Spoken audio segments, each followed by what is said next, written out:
affordable housing evidence in chief and then cross-examination. That was by Mr. Venning and the appellant's cross-examination thereafter.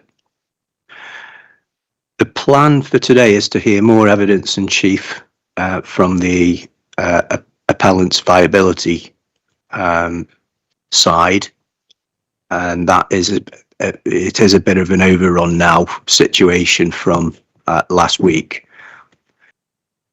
I agreed with the advocates when adjourning on Friday that I would give a brief update in terms of where I'd seen the site from and having a look around in the area. I actually went on Sunday, not the Monday. That was because it was better weather and I had the Sunday free. So in terms of what I've seen walking around from public vantage points, I caught the train up to Peckham Rye Station, and I walked along Rye Lane, as you would expect, alongside the Aylesham Centre, up to Peckham High Street, then towards up to the vicinity of Collier Place, then back along up towards Peckham Library, Peckham Arch, Peckham Hill Street, then further along the High Street towards the bus station, past the Red Bull at Mr. Harris and Bull Yard, along Clayton Road. I looked at perspectives from Hanover Park, McCarroll Road, Cerise Road, I think it's pronounced Kickley Road, then up to Bournemouth Road, Copeland Road, Consort Road. I did that a couple of times from various public vantage points. So I've had a good look around the area. Now, given that, and given all the photographic material submitted, and alongside a flyover submitted, that does give me quite a bit of information to understand the perspectives being argued. So I do feel as though I've got enough in terms of seeing the site and from the perspectives and the points being argued. But I am willing to hear the advocates' views on this, given that this is the first time I've mentioned where I've visited and where I've seen the site from, etc. So I wanted to mention that. I also wanted to mention that I note the submitted unilateral undertaking submitted on Friday, and I've had a chance to go through that and had a look at it, just to take stock of that. So I'm going to first of all ask Mr. Turney, do you have any views on anything I've pointed out? Thanks, sir. Good morning. Point number one, site visit. Did you go through the Aylesham Centre across the Morrison's facade as well? I didn't go through the Aylesham Centre, no. I was purely from the high street. From the surrounding street. And the roads. From my perspective, and I haven't taken instruction, from my perspective, I think that's probably a useful thing for you to do at some point, although that would not need to be accompanied from our perspective. But to walk across from Rye Lane through the Aylesham Centre, across to Morrison's, and then out to the car park or wherever you might go from there, across back to the bus station. That to me would seem to be important. I don't know on that point if... Two things, sir. The first thing is I should say that I was there on Sunday as well, and that I was approached on a number of occasions by members of the public. I wasn't dressed up as a barrister, but I think they recognised me anyway. But just to say, I didn't engage with you or see you or even know you were going. I think that's important to say for probity, just in case people knew I was there. The second thing is you couldn't have gone through the Aylesham Centre because it was closed and shuttered. So I agree with my learned friend. Maybe you should go when it's open and you're available to do that. but certainly all the time that I was there, it was just the shutters were across and you couldn't go through. In terms of the unilateral undertaking, sir. Sorry. Yeah. Oh, sorry. No, you carry on. I'll come back on it. All right. In terms of the unilateral undertaking, I think it's fair to report that good progress is being made, even beyond that which you have seen. I put it no higher than that, but I think there is a reasonable chance we might get to a bilateral agreement. But certainly the issues between us are narrowing as we speak. Sorry, Mr. So sorry, the observation I was going to make on the unilateral is that now we step into planning evidence later today. I think we do need to sort of just briefly take stock before we hear that evidence as to where we are on that. There's been a bit of to and fro yesterday, but I think we now have a fairly clear position. I don't think there's much further room for discussion, just timing wise. So hopefully those who are dealing with it can update me and and Mr. Ibbott, who'll give evidence later, as to the sort of position that's been reached. But I think those conversations are probably at a position where they just need to be pinned down, finalised, given how late in the day it is. Yeah, understood. Mr. Mohammed, do you have any points to make? Good morning, sir, and thank you very much. Just on the site visit, I think you have undertaken a very comprehensive walk around. I agree with both my learned friends that a walk through the centre would be useful to you, but we would also ask for you to, at the very least, see at the top of the Bussey building. One higher up view in person cannot be substituted by the fly-through video that we've seen. So that's the only request. And again, save for ensuring that you have access to the Bussey building, we don't see it being necessary to have an accompanied visit either. But I think for us, the higher up views to be able to see is quite important for us. Yeah, I mean, the point did arise on Friday. It would need to be accompanied by other parties, that sort of visit. Now, I have given quite a bit of thought to seeing it from that perspective. What would be different to seeing it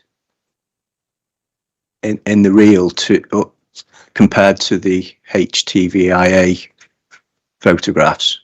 Without obviously giving evidence, and I hear in your question as sort of potential view that you've seen enough, and I get that. But I think for us, the real life experience of being at the top of the Bussey building and seeing just how close the city is with your own eyes is quite important. And to be able to see it and actually feel the difference and the distance is not the same as what you're seeing in viewpoints 33 from our perspective. But barring the sort of extra complication of having to organize different parties to accompany you, if you think you've seen enough, we're happy to respect that, and I trust your judgment on that. But I just think when you're there, the distance is quite stark. Yeah, I am minded to say that. I'm seeing enough, but I do think it would be useful to go through the Aylesham Centre. Okay, understood.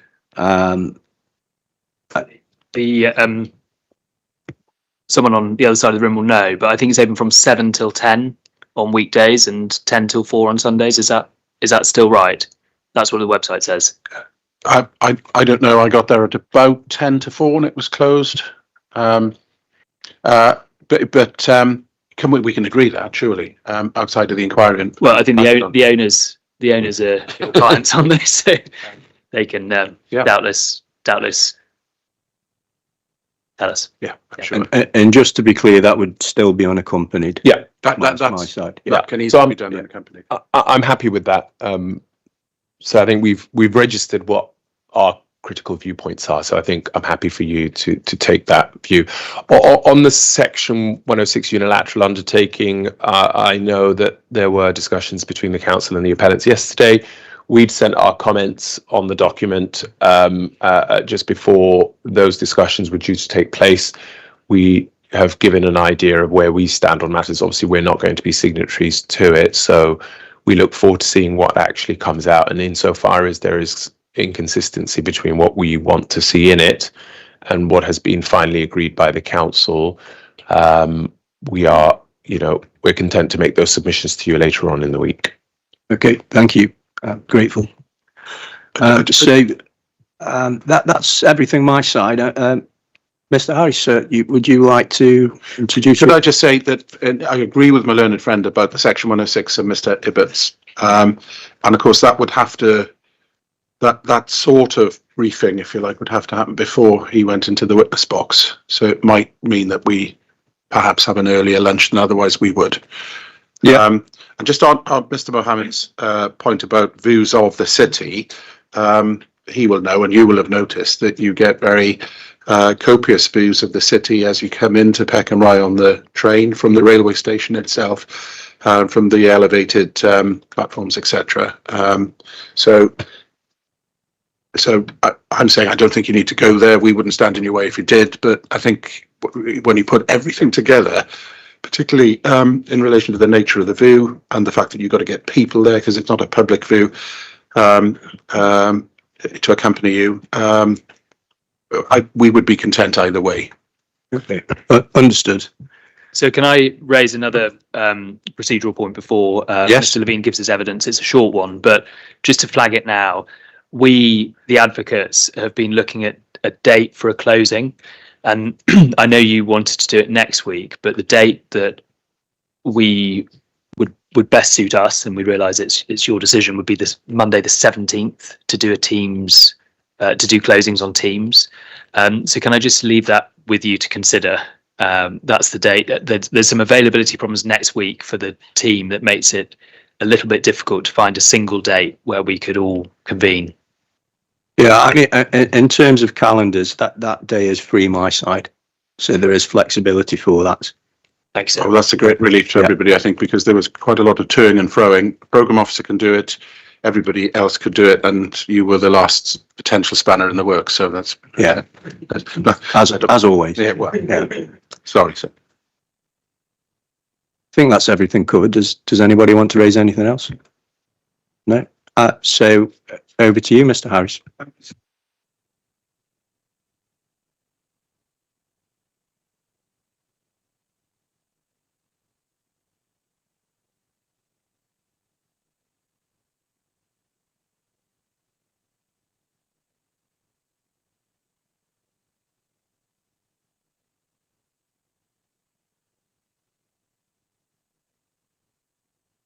Apologies, I'll say that again.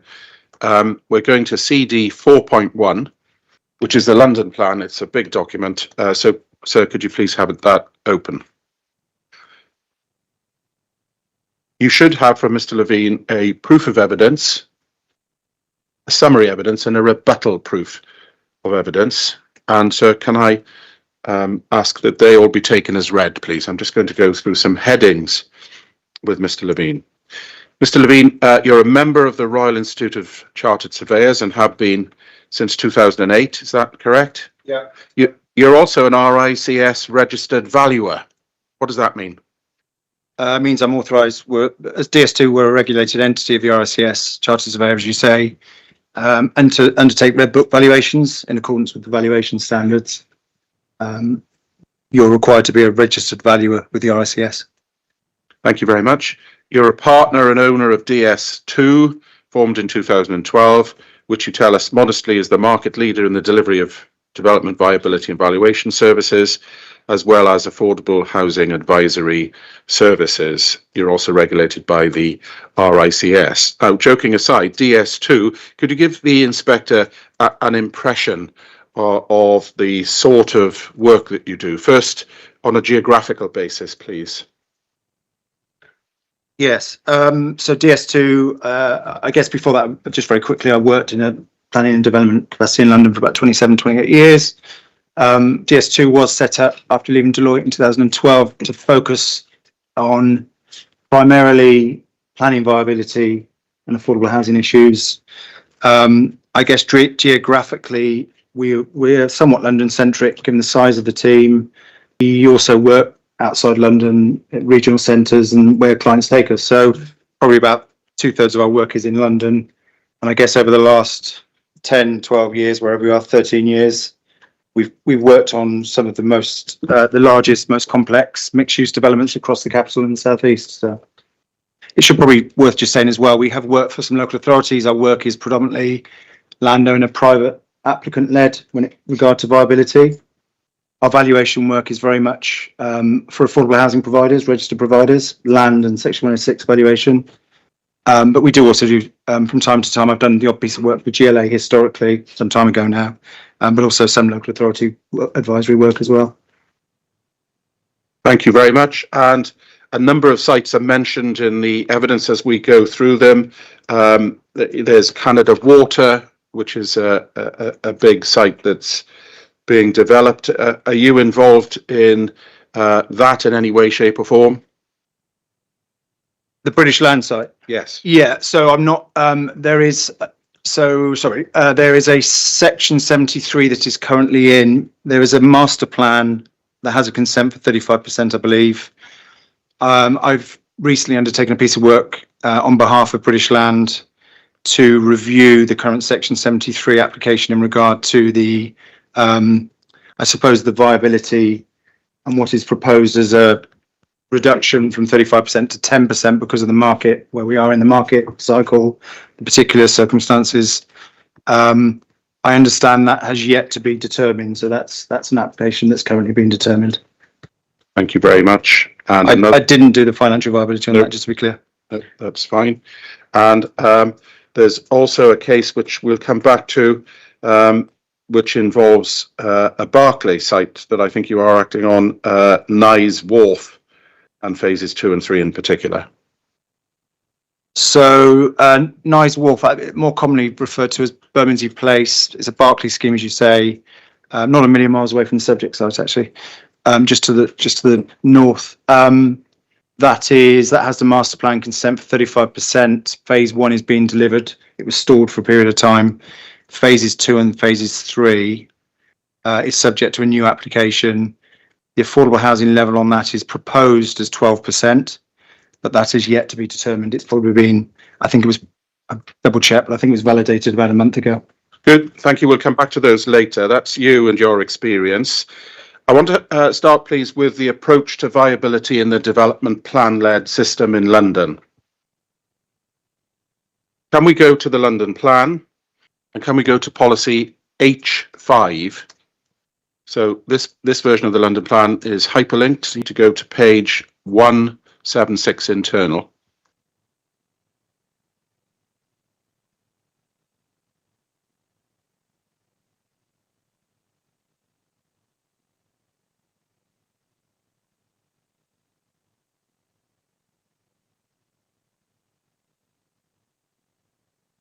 Do you have it, sir? Good. Now, this is under the heading of policy H5, threshold approach to applications, and it indicates a fast track if you're 35% or 50% at the present time, at least. And then at F, it explains what happens if you aren't a fast track and you need a viability tested route. Is that our case? Yes, that's correct. Thank you. Where an application does not meet the requirements set out in Part C, is that the fast track bit?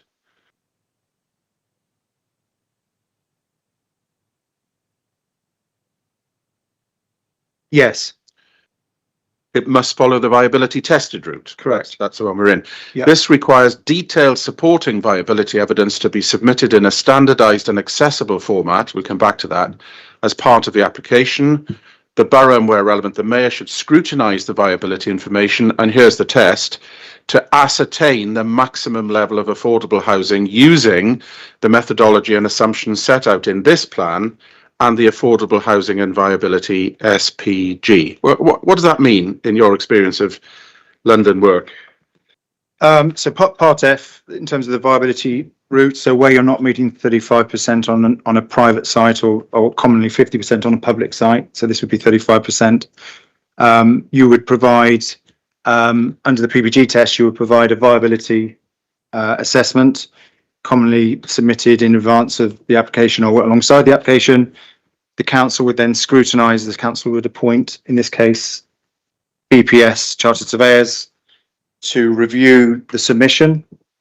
They would, kick the tires, as it were, in terms of all the inputs, costs, values, benchmark land value, all the key components of the planning policy guidance. And then they would determine whether the affordable housing proposition was deemed to be the maximum amount. So in this case, we went through that process. The financial viability assessment I submitted in December 2024 alongside the application.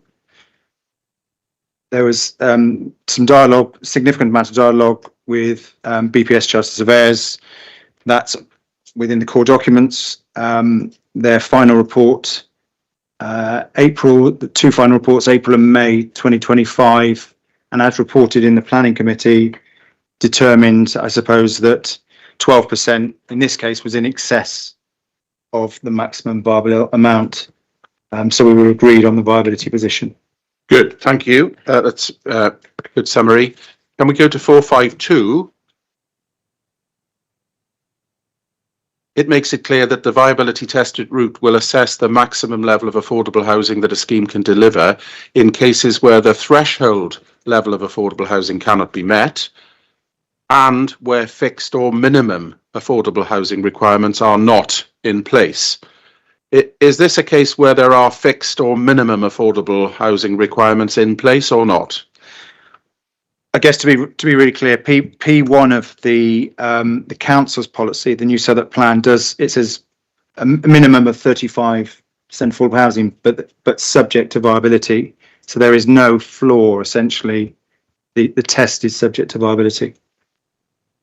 Thank you very much. And then can we go to 4512, please?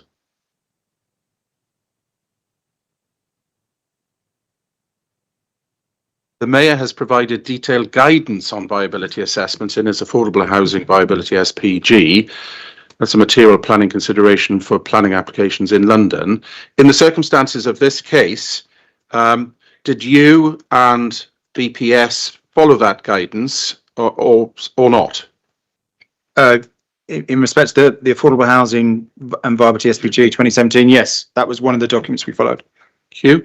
And then look further down. Providing a standardized approach helps streamline the system and reduces uncertainty.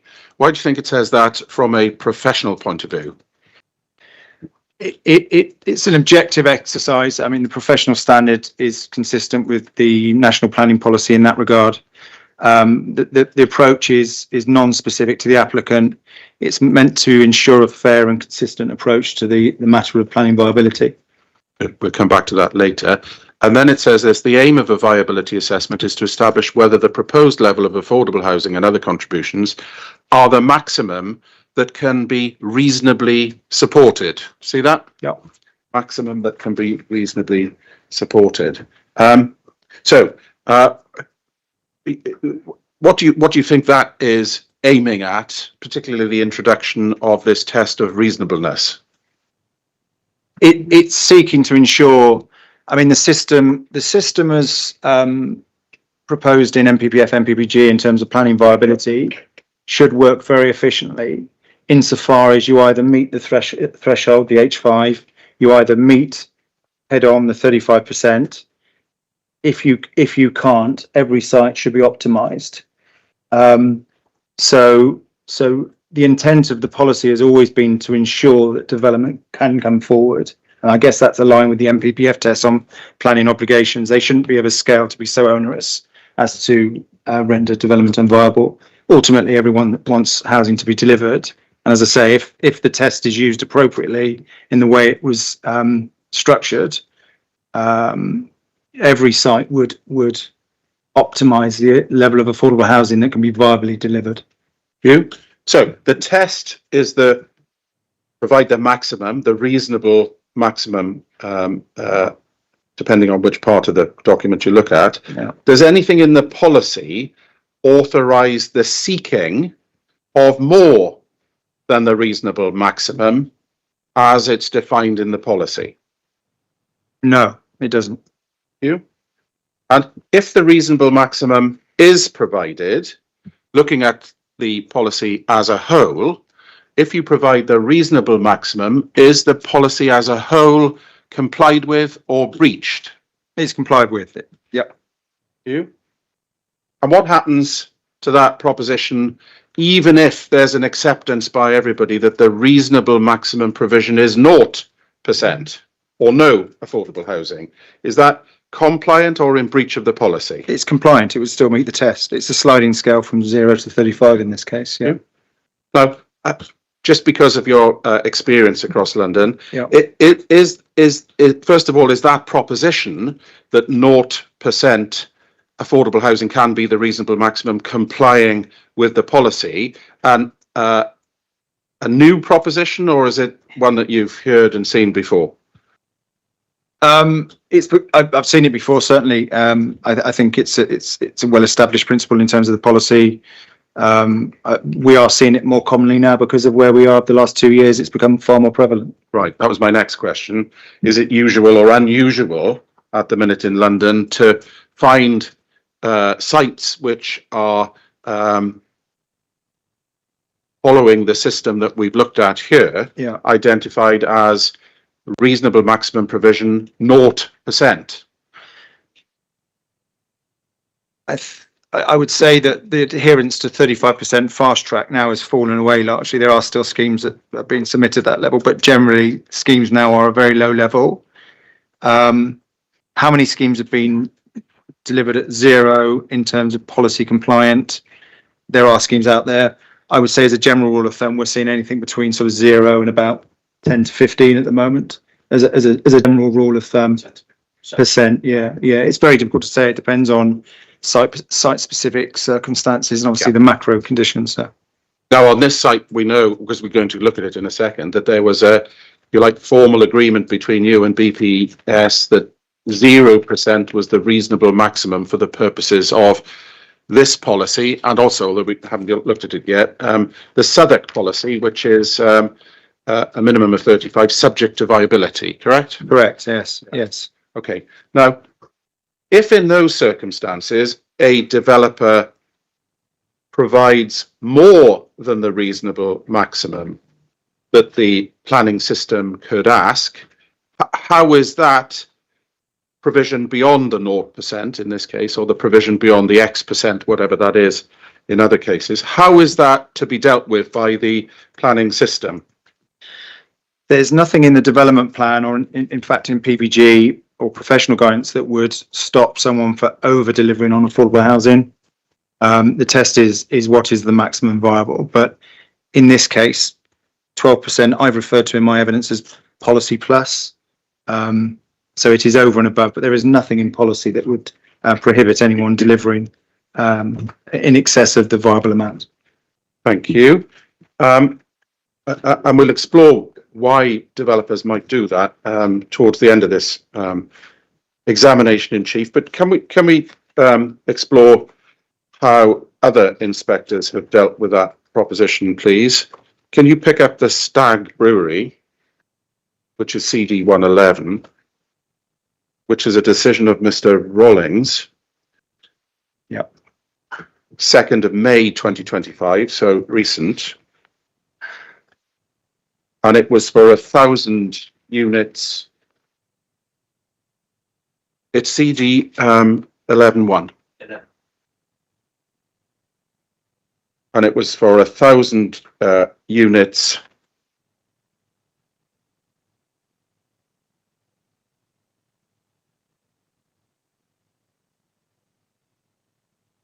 In Mortlake, which is in London Borough of Richmond. But not a site-specific thing I'm asking you about here. It's an approach.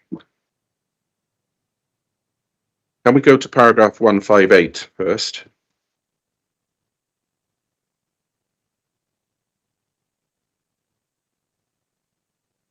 And this sort of sets the scene to understand the conclusion that the inspector reaches later. Policies H4 and H5 of the London Plan set out a staged approach to the provision of affordable housing. Sorry to interrupt. Yeah. Paragraph 158, internal page 36. 30, for some reason I've got 158 and 109. Sorry. 36. Yeah, sorry, I'm with you. Policies H4 and H5 of the London Plan set out a staged approach to the provision of affordable housing with a strategic target of 50% for all new homes delivered in London to be affordable. Now, just pause there. We're going to come back to this too. A strategic target of 50% of all homes delivered in London to be affordable. Is that target made up solely of Section 106 contributions from market housing development, or are there other components of it? So the 50% strategic target in the London Plan is from all sources. So that would envisage that Section 106 is part of delivery, but also you'll have, for example, 100% affordable housing sites where registered providers are delivering their own. Some councils are starting to deliver, albeit small scale. So it's from all sources. Section 106 is just part of that. Thank you. That's by the by, we'll come back to that. Okay. Where this is not provided, policy H5 requires applications to follow the viability tested route, requiring detailed supporting viability evidence. Schemes following this route must be subject to reviews at various stages, and through the viability assessment process, the appellant should demonstrate that the proposal delivers the maximum level of affordable housing possible. Fair and accurate summary, or what? Yes, fair summary, yeah. Paragraph 159, the appeal proposals there offered 7.5% affordable housing measured on a habitable room basis. As such, the scheme follows the viability tested route, and we've seen why that might be. Can we go to paragraph 198, please, just for this policy plus type? Okay. This is under the section headed planning balance. Yeah. The provision of affordable housing is a benefit. First of all, do you agree in principle? Yeah, yes, I do. Yeah. The viability assessments prepared and reviewed by the appellant and the council indicate that the viable position is zero provision, same as this case, or not? Correct, yes. And I agree that this is reasonably accurate, considering my concerns set out in relation to the main issue above.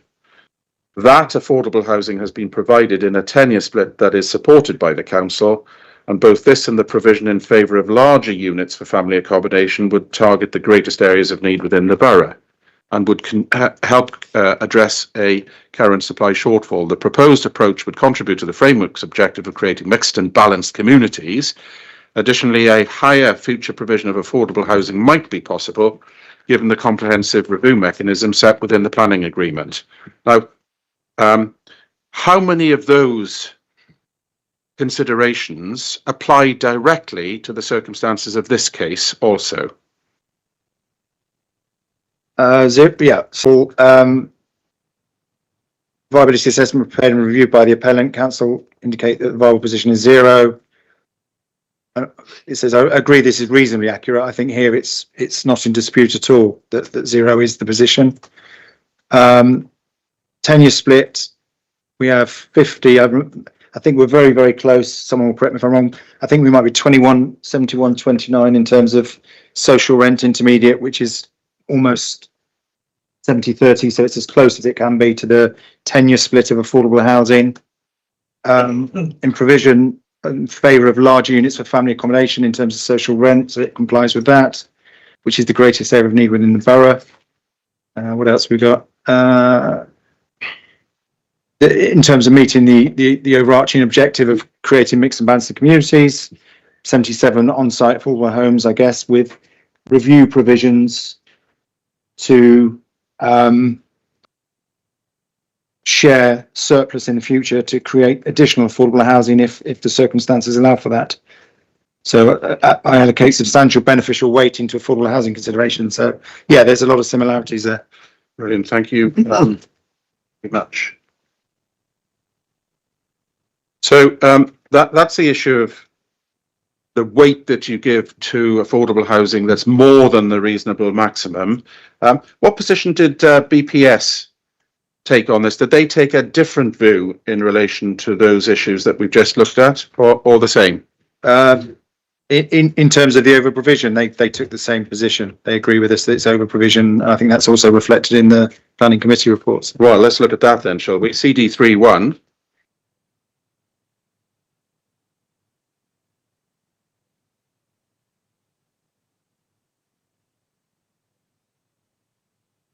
Paragraph 327. It's catching over you.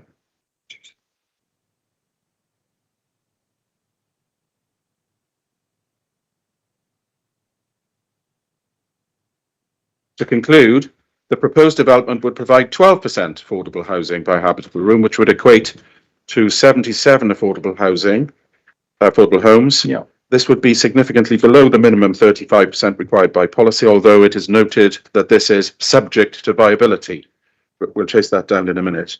The viability of the proposed development has been independently reviewed by BPS on behalf of the council, and BPS has concluded that the proposed development cannot support any affordable housing. The proposed 12% would exceed the maximum viable, and the applicant has taken a commercial decision on its ability to provide this, bearing in mind the 8-year build programme and risk profile of the development.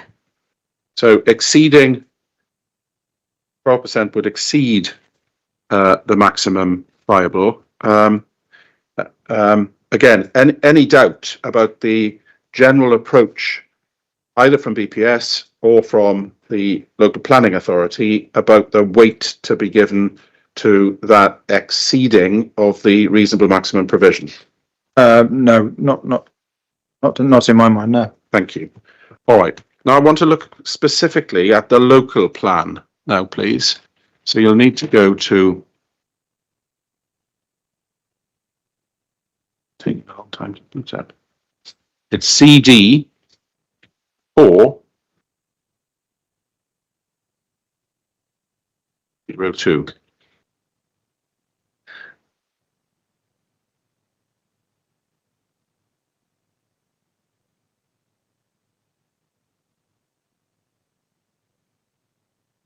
And can we first look at the allocation, please, which is NSP 74.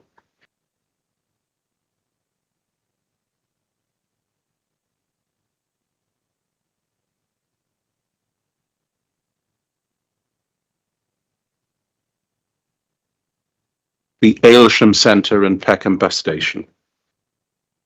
Yeah.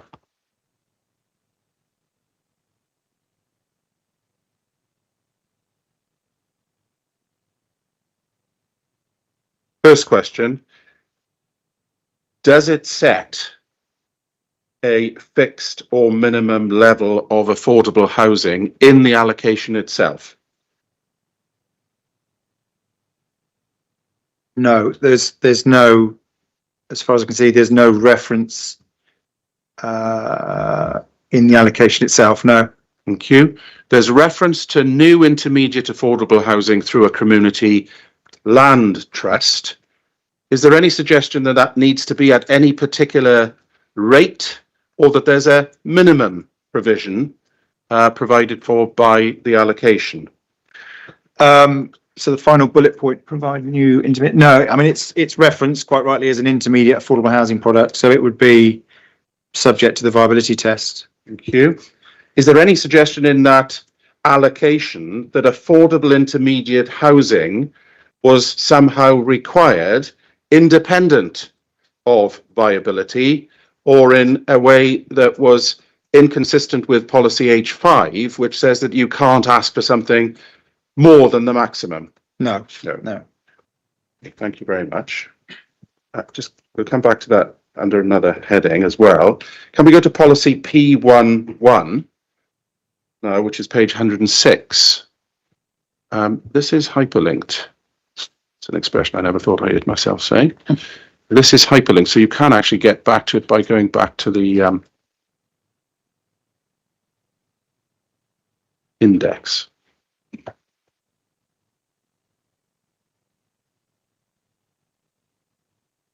It's called social rented and intermediate housing. Yeah. And it's under the heading Homes for All. P1. Yeah. Social rented and intermediate housing. Development that creates 10 or more homes. Well, we're in that, aren't we? Yes, we are. Must provide the maximum viable amount of social rented and intermediate homes. Just before we go anywhere else, that first sentence says the maximum viable amount. Correct. Yeah.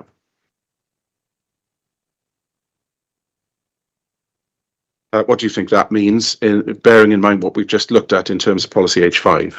Well, under the threshold approach, clearly it's not, if it's not meeting the 35% requirement, which in this case it's not, it would be subject to a viability test. So it would be the maximum viable amount, yeah. The minimum amount should be 35% as set out in table 1, comma, subject to viability. Does that change the meaning of the first sentence? First of all, just as a matter of reading it, but second of all, given your experience of the way Southwark operates their development plan generally in relation to the issue of affordable housing? Well, the policy wording is subject to viability. It's consistent. P1 is consistent with the H5 policy requirement. Very much. Can we go next, please, to why that's important and what was before the panel when they examined the report as a whole? Can we go to CD 622? This is the New Southwark Plan Evidence Base Housing Policy Viability Study. Can we look, please, to 618 of that document? This is, Mr. Alston refers to this in his evidence. You just want to explain, well, first of all, who PNB Paribas are in the London affordable housing context. Yeah, so I'm just going to 618. BNPP Paribas are Anthony Lee, Dr. Lee. They undertake site-specific viability, but in this case, and in lots of London boroughs, actually, they undertake evidence for local plan making. So this evidence base is required to underpin the New Southwark Plan policy. So BNPP are a major firm of chartered surveyors, and Anthony Lee's the author of this report, who's very, very good at what he does. So. Okay, thank you for that. 618, page 61 internal. The council's flexible approach in the application of their affordable housing policy, i.e. that the provision of affordable housing is subject to viability, considered on a site-by-site basis, will assist with both development viability and ensuring the delivery of the maximum quantum of viable affordable housing. Just explain why that's relevant, please, to the policy, the way it's drafted, and then to the circumstances of this case. So essentially, in setting a 35% requirement, or whatever the requirement might be in the draft plan at the time, it needs to be tested. There needs to be a typology based evidence base. So they look at essentially that they need to ensure that setting the affordable housing level, it's going to mean that across the borough it's a reasonable target. Some sites may be able to hit that target and some sites may not be able to hit that target. As this document, and actually there's a later 2017 document which is an update, states very clearly that the intention of the policy is to be applied flexibly across the borough as a whole to ensure, going back to what I said before, I suppose, in terms of optimization, i.e. if you can do 35, great, and if you can't, we'll ensure that you deliver the maximum, and then there will be a series of viability reviews to pick up any surplus in the future. In regard to this particular site, clearly we've been through that P1 H5 test, subject to viability test, determined that the maximum was 0, but actually 12 was in excess, as I referred to before, the policy plus. So yeah, the intent of the evidence base to inform the policy is to ensure that affordable housing is optimised with regard to deliverability, stroke viability, across the borough over the lifetime of the local plan. Thank you. I said we would come back to the issue of CLT, and now I do. Can we pick up the report to committee, please? Because not the council, but Mr. Mohammed's clients at the time were saying that the CLT, there needed to be a proportion of CLT delivered. Just see whether that is accurate or agreed to by the council. This is under the heading CLT homes, paragraph 325. Under the Southwark Plan, CLT homes are considered to be intermediate homes. Well, do you agree? Yes, it's clear in the allocation as well, but yes, they're a form of intermediate home insofar as they're a subsidised market product. And therefore, are they, in the definition of the London Plan, affordable housing? Yes, they are. Yeah, thank you very much. Under the CLT homes, they are considered to be intermediate homes, and officers therefore consider that they should be reasonably subject to viability. See that? If the reasonable maximum in terms of the viability test that we looked at is 0, is that different for intermediate homes or CLT homes? Can the planning system ask for more than the reasonable maximum affordable housing because these are CLT homes? Does that put them in a separate or special category? No, the viability test determines the proportion of the overall level of affordable housing, and also the weighting of whether it's low, what would be referred to as low cost rent, or intermediate. So it's part of the viability test. CLT would be dealt with under the provision of intermediate homes. Now, in this case, you get 77 affordable homes for families and others. Yeah.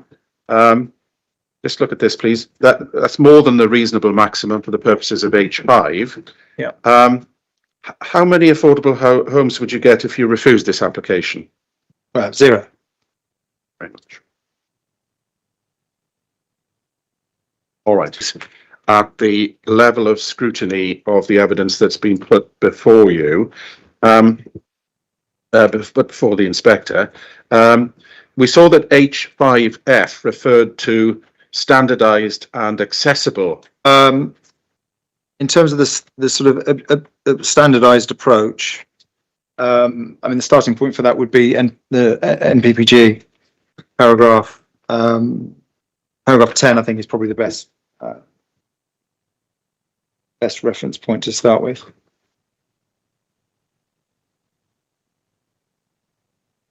Yeah, I don't think we need to look it up because I don't think any of this is in. Do you think the guidance says that you need to objectify it, to anonymise it, if you like, to test the site and the project as opposed to test the developer?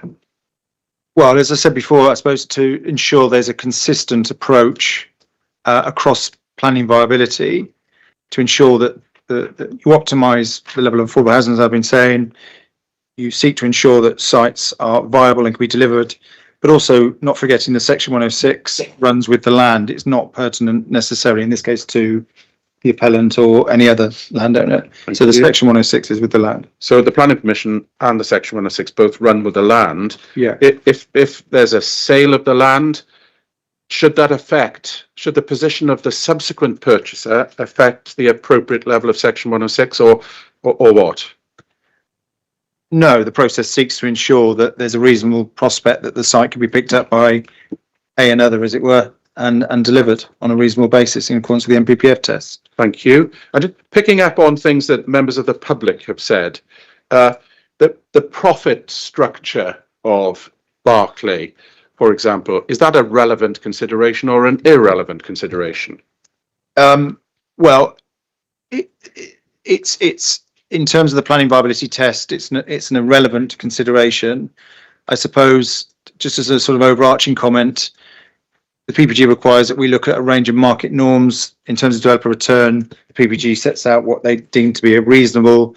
So, we would always, in the background, when we're looking at evidence, particularly for plan making, perhaps more than site specific stuff, what is a reasonable return for risk. So, what the PLCs publish is helpful in terms of plan making, but actually for site specific development management, no, what a particular appellant or applicant or landowner, what their particular structure is not relevant to the consideration. So Thank you very much. And now going to the, if you like, the guts of the appraisal. I don't think we need to go to it in detail, but if you go to CD 3.1 again at paragraph 314.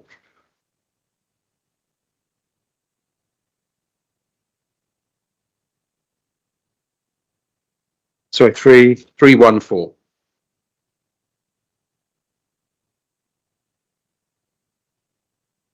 The essence of appraisal looks at values first, yeah, then it looks at costs, yeah, which can include profit as a cost. Then if values exceed the costs and then exceed the benchmark value, which is existing use value, then you've got, in terms of the overall a viable scheme. We went through all of that with, Yes, with the last yes. witness. So just help me, please. There's a table which sort of summarizes months and months and months of negotiation, rebuttal notes, toing and froing. They're all in the evidence. yeah. First, how would you characterize the robustness of the scrutiny that the FVA was put under by BPS? Andrew Jones's team, Andrew was on this with one of his colleagues. I mean, BPS are one of, they probably do as much local authority work in terms of site specific stuff, going back to talking about BMPP and their role in policy making. But I mean, Andrew Jones's team, we've worked with them a lot in Southwark, and they, they're pretty rigorous. Yeah, they scrutinise. So just contextual purposes, the financial viability assessment, which is in the core documents, is supplemented by comparable evidence on the GDV, both residential and commercial, valuation reports on the existing land value, elemental cost breakdowns. So it's pretty forensic. And as a valuer, I don't treat, whilst there are different rules and there are slight nuances between Red Book valuation and planning viability, in terms of the robustness of the approach, I wouldn't treat them any differently. It's a transparent, again, sorry, slight tangent, but it's a transparent process. Policy requires this is out in the public domain. We put our names to this and we want to make sure it's as robust as possible. But Andrew Jones's team on this particular, it was submitted in December 24 in terms of the addendum. And we spent 6 to 7 months before committee going through a pretty rigorous process to get to what was an agreed position. Thank you. And just touching on it really, really briefly, but we've got agreement on open market sales in two respects, but that's really quite a big number. If you look, there's 501 million, Yeah. 562 million. Those really big figures eventually agreed, correct? Correct. Yeah. And then we've got differences, not agreed, but with clarification required in relation to shared ownership and social rent. Still important, but we've got some clarification required there. Then there's some disagreements between the parties on commercial. Happily, the benchmark land value is agreed. Costs are agreed.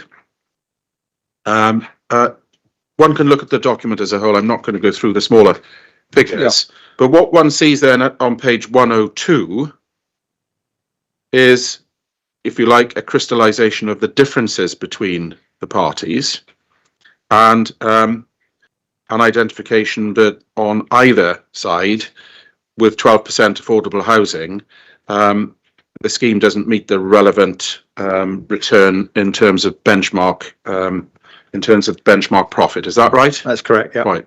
So even though there are differences on both sides, taking all of those differences into account, 0% remains the reasonable maximum provision. Is that right? Yeah. And as you said before, that's detailed at 327. So yeah. Good. Below. So, Thank you. Now, I just want to pick up something again, mostly from members of the public. Although it did strain into some of what Mr. Benning was saying also. Much has been said about Barclay Homes proceeding with a massive loss. That's a refrain we've heard a number of times at the inquiry. In terms of this case, is there in fact a loss or is there a profit? So this, I think, relates to comments made at committee around if they were to get consent, they would get on with it, or words to that effect. I think that table you've just drawn attention to, so on page 102,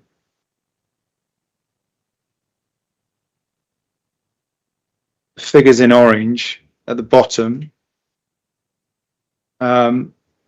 that shows where there's a difference of opinion in terms of the final outputs. Now our appraisal, the DS2 appraisal, my appraisal got to roughly £40 million surplus, financial surplus. So it's in profit by about 7% on GDV. BPS were higher than that. There were a number of points that we didn't reach full agreement on. So the profit measure on this is positive. It's just not to the extent of the agreed developer return, which is set out as an agreed position. So if you look above where it's got profit, 20%, 6%, they're all the respective profit components of the different parts of the development. So that's fully agreed. So ours is plus 40 million positive, and the BPS position was 84 million. So it's in a reasonable place, but it's not at the target level of return. Thank you. So it's agreed 0% is still the reasonable maximum, but actually looking at the way that it's been set out, to characterize it as a massive loss, there is actually actual profit of between 7 and 15%, depending on whose evidence you rely on. Now, in London, in the present market, is that level of actual profit something that is unusual in cases that proceed, or is it usual in cases that proceed? Well, clearly, on a case-by-case basis, there are schemes with far worse actual deficits, losses, but this is fairly common at the moment. I mean, the viability position on schemes, for all the reasons set out in my evidence, is extremely challenging. So this is I mean, hence the government's recent announcement on what they're going to do with affordable housing targets potentially. But this is a common proposition at the moment. Thank you very much. Okay. Thank you. I'm going to look at some criticisms that were made now of the joint position, if you like, and also to pick up points that Mr. Benning made. I'll do that slightly separately, but we know that the Southwark Law Centre made criticisms of the joint position, and these are recorded in the report to committee, aren't they? Yes, they are. Yes. Yeah. All right, we're going to come to them one at a time, but the biggest one, as you say in your proof, which was also taken up by the GLA, was the suggestion that unknown growth going forward should be crystallised into a requirement for affordable housing greater than 12% now. What I'm going to call the growth issue. Correct. That was their proposition. Yes. Right. Now, neither Mr. Jones or you took growth into account. Mr. Jones is recorded in the report to committee as saying, because growth wasn't secure enough, that he thought it was inappropriate to crystallise affordable housing now by reference to growth which might or might not happen. Do you agree with that? Yeah, I agree with that. Yeah. Right, yeah. Good. But since this report to committee was put together, we've got the Huber Street decision, CD 11-2, haven't we? Can we look at that, please? CD 11-2. 29th of May, 2025. Oh. Just after the Stag decision. Yeah.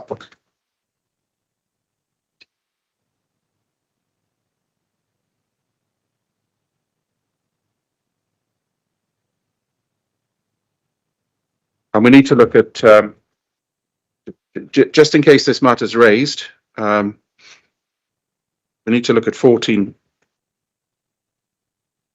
14 and 20. 13, this could be starting to become a bit familiar now to the inspector. Policy H5 also states that where a viability assessment is required to ascertain the maximum level of the affordable housing deliverable, the assessment should be undertaken in line with the Mayor's Affordable Housing and Viability Supplementary Planning Guidance. The Council's position in that case was that the SPG allows for or promotes the embedding of growth forecasting when establishing a scheme's viable affordable housing offer. And that turns largely on the Council's interpretation of paragraph 312, insofar as it relates to larger schemes such as this one. And this is the inspector's finding. However, paragraph 312 in the scheme delivery section, which is addressed to applicants and their ability to demonstrate deliverability in cases where a scheme is unviable, to ensure that the viability assessment is realistic. See that? Yep. Now, what does that mean for,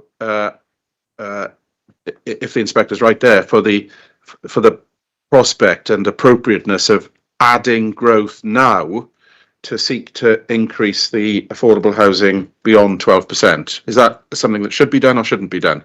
No, this isn't something. This is an issue we had with the GLA for a significant period of time in terms of their interpretation of the SPG.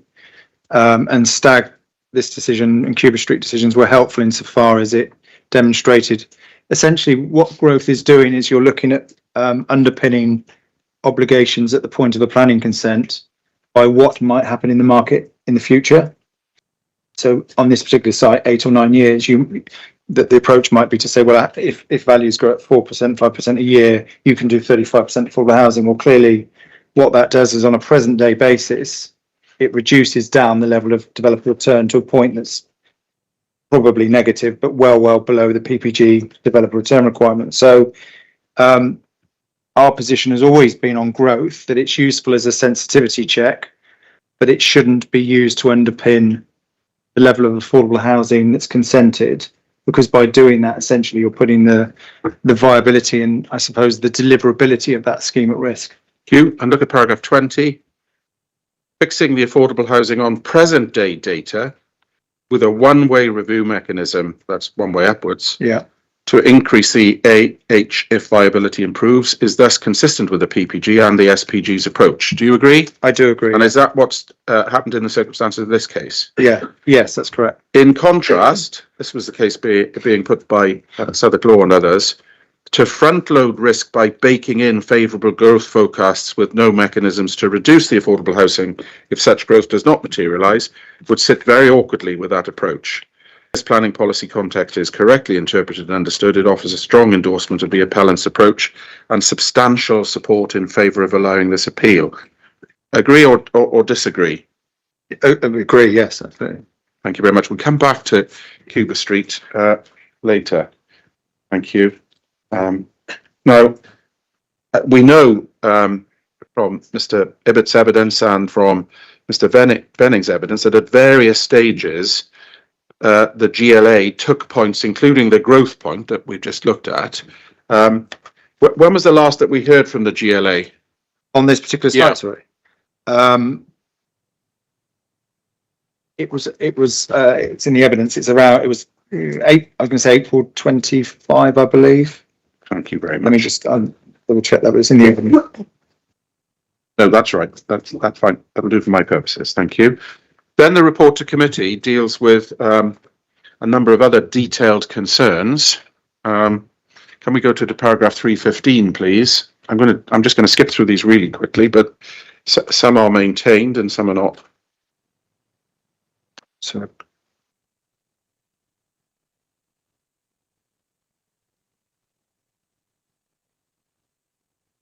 $315. Southwark Law Centre made comments in relation to the EUV. That's the existing use value, the benchmark that the residual land value has to beat in order to be viable. And they were arguing that it was inappropriate. Was that a matter that you and BPS considered? Landowner return So benchmark land value, which is what this is referring to, is a key component of the PPG test. So yes, we considered it both from a methodological standpoint, but also from a valuation standpoint. Is that one of the ones that you've got in the table as? Yeah, that's agreed. It's fully agreed. Level of profit. Again, they were saying 20% is too high given the risk profile of the site. That's agreed. And we see BPS has accepted 20% on the basis the proposed development is a multi-phase scheme which is expected to be delivered over 8 years, during which many inputs could change. Why is that relevant to the level of profit, please? Sorry, I was just reading something on the benchmark land value. Sorry, so I'm just going to backtrack. But the BPS is therefore accepted to 10% landowner premium. So on the benchmark land value, we started at 20% premium on the benchmark. So we were in disagreement, but actually we fell into line with the BPS position. So sorry, I was just repeating the question. Yep. Levels of profit. Again, that was agreed between the parties, as you've already said. Yeah. Southwark Law Centre were identifying that was too high. Do you agree? No. I mean, profit is a function of risk. So 20% on the private sale, 6% on the affordable, 15% on commercial. Actually, a slightly reduced profit on the replacement Morrison store. So as a blended average, we have in terms of the individual components, and as a blended average, we have an agreement on what the returns are. And they're within the PPG range, it's worth saying. Well within the PPG range. Yeah. Thank you very much. And then it deals with the percentage profit for the supermarket, and it points out that BPS disagree with the concerns of the Southwark Law Centre. And then it deals with the issue of internal rates of return or profit on value. And we know that profit on value was agreed. Yeah. Now, just looking at all of that, and if you had to characterize how thorough and robust, not only in the interaction between you and BPS, but between BPS and those that instruct my learned friend, Mr. Mohammed, how would you characterize that in the scheme of cases that you look at in your daily life? How rigorous was the approach? Yeah. Well, it was extremely thorough. I mean, as with every London borough, but there is a lot of scrutiny around the delivery of development generally, but delivery of affordable housing. It's a very, quite a charged issue. So, yeah, it was subject to a huge, as I said before, a huge amount of scrutiny, robust scrutiny in accordance with guidance and professional standards. So. Okay, thank you very much. Turning now, please, to Mr. Venning's proof and Mr. Venning's case that we heard on Friday. First thing I'd like to do is, could you pick up Mr. Holloway's proof, please?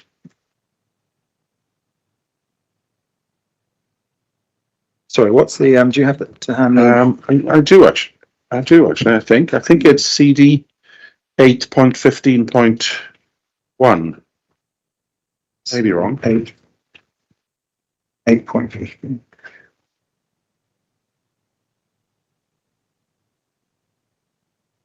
.15.1, yeah, thank you. Now, Mr. Holloway's giving the planning evidence later this week. He deals with adequacy of affordable housing relating to putative reason for refusal number 1 at paragraph 12 through to 16. See that? Yeah. And he says at 14, whilst I don't endorse the viability assessment put forward by the council and note the GLE's concerns, I'm not in a position to dispute its conclusion that the proposed development cannot deliver more affordable housing following the standard approach to viability. However, viability is only one of the main considerations. Then he refers to paragraph 59 of the NPPF, which I'll come back to. And then paragraph 16, beyond viability, there are various other factors that indicate the unaffordability of the private units and the very low level of affordable housing under the proposed development. That's the sort of line that Mr. Venning ran. Now, this is our opportunity at this inquiry to deal with Mr. Holloway's analysis. He does say he adopts and relies upon Mr. Benning's evidence. Is there anything there in those paragraphs 12 through to 16, subject to the issue of paragraph 59 of the NPPF, which I'm going to come to next?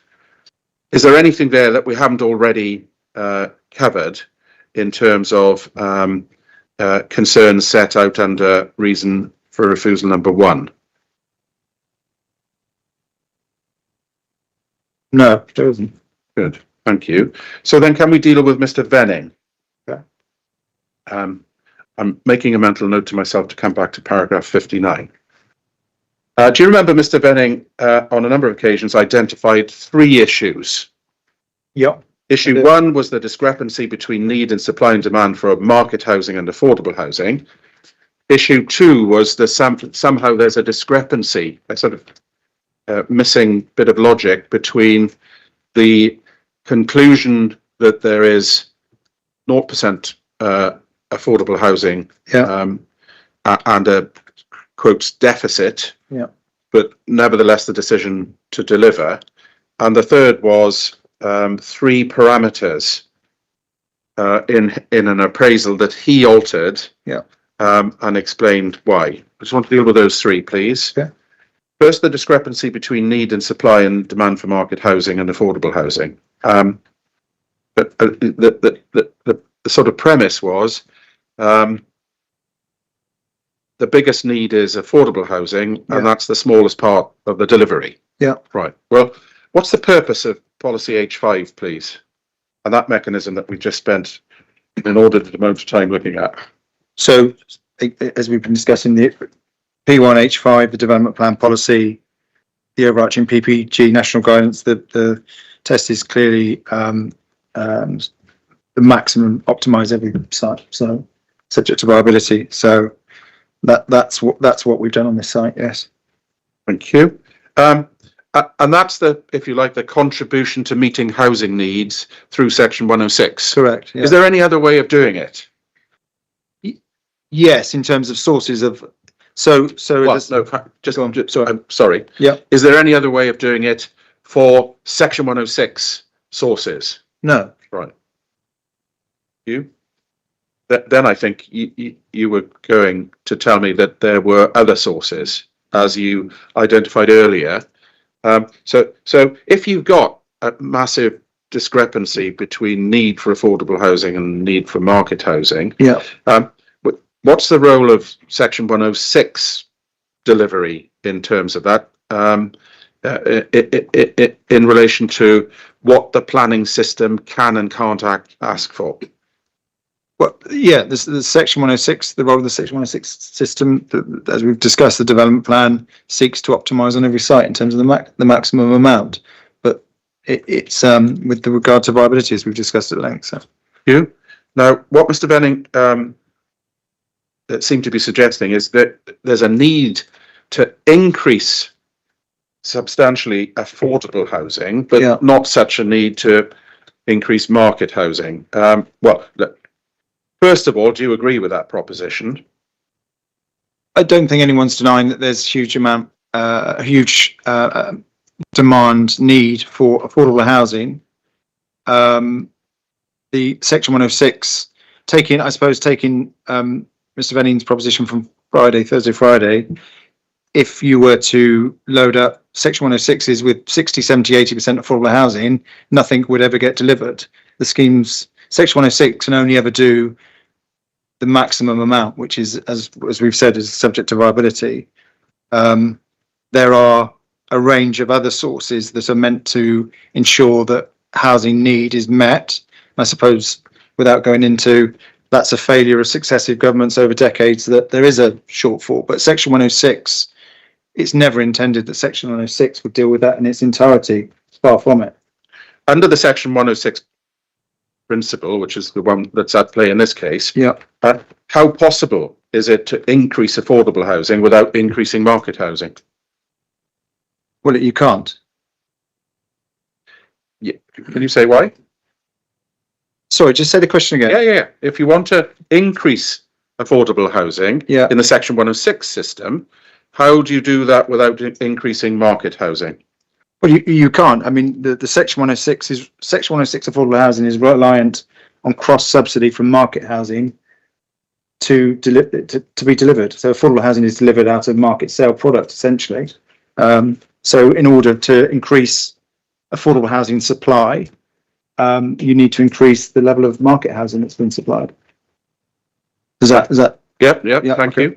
You've already said on a number of occasions that the confusal here would be no market housing and no affordable housing. So far as Mr. Benning is concerned, if his and his client's aim is to increase affordable housing, what from this allocation, what's the plan B if you refuse this application? What's the plan B to produce a affordable housing outcome which is better than the present reasonable maximum? Well, as far as I'm aware, there is no plan B. There is nothing else being considered. So. Thank you. Then the discrepancy point. We've already pointed out that in fact there is either 7 or a 15% So return on value. That's how it's done, isn't it? yes, correct. Across London at the minute, are sites actually being delivered at that sort of return, even though it's significantly below the reasonable maximum? It's below the benchmark of viability. Are sites being delivered? Yes. No, in the main, sites aren't being delivered because of the viability challenges, which is Right. why the government have now stepped in. So Thank you. And in terms of this site, what's your understanding of the ability of Barclay to deliver at that sort of 7 to 15% level set out in the documents we've just been looking at? As I said before, I don't have access to Barclay's own model or necessarily, but I know, as with all PLCs, there's a hurdle rate in terms of returns are benchmarked against, developments benchmarked against.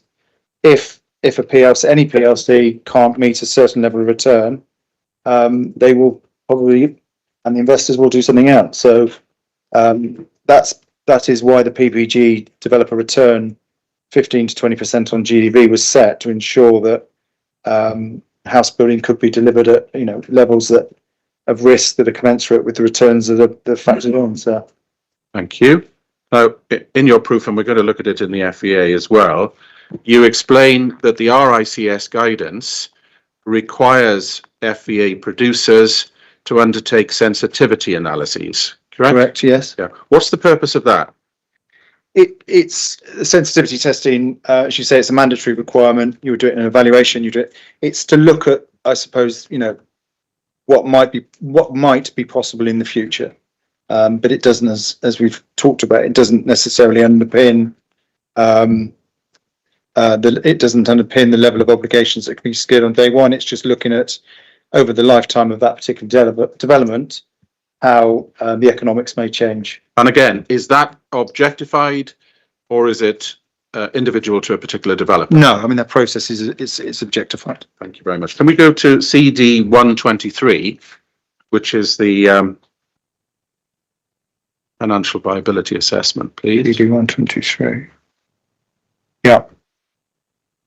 And can we go to Just taking a second to open that. section 9? It's a big document, takes a bit of time to open up. Section 9. Have I got the right one? What I'm looking for is the sensitivity test. Yeah, it's on pages 31 and 32 of that section 9. Great.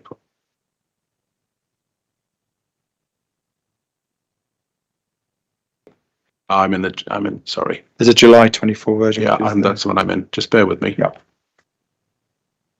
All right. Well, you can take the inspector to it just on the page numbers because I know what it says. It's 915, 921 and 922.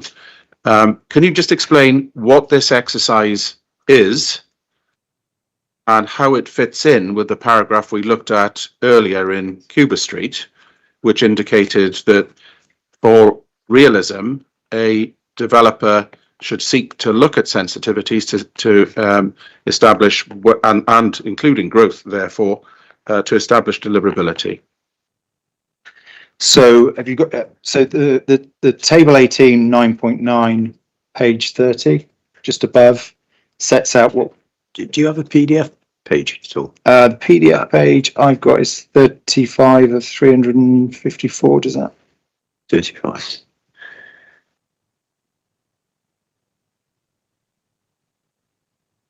So I have a table saying building N. Mhm. Is that right?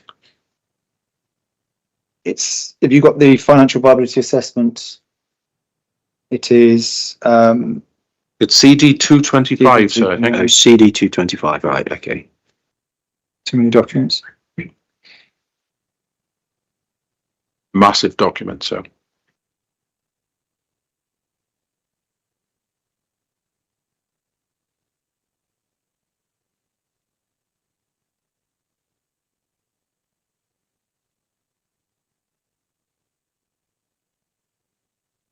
This is the addendum.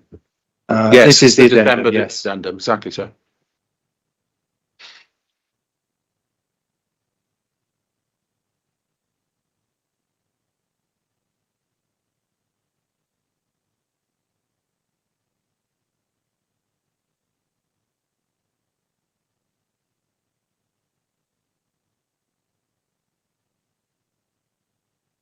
Are you on that page? Shall I take you through it all? It's about halfway there, I'm afraid. Sorry about this. It's a big document. It's got all the floor plans and cost plans. Mine's arrived, so it shouldn't be too long.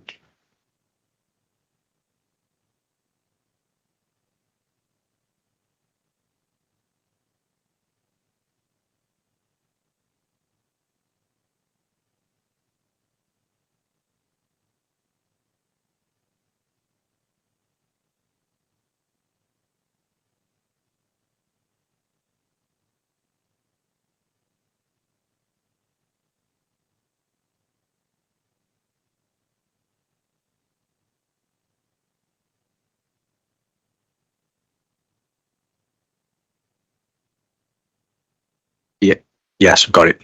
Yeah. So we're looking at page 32, in particular 922. The results illustrated in table 23 demonstrate how the proposed development could reach a viable position over the development period. Yeah. And indeed, under these scenarios, the proposed development would make additional affordable housing contributions to affordable housing on part of the viability review mechanisms that would be required by Section 106 agreement. Correct. Yeah. Now, so really the question is on Mr. Benning's second point, is there, as he put it, an inexplicable and unexplained gap between a significant loss on the one hand and the decision to deliver on the other? No, as we say, it's not a significant loss. It's still in profit, but it's no. The purpose of there, going back to your question in terms of establishing, it establishes whether there's a reasonable prospect over the lifetime of the development using some sources which are above in tables 21 and 22, whether the scheme can come forward under what might be deemed to be a market return. And as it shows in this instance, actually what we suggested was that there may be some additional affordable housing driven through surpluses later on in the development. Thank you very much. The third proposition that was put forward was, in effect, I think Mr. Benning fairly accepted this, a sort of let's change a few parameters to see whether that changes the result. Yeah, correct. Well, if you've got an FVA appraisal of this nature, and you decide to change the premise of it, how likely is it that the result will change? Yeah, yes, development appraisals, there's a residual cash flow appraisal. It looks at costs and values on every month. If you change, you as you've seen before, there's 600 million pounds worth of value. There's 330 million pounds of core construction cost, plus all the other fees and so on. If you make relatively minor changes to a residual valuation, the changes can be quite significant. In those circumstances, how important is it that figures and agreements that have been forged in the sense of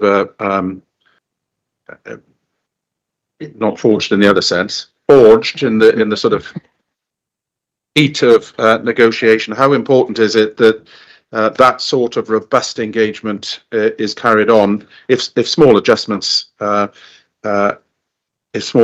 can make such a big difference? How important is the process that H5 sets out? Well, the process, as we've discussed, is rigorous, and it's important.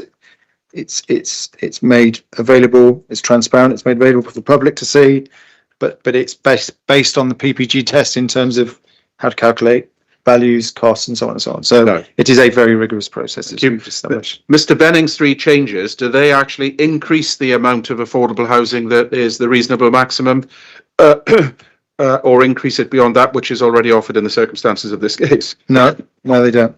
As to the 3 changes he's made, you deal with this in your rebuttal to page 12, and you set out your position in relation to each of those changes. Do you just want to summarise those for the inspector as opposed to just reading them out? Yeah, page 12. I'll just get to that.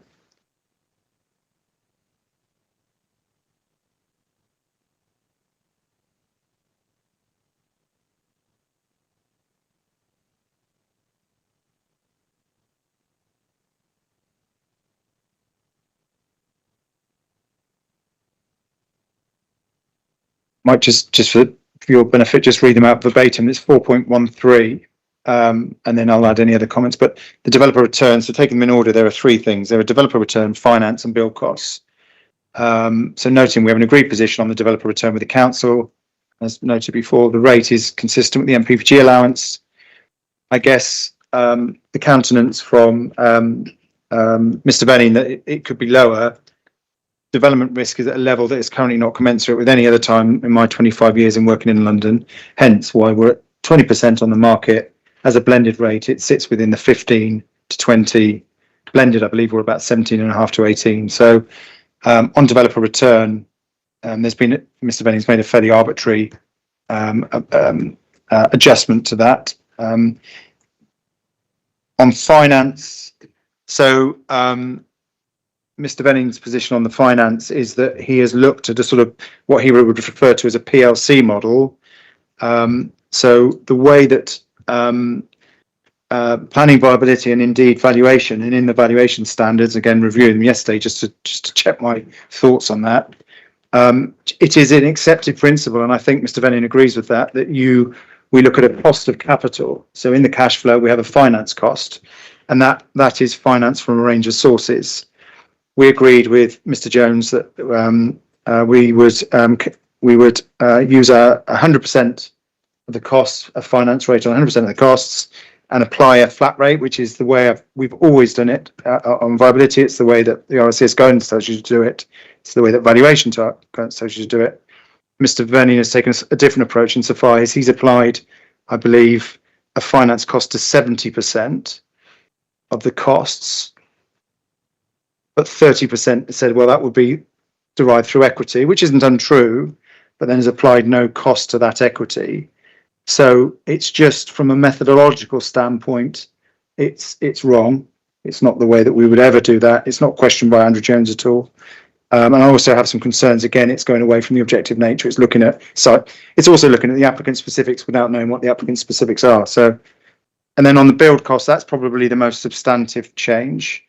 Mr. Benning makes substantive comments in terms of the agreed build costs. He does say in his notes that it's a 7.5 or 8% reduction in the overall build cost. Bearing in mind it's 330 million, so it's a big figure. And then I think he even concludes himself that he doesn't know whether they're wrong or right. It's just an adjustment he's made that could be as a result of what he refers to as value engineering. So, yeah, in each approach, particularly that of build costs, the finance approach, the developer return, he just takes a lower developer return. The finance rate, the methodology he's deployed is wrong for the exercise we're going through, and the build cost, it's just an arbitrary reduction, 7.5%, 8% of a total figure, which seems highly improbable in the current market. And the final point I would make on the build cost is that one of the reasons the FVA is so weighty is there is an elemental cost breakdown that we provide as part of financial viability assessments, which isn't benchmarking, it's to the specifics of the scheme. And that was reviewed by Andrew Jones, BPS's cost consultant, and it was agreed that those costs were reasonable. And the final point on that would be, if those costs do as with the values, if they change over time, that would be picked up in the viability review. Is the elemental costs in evidence? Yes, they're in as an appendix to the financial viability assessment, which is, I'm sure someone would help me out in terms of, I think it's 1.23. Yeah, 1.23 of the core documents. And CD 225 also, but the updated one. And Mr. Jones's their cost advisors review of that is also appended to their April 2025 response, and we're in agreement on the build costs. So in that box that we looked at, it's the biggest number on the cost side. It is on the second page of the table towards the bottom left. Costs. Yeah, it's about I think from memory, looking at the committee report, it's about 330 million from memory, but it's, I just got to double check. Yes, okay. But it's by far the biggest cost, yeah. Thank you.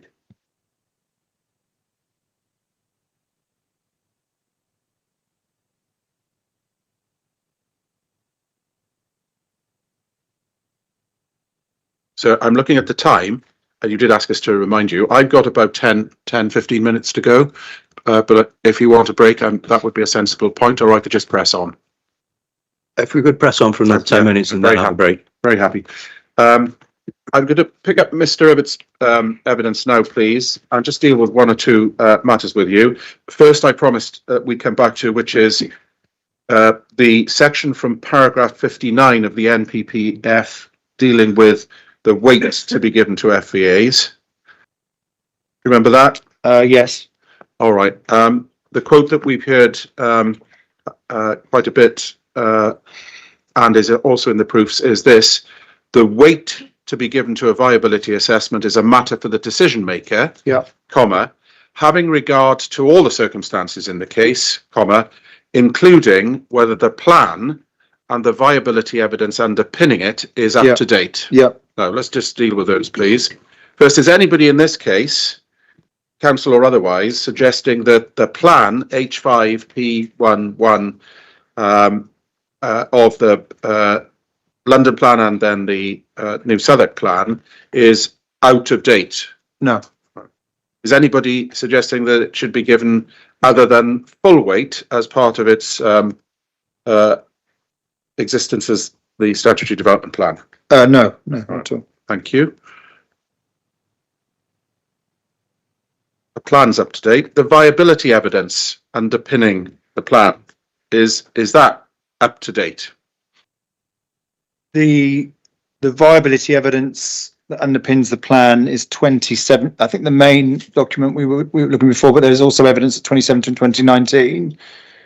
I mean, clearly in terms of, even if you take the 2017, which I think is the main document I've reviewed, that is 8 years old.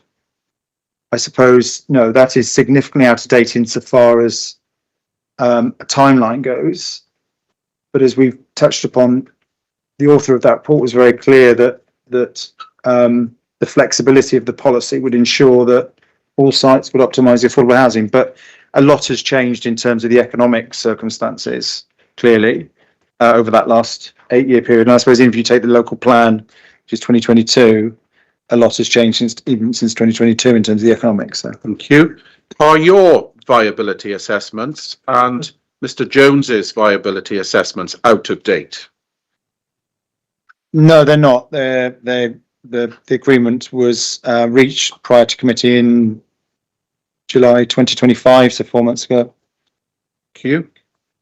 And then it goes on to say, all viability assessments, including any undertaken at the plan making stage, should reflect the recommended approach in national planning guidance, including standardised inputs, and should be made publicly available. In terms of weight to the viability assessments, the FVAs, etc., is there any reason why they should be given less weight by not having followed those routes, or did they follow those routes? No, they clearly follow those routes. Now, so far as you're here concerned, is there any reason that you've seen identified which means, bearing in mind the contents of paragraph 59, that the FBAs before the inspector, which are agreed in the way that we've carefully gone through, should be given less weight than the development plan suggests they should? No, there's no reason for that.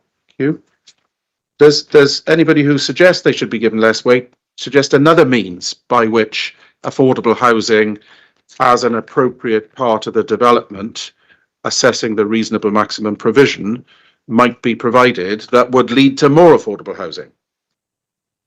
Well, the only other suggestion is ignore the viability and just apply the local plan requirement, the 35%, regardless of what the viability says about the prospects of delivery, I suppose. That's the only other option on the table, I think. Yep. Thank you very much. And is that an option supported by the development plan on its face? No. Okay, thank you very much for that. The next issue, please, is the suggestion in the council's planning proof that there could be a 35% scheme out there somehow, and as a result, there's been a sort of lost opportunity.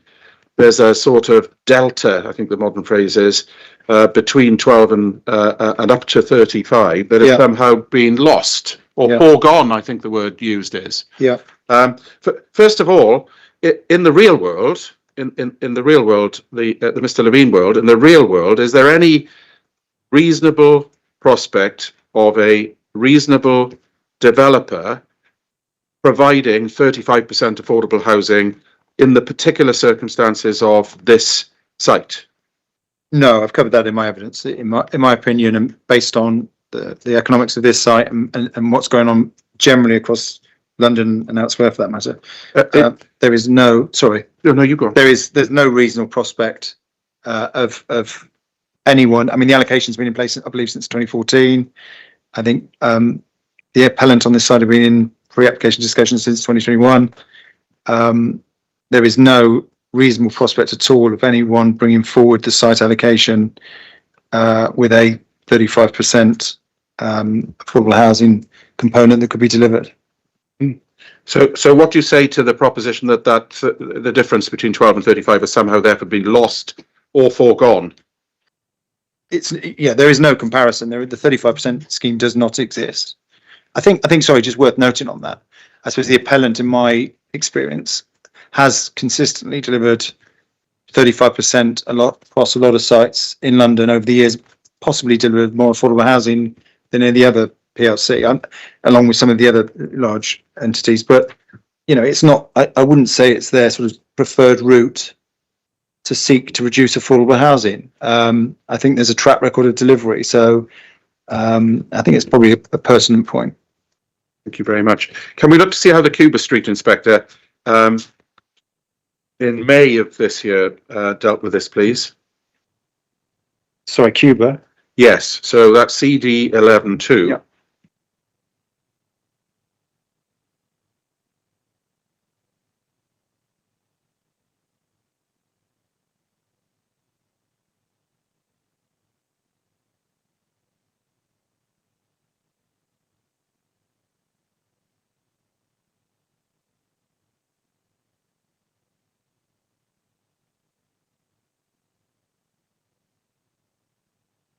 Look at paragraph 31, please. This is the decision of Mr. Matthew Jones.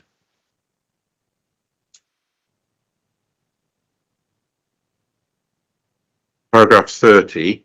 In this case, there was an original permission, as we know from the last time we came to this document, which had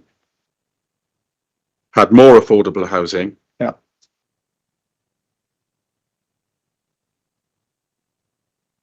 It was 30.15% and was reduced to 16 or so.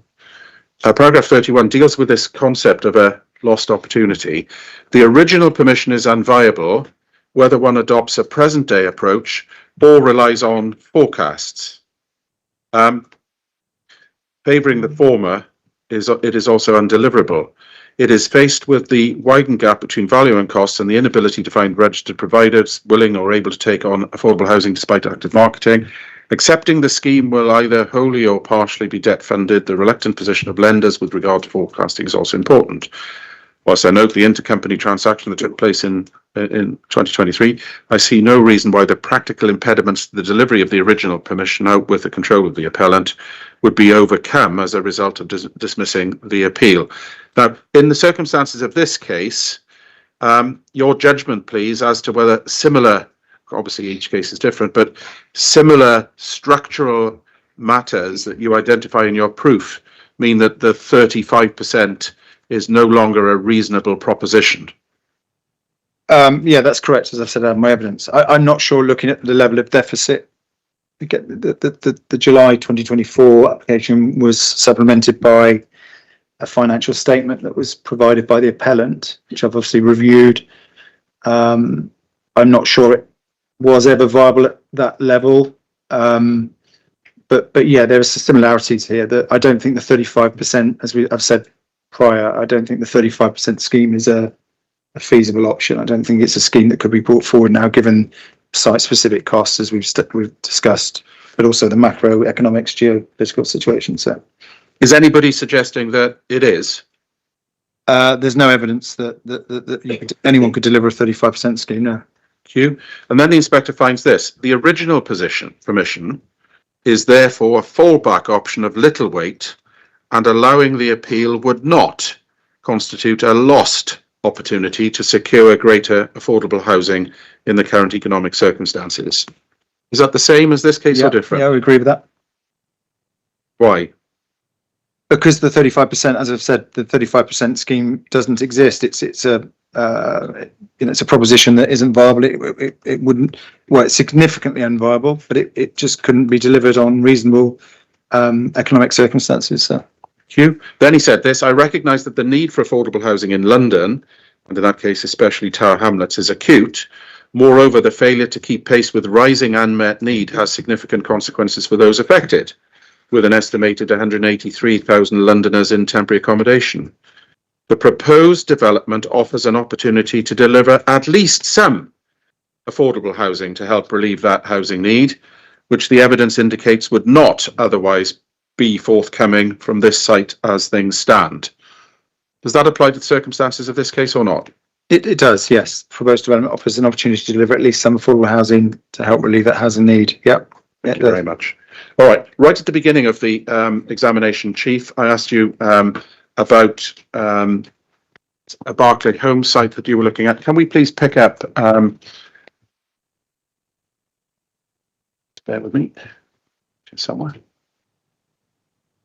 Yeah, it's the rebuttal proof of Mr. Alston, and if you go in that to appendix.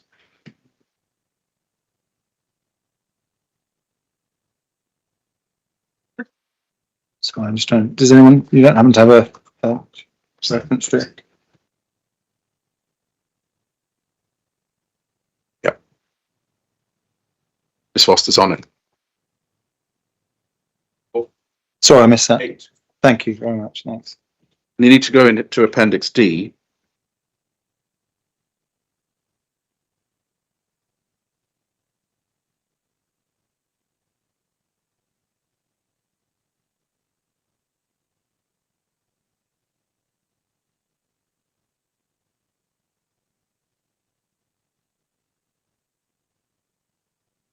Okay. All right. Now we know from the local authority, I can deal with this with another witness, but at the time of the exchange of proofs, the 5-year land supply relied on a 2021 document. That's for another witness. Okay. At the exchange of proofs, there was a suggestion that the local planning authority had a 7-point-something year land supply, and on the Friday before the inquiry started, a note was passed into the inquiry. It's in the core documents, don't need you to look at it, suggesting that that supply of land was now at 5.04 Yes, years. I've seen that. Yeah. You've seen that? Yeah. Okay. Now, one of the sites that's relied on there is the Mall Street and Wharf case, and I'm Yeah. asking you because I got Mr. Alston to ask later, but Okay. you're involved with that. That's dealt with at Appendix D, and insofar as that's concerned, there's a letter from Barclay which in effect says phases 2 and 3 will not come forward in line with the extant consent due to viability constraints. For this reason, a fresh planning application was submitted and is awaiting validation. No delivery on these phases is forecast within the next 5 years. Now, if that's right, should it be in the 5-year land supply or not? Not to my understanding, no. No. Well, again, that's a matter for somebody else, perhaps. Yeah. But so far as your understanding of the facts is concerned, bearing in mind what you told us about your involvement in that, is what is said in the last paragraph of that sentence correct and accurate so far as the viability aspects of it are concerned? Yes. Yeah. We've, as it says there, we've recently provided a viability assessment which has been submitted at a level of affordable housing which is consistent with what we're talking about here on the appeal site. So that hasn't been reviewed by the council, but the constraints in terms of the economic, geopolitical constraints are causing similar issues on this site and obviously plenty of others. So. Thank you. And the other one you mentioned is Canada Water. Again, I can deal with this with Mr. Alston, but he produces evidence to the effect that the Canada Water scheme has stalled, Yeah, and has found itself to be not fundable, and therefore has had to go through the Section 73 approach that we saw in Cuba, in Cuba Street. Yeah.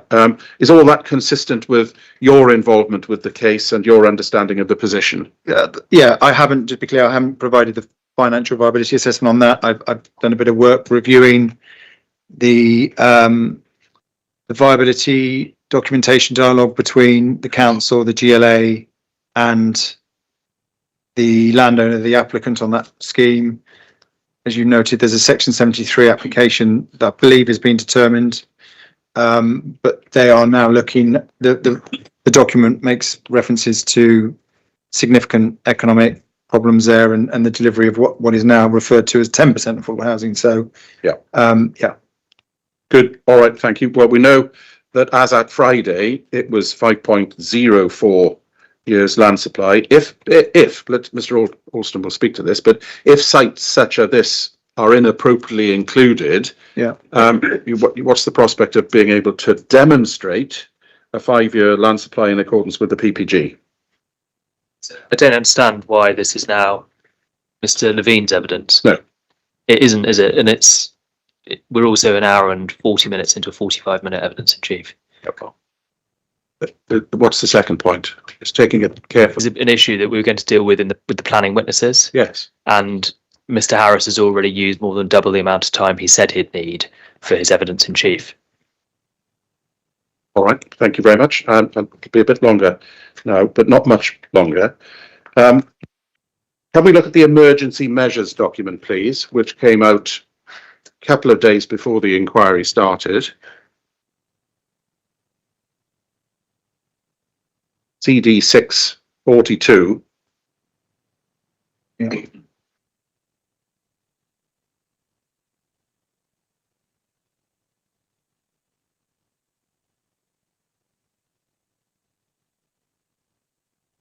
I'm not going to ask you to look to them in detail, Okay. but I don't think we've looked at them on the screen during the inquiry just yet. The press release issued by the Ministry of Housing, Communities and Local Government and the Secretary of State himself is entitled "New Measures Announced to Ramp Up House Building in London." You don't deal with this in your proof and you don't deal with it in your rebuttal because of the date at which it was issued. Correct. I think it was the 23rd of October. So yeah, correct. Thank you. And what it says in terms is clear from the document itself. It refers on page 2 to significant challenges in delivery due to a combination of the legacy of the previous government, the impact of the pandemic, high interest rates, spiralling construction costs, regulatory blockers and wider economic conditions. And it says this has created a perfect storm, resulting in more than a third of boroughs recording 0 house building starts in the first quarter of the year. Is that consistent or inconsistent with your professional experience of what's happened in the market in the last 18 months or so? Yeah, very consistent. It's housing starts have collapsed in London. So. Thank you. Going down to Housing Secretary Steve Reed said, getting spades in the ground in London is crucial if we want to see the biggest increase in social and affordable housing and meet our target of delivering 1.5 million homes in our plan for change. Now, again, in terms of viability, what does that mean for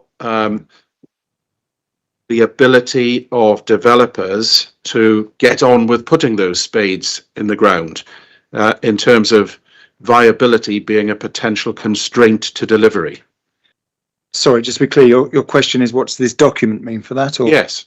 well, one of the measures, there are several measures, but one of the measures is a time constrained. The detail will be in the consultation later this month, but a time constrained reduction in what we've discussed, the H5 threshold approach in London. So the detail in this document refers to a reduction on a like-for-like basis with private sites from 35% to 20%. Out of that 20%, it's not necessarily a like-for-like comparison, because actually the 20% is half of that can be grant funded. So I guess the headlines is it's a recognition that the level of the development plan level of affordable housing at the moment is largely unachievable. And it's a temporary, for a period of years, with some conditions attached, requirement by central government and the GLA through NSPG in due course to reduce that, to try and aid delivery through improving the economics of development. Brilliant. Thank you very much. Those are the questions that I ask. Apologies for going over my time estimate. Thank you, Mr. Howes. We'll adjourn there for 20 minutes. Thank you.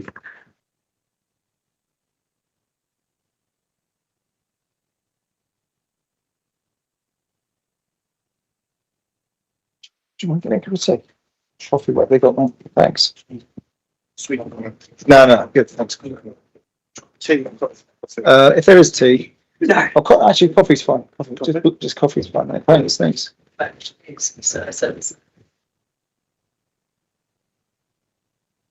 Yes.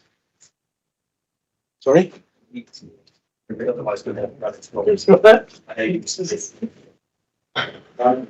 is now very much company. Even with the answer today.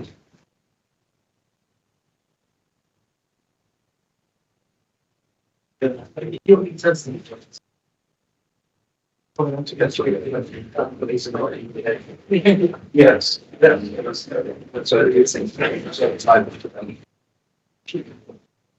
So both of the constitution checks about the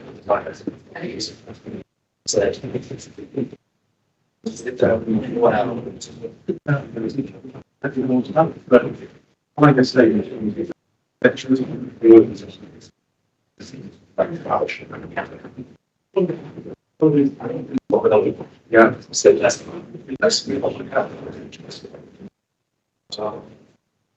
it's in 1.5 ahead. 1 hour. Sorry, 2 hours. Hey, was this?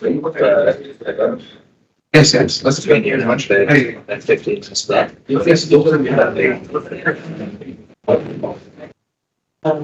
the list? That's the one. No, that's kind of you. Thank you very much. Well, the others can't talk to you. Oh, I can. perfect. Don't sit here, don't you? Do you want any more water? No, I'm good, thank you. And Actually, there's probably some biscuits around. no, I'm good. Yeah. That's coffee, actually. It's always nice to sit here. It's like after half an hour. You know how they do it, isn't it? Oh, I know. just that constantness, and even some discussions, and you're like, oh, cheers, hang on a minute.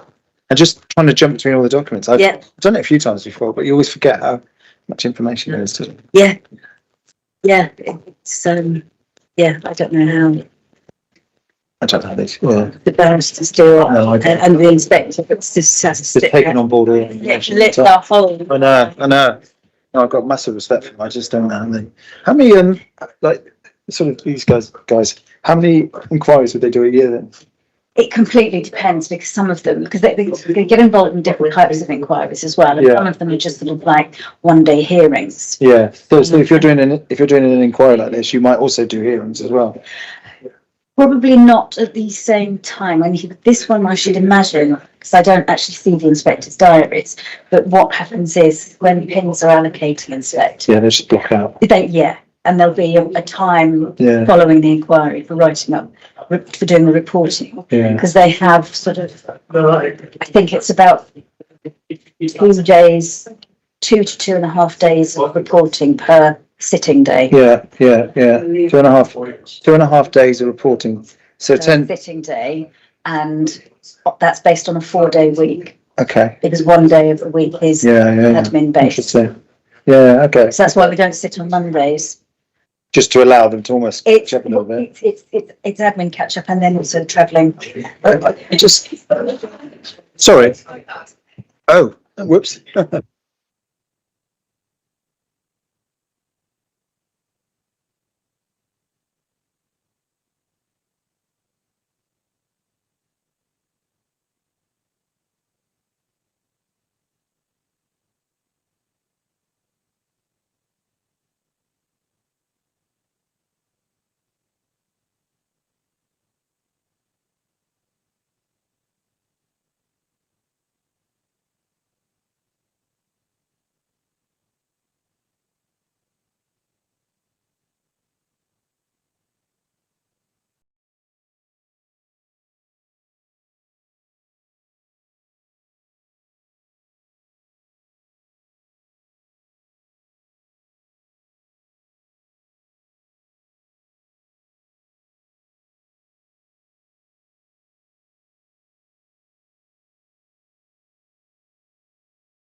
Mr. Tierney, I think you have some cross-examination.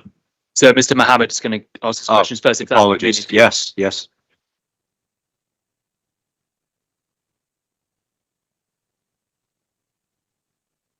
Thank you very much. Mr. Libby, can you just check your mic is working, because I've disconnected something here and that I knew would be the can't seem to put this back here. Okay.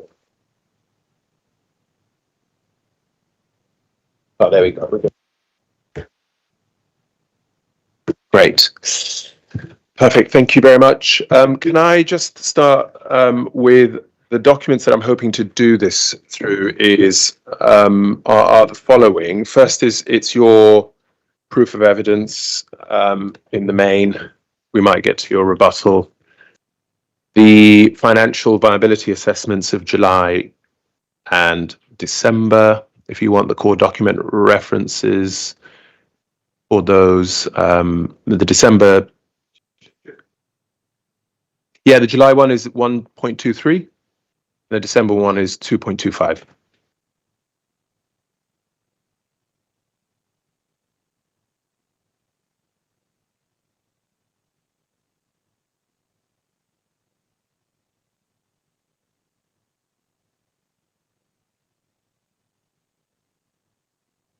Thank you. I'm going to ask you a few questions before we get to that document and pick up a few of the answers that you'd given in the examination in chief. Sorry to interrupt. 1.23 is the December, which is my financial. What's the July 24 one, which is the appellants? Is that just so I'm clear? Okay.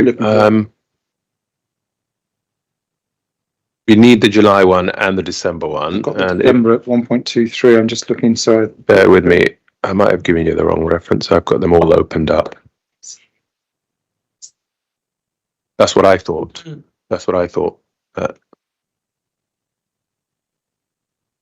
Correct. Oh, thank you. Correct. Thank you very much. Thanks. Are you looking at 1.23? Yeah, sorry, it was just taking a long time to open. I was getting. Oh yeah, it's a huge document. Sorry. Yeah. No, fine. I should have had it open. We'll wait. I'm with you. For those to load up in just a minute. I've got just a few questions to ask you in the intervening period. So the first thing is just to obviously, are you familiar and have you given evidence at local plan examinations? Have I given evidence at local plan examinations? I should know that. Yes, I have, in terms of examination in public. Yes. And you're familiar with the process where an examining inspector will assess a local plan, look at the various allocated sites. There will be a viability assessment that relates to the development plan. You're familiar with all of that? Certainly the evidence base and in terms of the viability element and the affordable housing element, yes. I am, yes. And so a plan would not be adopted or found sound if it wasn't said to be viable. Which is a requirement of MPPG. Yeah, correct. To properly justified in the usual way, justified, positively prepared, and then ultimately found sound. So can we agree that insofar as when this policy was being allocated in 2022, this site and what the overall plan sought to achieve in affordable housing was viable at that point? This site wasn't tested per se, as far as I'm aware. I don't believe the strategic sites were tested. I'm stand to be corrected. I couldn't, in terms of the typology type of arrangement that was tested in the evidence base, it was deemed as the inspector deemed that to be robust. Yes. But if your clients would not be able to deliver your site and were promoting it as part of the local plan and they didn't think it would be viable to deliver, would they have still put it forward as part of the allocation? I don't know if they did put it forward as part of that, but in your experience, well, it would be reasonable to put forward a site, in my mind, to be included in the allocations on the basis that the development plan policy allows for subject to viability. So yeah, the plans, hopefully answering your question, the plan is what, 15 to 20 years. Sure. The expectation is that through those various economic cycles, as the evidence base suggests, some sites will be viable and some won't. So it's a balanced approach, I suppose. I agree, but I'm asking you at the time when the plan is adopted. Yes. It's fair to assume that your client wouldn't be promoting it and the examiners wouldn't be finding the plan sound if there were major development sites such as these that would not be deliverable or viable.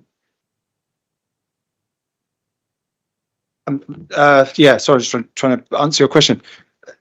The viability of the plan was deemed to be robust and sound on the evidence base provided, including your site. It wasn't included explicitly, but in terms of the overall, the BMPP evidence base, as included in my rebuttal, Annex 1 of my rebuttal, is clear that it's a flexible policy. I'm not asking you about the flexibility of the policy or the subject to viability. To answer your question, it wasn't tested specifically. I got that. But the headline expectation would have been 35% subject to viability. Correct. Correct. Okay. So the headline expectation of when this plan was adopted, including your site, was the 35%. That's the starting point. Absolutely. Okay. Yeah. Good. Agreed. Now, when we think about that headline expectation in terms of how plans are prepared in the picture, earlier on you answered my learned friend that P1, on what you said earlier, I think if I've not misquoted you, you spoke about P1's expectations, the minimum. Do you recall that, those series of questions that you have? Do you want to just turn up SP1? Yes, thank you. Excuse me. And the question of the minimum 35% question. Yeah. But first of all, plans should be read as a whole, yes? Yes. SP1 should be read alongside NSP 74? Yes. Good. And then, so if we look at what it talks about here, our target, the second sentence of SP1, our target is 50% for all new homes as social rented and intermediate homes, that obviously mirroring the London plan. And then further down, we can see the lists, but this is the bit I'm interested in, because you talked about the minimum and what that looks like. But can you see this where it says reasons, paragraph 1? Sorry, you're on page 106? If you're looking internal SP1 of the local plan. Oh, SP1. I was on P1. Sorry, I beg your pardon. Sorry, SP1. Okay. Sorry, I should have said SP1. So I thought you were on P1. Let me just quickly catch up with you. Thank you. SP1. Yeah, I'm with you. So SP1 at paragraph, can you see where it says reasons? Yes, I can. 1. We will continue to deliver. Do you see that? One of the highest levels of new homes? Yeah. And then can you see the sentence that begins, we will increase this to 50% social and rented intermediate homes in the London borough, in the London plan, in line with the London plan. And then encouraging developers to exceed 35% social rented and intermediate homes. Do you see that? I do, yes. So actually, beyond this being a sort of a minimum 35%, this is a policy that's specifically expecting developers to exceed that 35%. Yes, correct.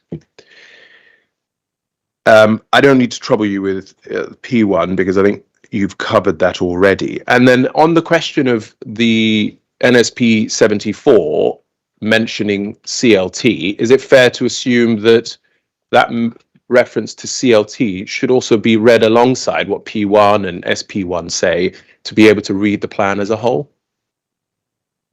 I think as I covered before, CLT is defined in NSP 74 as an intermediate housing product. So yes.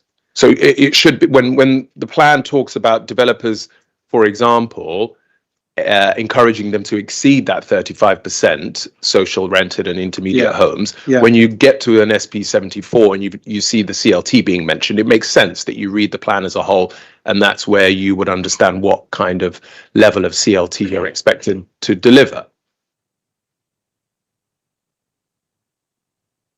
Yeah. Yes, I think I'm with you. P1 is clear about the expectations over intermediate housing and the different types of intermediate housing. CLT and NSP 74 is deemed to be an intermediate housing product. It would be down to site-specific discussions as what proportion of the intermediate product might be delivered subject to viability as CLT. Did you know that no other policy in the local plan, in the Southwark plan, mentions a CLT? Was I aware of that? Because I don't No, think you've probably not. mentioned it anywhere in your evidence. The CLT provision. The specific mentioning of the CLT provision in NSP 74 Yeah. is a unique mention to this site. Nowhere else is mentioned. So, yeah, okay. Were you aware of that? No, two points then. I didn't ask you a question beyond Okay. saying, are you aware of that? So you were not aware of that. I've never come across it before on any other site I've worked with, but I wasn't aware that it's unique to NSP 74 now. Okay. So the fact that it's unique to this particular policy and no other strategic allocation mentions the CLT element of it, it's a major omission of your development if it's not providing any CLT developments through this scheme, isn't it? Well, as I've set out, the CLT, whether it's on this site or any site, is a component of an intermediate housing product. It's deemed to be an intermediate. It's a sub-market housing product. So it is subject to the same development plan policy as every other affordable housing product. The fact that it's identified on this site in itself, I don't think makes any difference to the viability test. Okay. From my perspective. That's fine. I'll pick that up with the planning witness, Okay. no doubt. Can I then take you? Let me just reflect on that. So what you're saying is that the fact that NSP 74 specifically mentions CLT wasn't something that would have been a material consideration for your viability assessment. Is that right? So for our viability assessment, I don't want to know about what else is included. No. I want to know whether this is what you're saying is. I characterize what you've just said as right.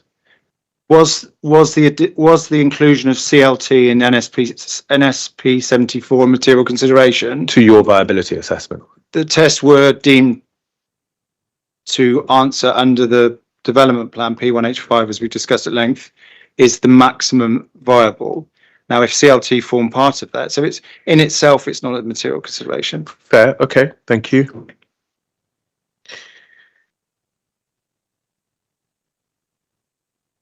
And what you're saying is that in itself, it wasn't a material consideration, but actually for you looking at viability specifically, your sort of guiding Northern Star is the H5. You look at them in the round. I mean, yeah, the viability in terms of the material consideration, the CLT question, there's a wider question around the planning, but you'll come to that later on. So yeah, H5 and P1 is the key development plan documents. Okay. I'll come back to H1 and P1 as well in just a second. Can we now turn to the July 2024 financial viability assessment? I do apologise. That it's a huge document, and I downloaded it. I've got it. Sorry, you've got it. So it's July 2024, document reference AC15. Do you see that? I do. Now, this, as I understand it, you didn't have anything to do with writing this. Correct. This is a Berkeley Holmes document, as far as I'm aware. I believe so. Yes. And this was the document that was being submitted as part of the application originally. That's right, isn't it? That's correct. I believe so. Yeah. So can I just deal with a couple of paragraphs before I move on to P1 and H5? Okay. The first thing is that this is a document that basically says this is a scheme. So let's turn to the executive summary on page 4. Yeah.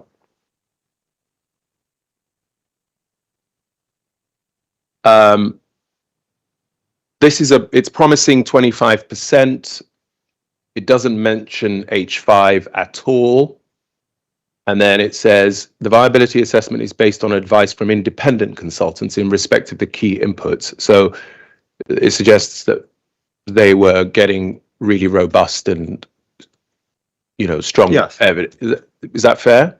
That's fair. And so it says the report demonstrates that the proposed affordable housing is more than the maximum viable provision and concludes that whilst there is a viability gap on the present day basis, Berkeley has confidence in its own ability to, as an urban regeneration specialist, to bring value, growth, and a placemaking premium development. Yes? Correct. And that's July of last year. Now, when we understand Berkeley's confidence in its ability to have that kind of ability to bring growth, value growth through the urban regeneration, that confidence in its own abilities to do that, that remains true today as it did in July 2024, doesn't it? Yeah, certainly. I mean, they're specialists in their area. In terms of urban regeneration, yes. Good. And that's a qualitative sort of judgment of what they're able to do based on the multiple experiences over many years in London and elsewhere, right? Yes. And again, that remains true today as it did then. And back then, with very robust independent consultants, they were not saying that H5 is engaged. In fact, they don't even mention H5 in that passage of various policies.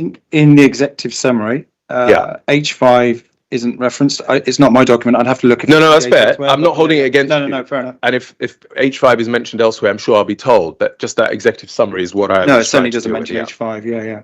Okay, and then it also it refers to 25% of the proposed scheme in reference to P1. Before we move on from this, we can see that, and that's what underpins the requirement. You see that? I do.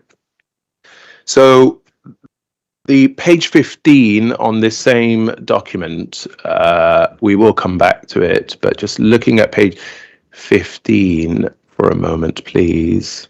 Page 15. Yeah. Okay. Page 15. And this is the viability outcome and conclusions. Can you see that? I think it's page 13 of the actual document. Yeah. The PDF I've got is 15. Sorry, yes, yeah. So this is where it says viability outcome and conclusion, the summary of the appraisal. Yeah. So at the time when this is being submitted by the very developer who's going to say that they build it with independent consultants, what they're saying is that there's that profit margin of minus 57 million, and then the deficit benchmark profit margin 141 million. Correct. Yeah. And at that time, they have every confidence that they can make this work, and they have every confidence that they can deliver with the level of affordable housing that's policy compliant in the fullest sense. Yes. Correct. Yeah. And then finally, on page 48 of that same document is an attachment of a Savills report that says mainstream market outlook. See that? Yeah. And then we can see this is about the sort of market outlook performing strongly. You can see, and then I think, help me with this. You're much more of an expert than I am, but as I understood this table too, this is an understanding of the level of growth that's anticipated over the next sort of four and a bit years. Is that right? I'm just going to this. So table 2, page 10 of the Savills document. Yeah. Yeah, it looks like they've lifted, I assume, from their own in-house research team. London mainstream, UK mainstream, they've looked at forecast annual and compounded growth rates. Yeah. Yeah. Okay. And finally, on this, when we try and understand Barclays' sort of confidence in the market to deliver, that's again, we don't have any quantitative analysis of that. It's just a qualitative judgment based on their experience. And you think this inspector should attach significant weight to that, don't you? Their ability to deliver, given the current deficit, you're saying? No. The confidence that they set out in that document that we saw, where they say, notwithstanding the viability position, they have the confidence, and given their regeneration experience, to make it work. That's something that our inspector should attach significant weight, shouldn't he? Just so I understand your question, the viability is an objective exercise, but Barclay in the July 24 document that you're referring to, with a significant deficit, said that they were confident in their ability. I've stated earlier that I'm not sure that was ever deliverable, but that's my own opinion. I'll come back to that. I'm not asking you that. My view now is that the scheme is in, as I've stated, the scheme is in a positive territory. The deficit isn't where it was in July 24. And whilst viability is an objective exercise, would I have should the inspector have confidence in Barclay bringing this forward? I don't think you've understood what I'm asking you, and that's my fault. Let me try again. If you turn to the page 4 of the executive summary so that we can move on from this document. So page 4. Yeah. This is a Barclay Holmes document we've talked about, and they've also explained that they've had advice from independent consultants. Yes. We can see that. And then they say the report demonstrates that the proposed affordable housing is more than the maximum viable provision, concludes that whilst there is a viability gap on a present day basis, pausing there, that gap is what we've just seen of the 140 something million. Yep. Back to the document, Barclays has confidence in its own ability as an urban regeneration specialist to bring value growth and a placemaking premium to the development. Do you see that? I do, yes. And we agreed earlier that that was the case in July of last year, and that remains relevant today. They haven't lost that ability. Agreed.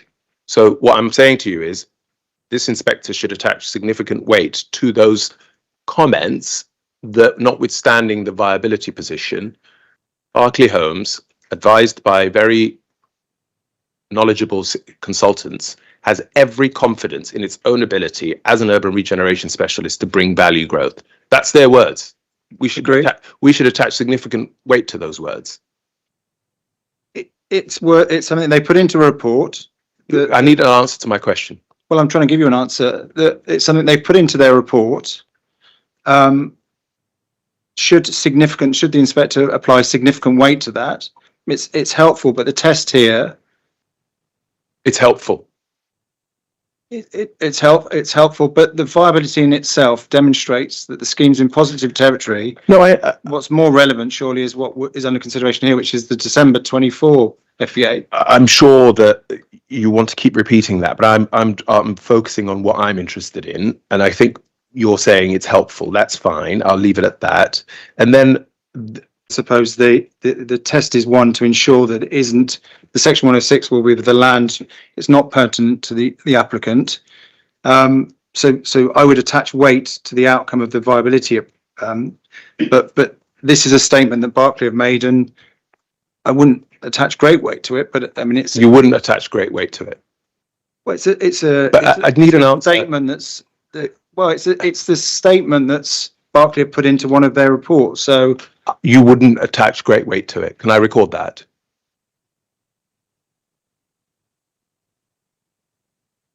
My view is that the viability. What's the answer to my question, Mr. Would I attach great weight to that? I'd attach some weight to that, but I think some weight. The exercise I've been asked to do is an objective one, so that's my key point too. Some weight. Okay.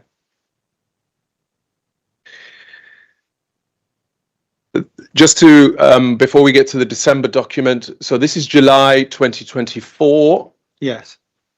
A consultation process takes place with the members of the public, with various people scrutinizing this application. Yeah. And that whole time it's being scrutinized on the basis that it can deliver this percentage of affordable housing. And indeed, in October of 2024, we can turn this up if you want, but you can take it from me. In October 2024, it's the basis on which the GLA's first response is received. That's fair, isn't it? I believe it was October 24. Is that the stage one report? Yeah, GLA? stage one, 7.20, exactly. Yeah. Okay, so that's the basis on which the public's consultation and the public's conversations is proceeding on that basis. And I'll come back to the December 2024 report now. Before I do that, let's just deal with this analysis with H5 and P1 and the viability tested route. Okay. You don't necessarily need to turn up the documents, but you can certainly turn up the H5 if you wish. I'm going to ask you a few questions. So the first question I have is, we have a policy H5 that talks about the reasonable maximum that a development can deliver. If the reasonable maximum that can be delivered is 0, earlier on you were answering questions, it doesn't necessarily follow that there is a policy breach. In fact, you don't have a policy breach if you can demonstrate what the reasonable maximum is, contrary to policy, yes? And here, that's a policy prescription that's looking at the viability evidence and the viability process to determine what is the reasonable maximum, yes? Now, as part of that process, the reasonable maximum possible is assessed based on the inputs that you put into your financial viability assessments. Yes? And once those inputs are put in, the results that come out says 0, ergo, no conflict, equals no conflict. Yes? Now we're told that Barclays are offering 12% beyond that which was identified by the viability process. And that's a commercial view. But take one step back. When the viability appraisal was being done, and we talked about the standardized, objectivized inputs, there wasn't an option that said commercial view, was there?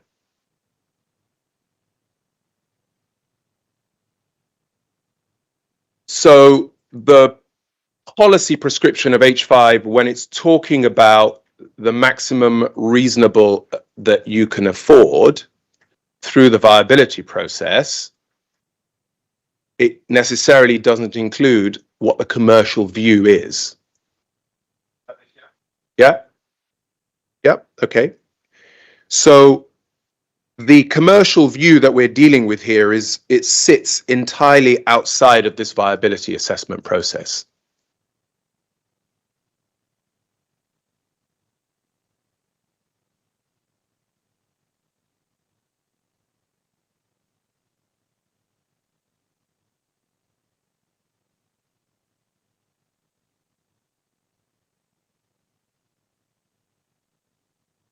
No, I'll get to all of that.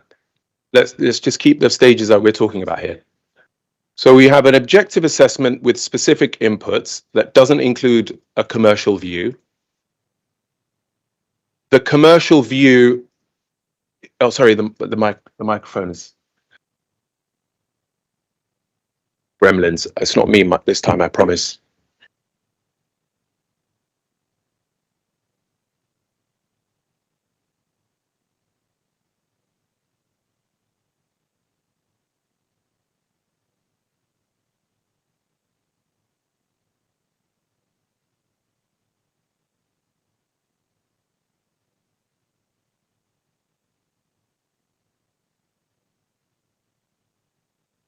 Thank you. Thank you. Sorry, so because of the standardized, objectivized way in which the inputs work, necessarily the commercial view isn't one of the options of putting in there. We've agreed that. And when this inspector then looks at the viability assessment that looked at the reasonable maximum view, he knows that the commercial view isn't one of that. And yet, when we think about the way that you're now seeking to use the 12%, you're seeking to benefit from what you say is the policy plus position. You follow? Yeah, I do. Yeah.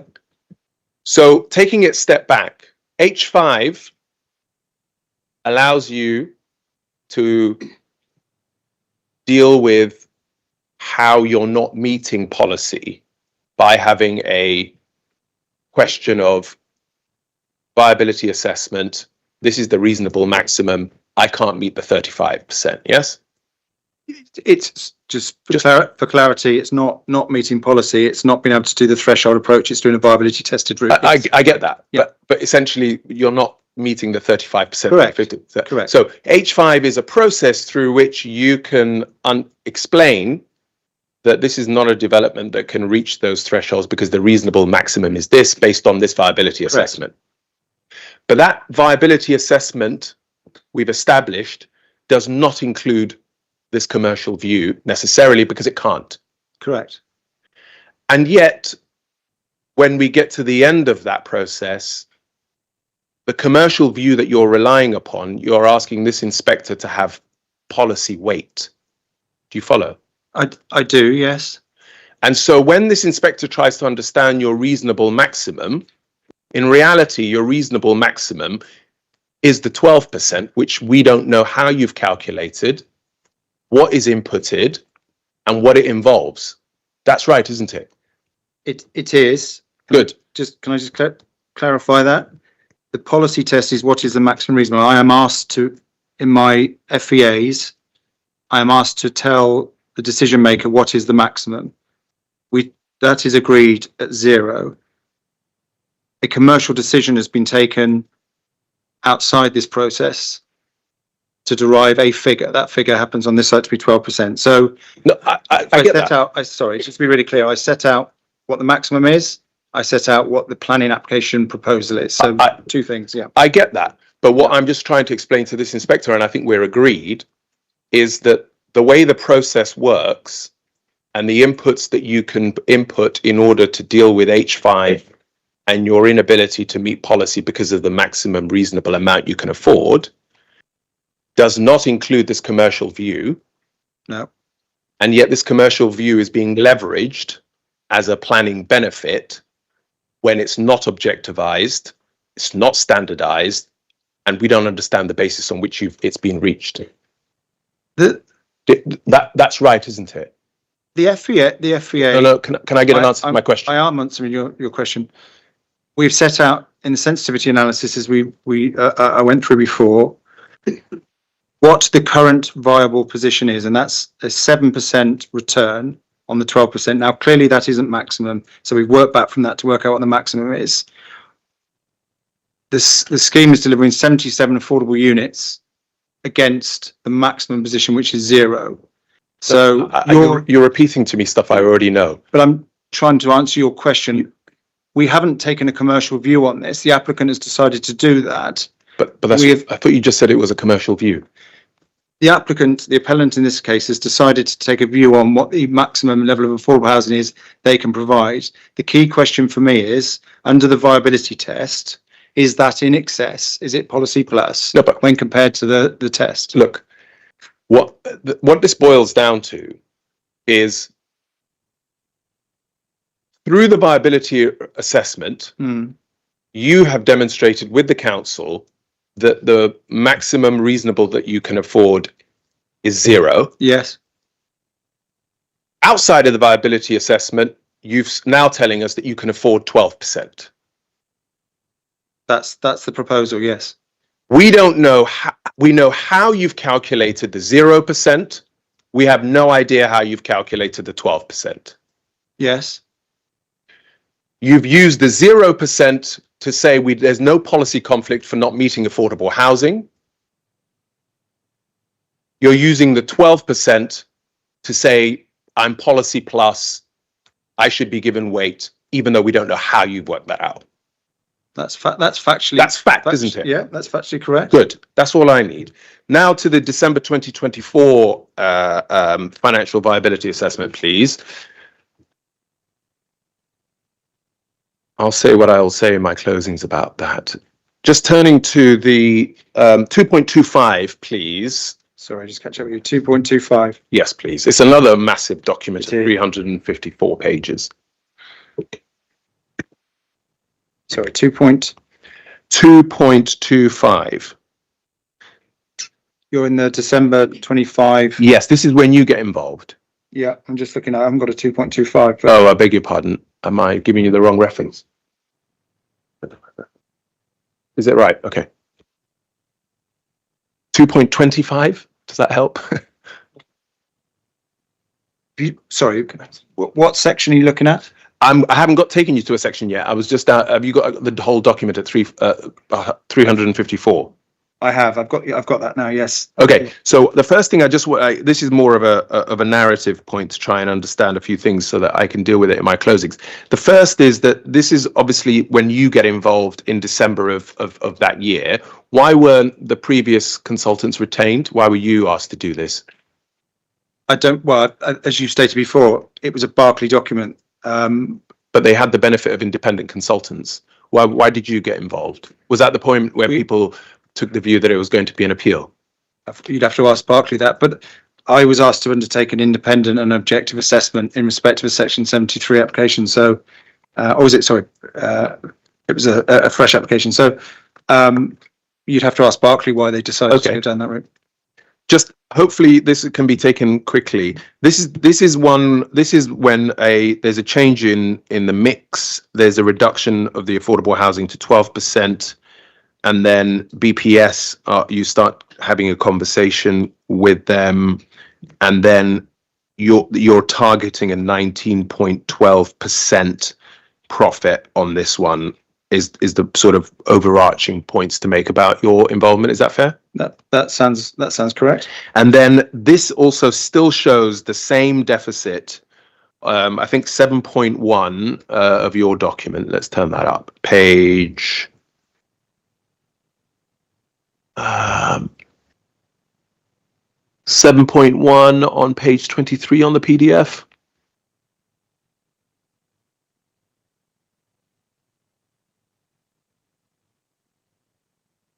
Yes, that was our results in December 24. So, And yes, that's quite uncanny. You're pretty close to what they found in July. So our benchmark land value was 36 million. Our target return was 83. We had a negative residual of 57. Deficit 141. Pretty close to what Barclay was saying in July. Return was minus 57. This is the July 24. This is their own results, isn't it? I beg your pardon. I'm looking at the wrong table. Yeah, yes, this is the own Ours results. wasn't that big. That's why I was getting slightly confused. Ours wasn't that. I beg your pardon. That's my fault. This is referring to the July 2024, and then we go down to BPS at 7.7. Can you see that? This is you're referring to BPS report. I refer to the BPS report, the October 24 report, correct? Yeah. Yes. Yeah. And just help me with this in terms of BPS's involvement. Yes. When the July document went in, were BPS involved at that point, or they didn't need to be because of the? They were involved. 7.7. Their October 24 report clearly predates my FEA. This was their report to the Barclay July 24 FEA.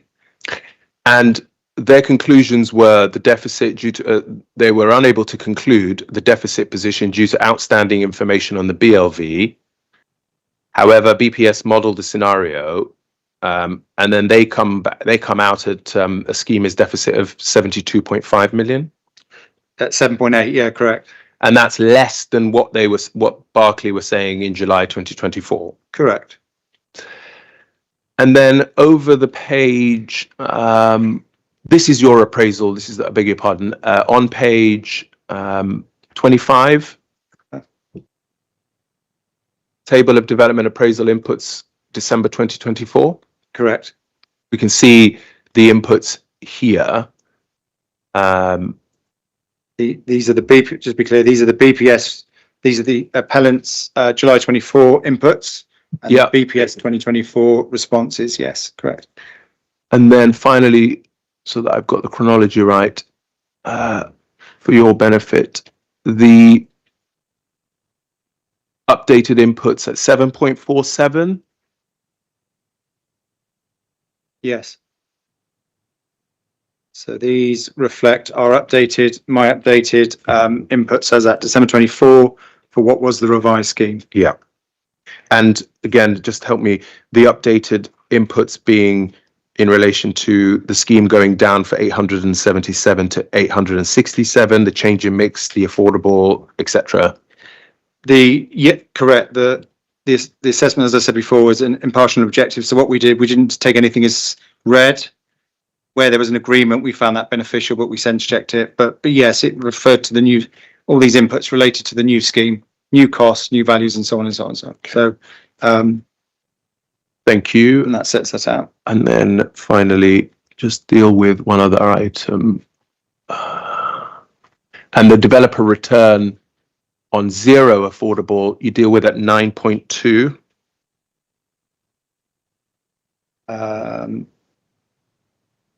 That's correct. Q. Okay. Can I now then deal with a few of the other elements in your proof of evidence now? Turning to your proof of evidence, wherever you can find it.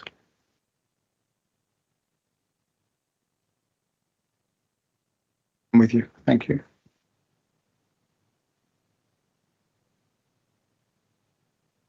let me know when you're there. I'm there, It's a thank 30 pages, 29 pages, sorry. You Yes, got that? yes, thank you. So just to be clear in terms of, I just want to give the inspector a context of this. I know you might not have been involved for a period of time on this, but I understand that your clients bought the site in 2021. I understand that's the case. I clearly wasn't involved there, but I understand I stand to be correct. Without planning. It didn't have planning at the time. And again, for our benefit, it's best to assume that they wouldn't have purchased it without any realistic prospects of delivering on it. No, they're a PLC and they'd only buy sites if they thought they could deliver housing and yeah. Indeed, they wouldn't buy sites they couldn't make a profit on. Well, they're absolutely, they're a PLC. Good.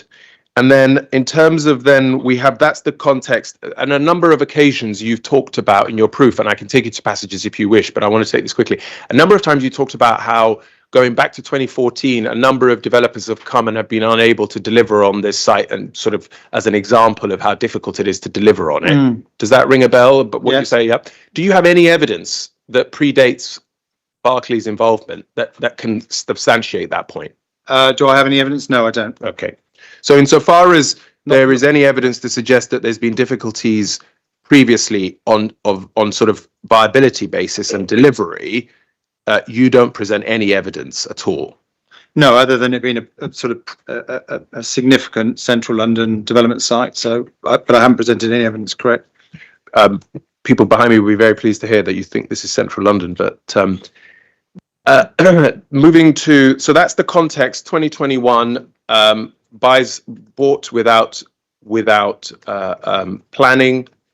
We have the allocation in 2022, the process that we've seen, and then of course at the time when. Sorry to interrupt, sir. The allocation originally was 2014, I believe, and then it's carried through into 2022 in the new set of plan. But for your clients' benefits, I'm just thinking about their dates rather than what happened before that. But I know what you mean, though. Yeah. I know what you mean. And then in terms of presumably when they were buying it, they were aware of the Morrisons that might one day become a Waitrose. They were aware of the fact that they would have to have a contract with Morrisons. Yes, as the landowner. I mean, that's a standard. You'd have to ask them about the details, but they would have been aware of that, yeah. Because the reason I'm asking you is because I'm coming to your proof where you start talking about sites constraints. Yes. So let's just deal with that now. In your proof, one of the site constraints you identify is the Morrisons trading element of the development. You deal with this at 3, I think, bear with me. Site constraints, you deal with it at section 3, page 14. Yeah, thank you. Now, again, I can take you back. A quick question for you in relation to the financial viability assessment in July that you weren't involved in, and then the December one that you were involved in. In both of those documents, I read very closely late last night. I don't find anywhere in those documents the suggestion that the Morrisons trading hours and the details that you set out here being a significant constraint on the site in the way that you characterize it in this document. And I say that because both in your December document and in your July document, the way that the Morrisons issue is being characterized is essentially without the Morrisons on board, we don't have a development. That's what's been said. Is that a fair summary of the evidence? As you know, I can't comment on the July 2024, December 24 document, my document, the continuation, I believe it's in there, the continuation. So when undertaking the viability, clearly we have to look at things like phasing, how that's constructed, the cost of that. So it is in the December, to answer your question, the December 24. You definitely deal with it at 3.27, page 17, for example. I'm not suggesting you don't mention it, but you don't mention it in the way that you do now in your proof as being a significant constraint issue that has a marked impact on the viability issues. You talk about it as being something that has to be secured in order for this development to take place. Absolutely. Is that fair? Yeah, that's fair, and that was presented to BPS, and they've scrutinised the costs related to that. So So you can't speak to the July document, and now so let's have a look at what this what you say in your proof. 3.8.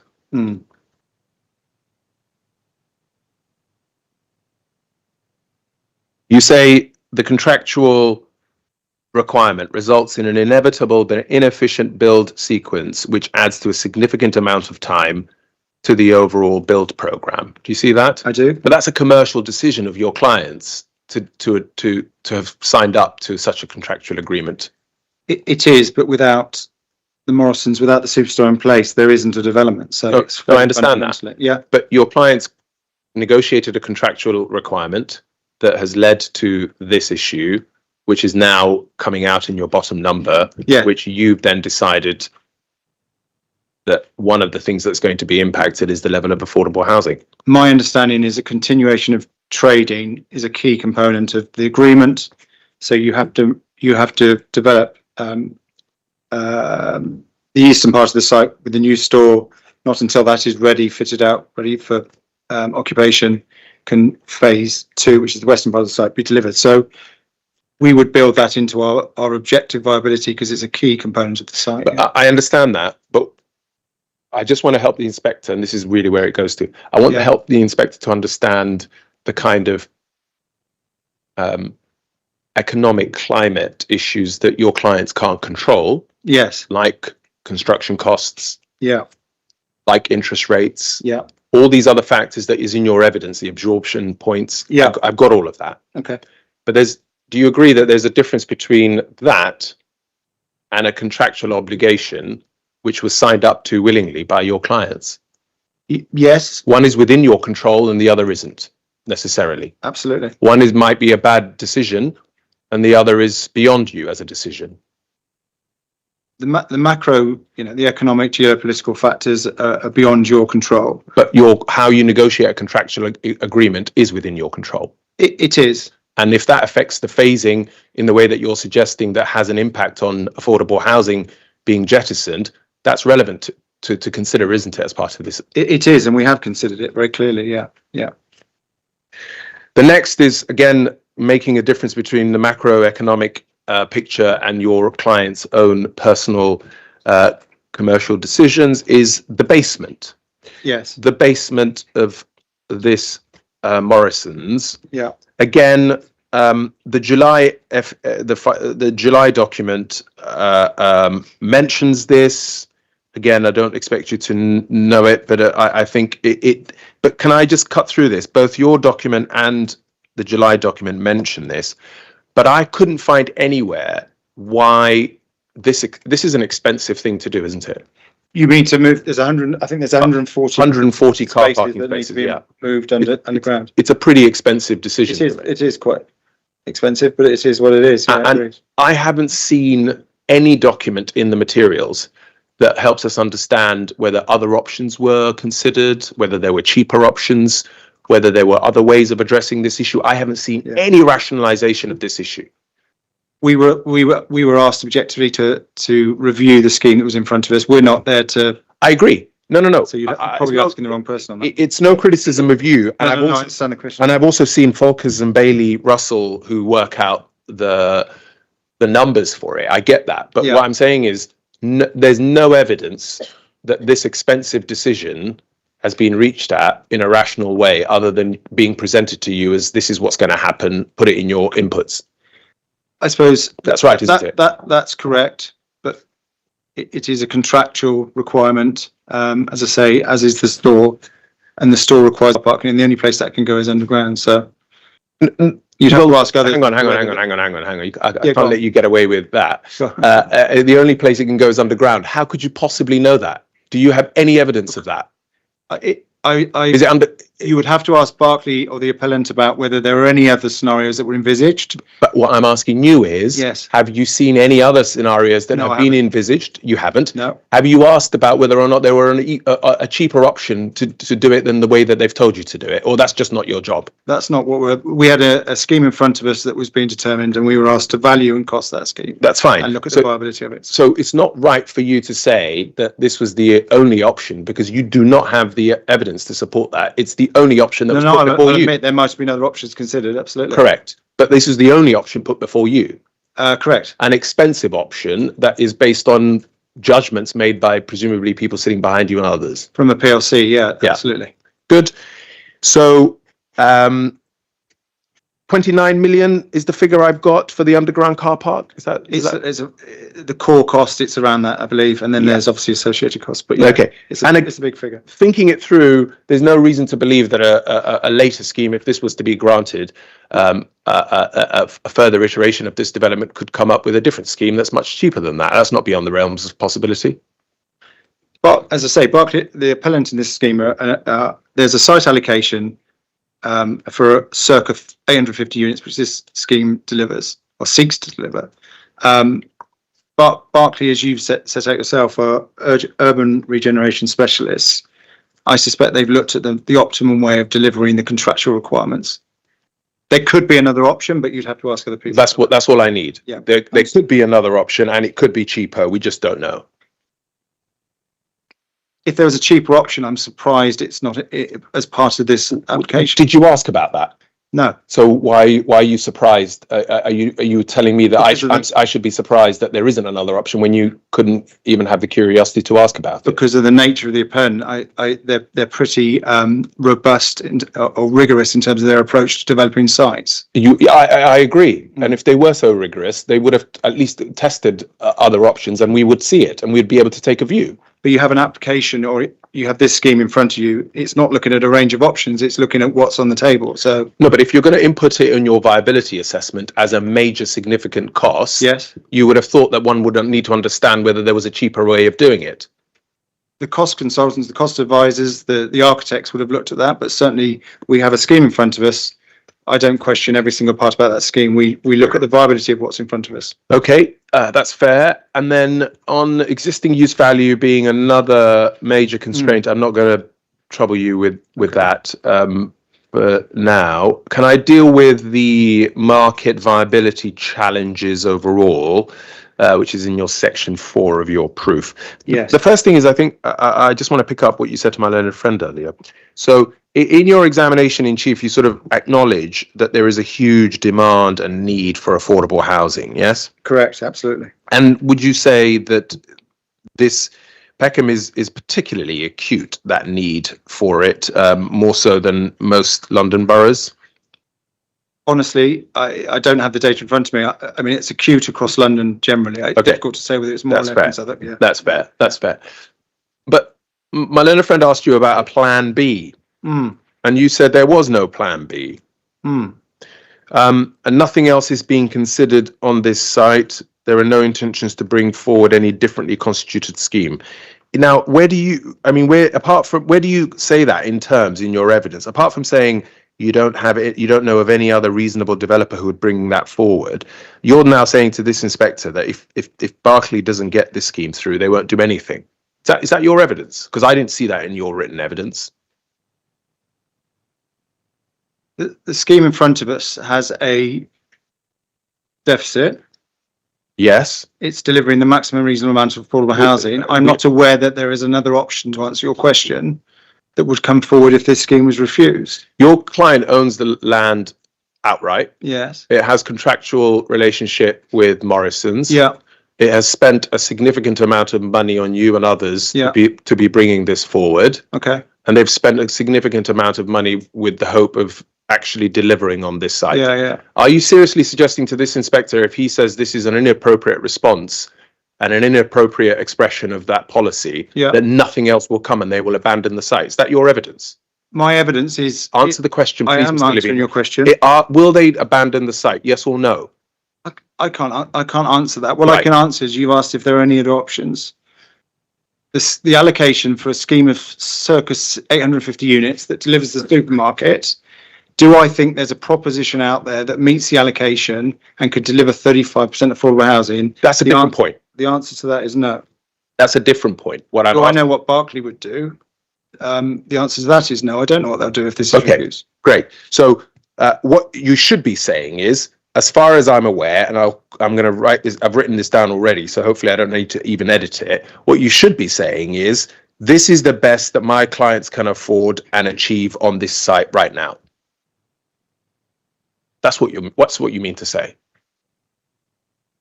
This is the best that my clients can afford and achieve on this site right now. This is the maximum viable amount. Yes, absolutely. It's in excess of the maximum viable amount. Correct.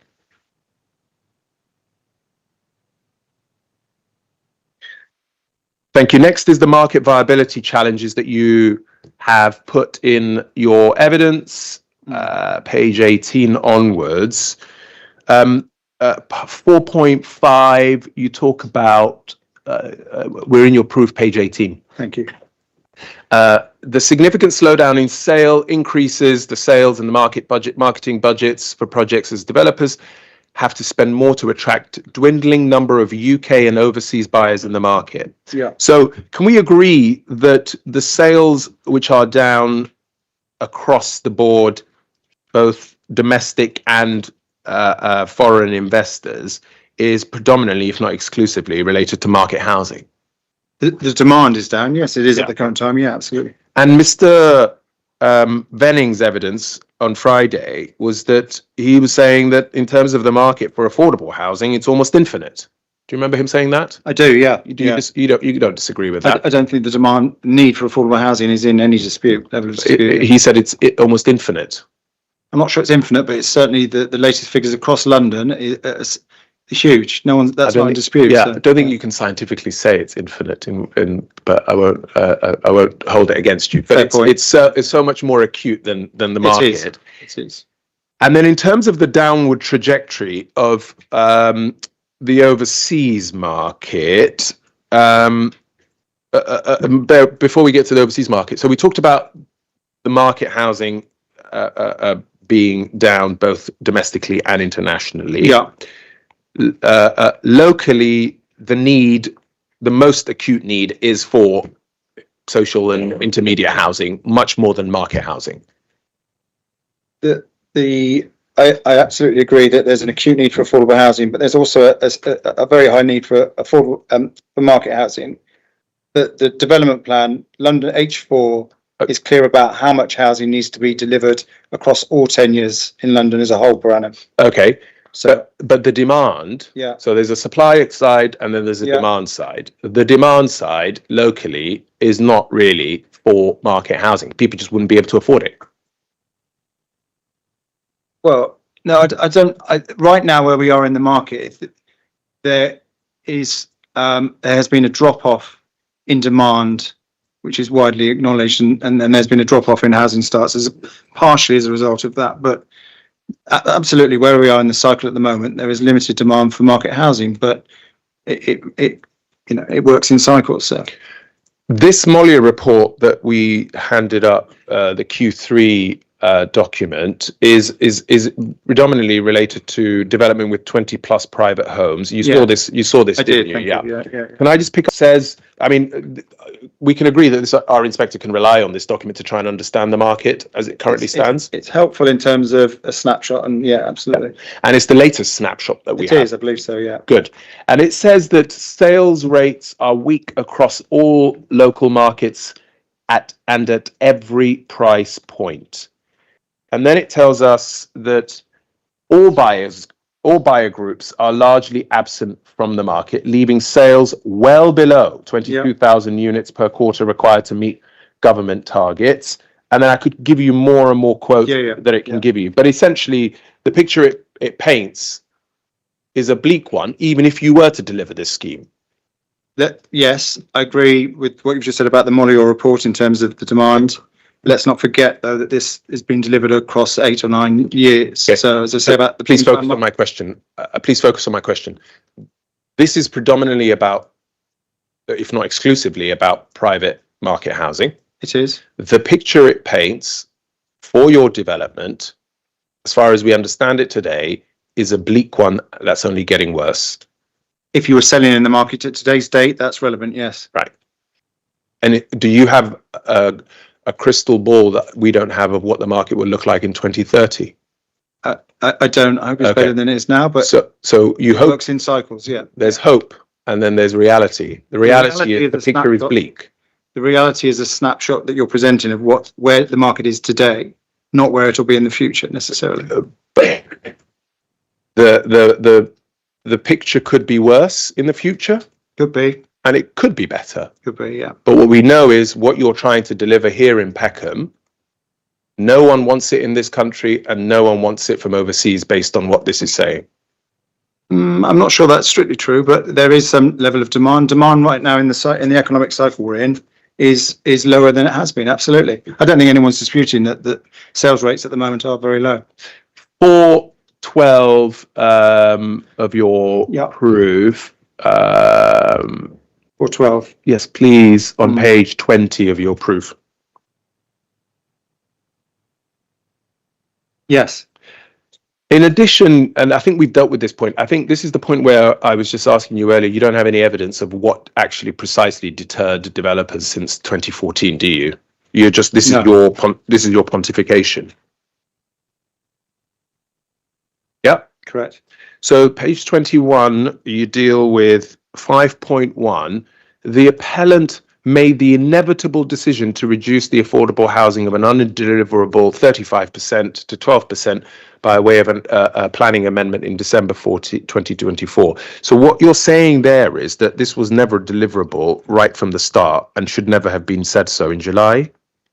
In my opinion, yes. I given the level of the scale of deficit on this scheme, and given what I'm seeing elsewhere, I'm not convinced, given the site-specific constraints and the economic constraints, this 35% was ever achievable, actually. Okay.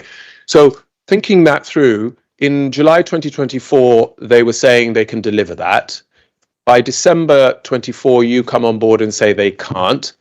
By November 2025, you're here to say there's a commercial decision on 12%. Correct. Who's to say in July 2026, you wouldn't turn up and say, in reality, and I'll read the words, the appellant made the inevitable decision to reduce the affordable housing from the undeliverable 12% to 0, because that was always the intention. There is absolutely no guarantee that that won't happen.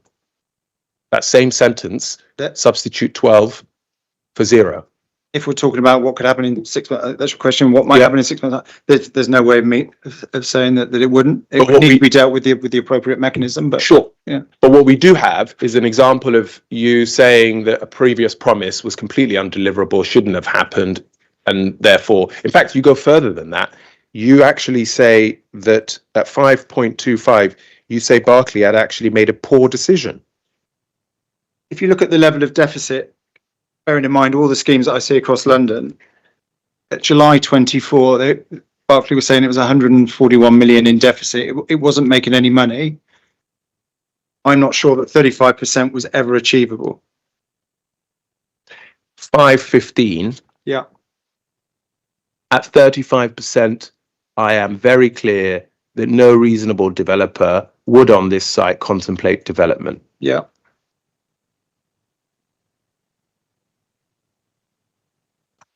How many, I mean, are you harnessing your experience of other developments of a similar scale, less scale? What exactly do you mean by the reasonable developer? So would a reasonable developer that had a site that included the bus station be included in what you're saying there? My experience, to answer your question, my experience across London is on larger schemes, smaller schemes. For most of London's largest developers, the schemes of this scale, in this typology, if you want to call it, I am seeing at the moment are not delivering anywhere near 35% affordable housing. The economics of provision, in terms of the cost inflation, in terms of the increase in financing rates, in terms of the Building Safety Act, and so on, notwithstanding the site-specific issues here. I'm focused on the site-specific. If we're saying a reasonable developer here, they would be constrained by the same site-specific issues, to my mind. Hang on. Yeah. We know the site-specific constraints you're talking Yeah. about is the expensive decision to sign a contract with Morrison's, the under-basement car park that you've been Yeah. telling us about, Yeah. the fact that you haven't been able to reach a deal with TfL. I mean, these are the kind of expensive decisions that your clients have made that is now bearing down on affordable housing. How can you possibly say that no reasonable developer couldn't have negotiated something else? Oh, okay, but the inference there is that there's another large developer, and there are only a certain number of developers in London who could deliver this type of project of this scale and complexity, would be able to negotiate another deal with Morrison's. So that's the inference, isn't it? Well, not necessarily. I mean, I'll make my submissions about what I think, but what I'm saying is just in terms of what you say to this inspector, that no reasonable developer would be able to achieve the 35%. My initial question I asked you was, does that include a reasonable developer who manages to actually get a site to include the full allocation and the bus station? Or are you talking about a reasonable developer who's made the bad choices that your clients have to where we are now?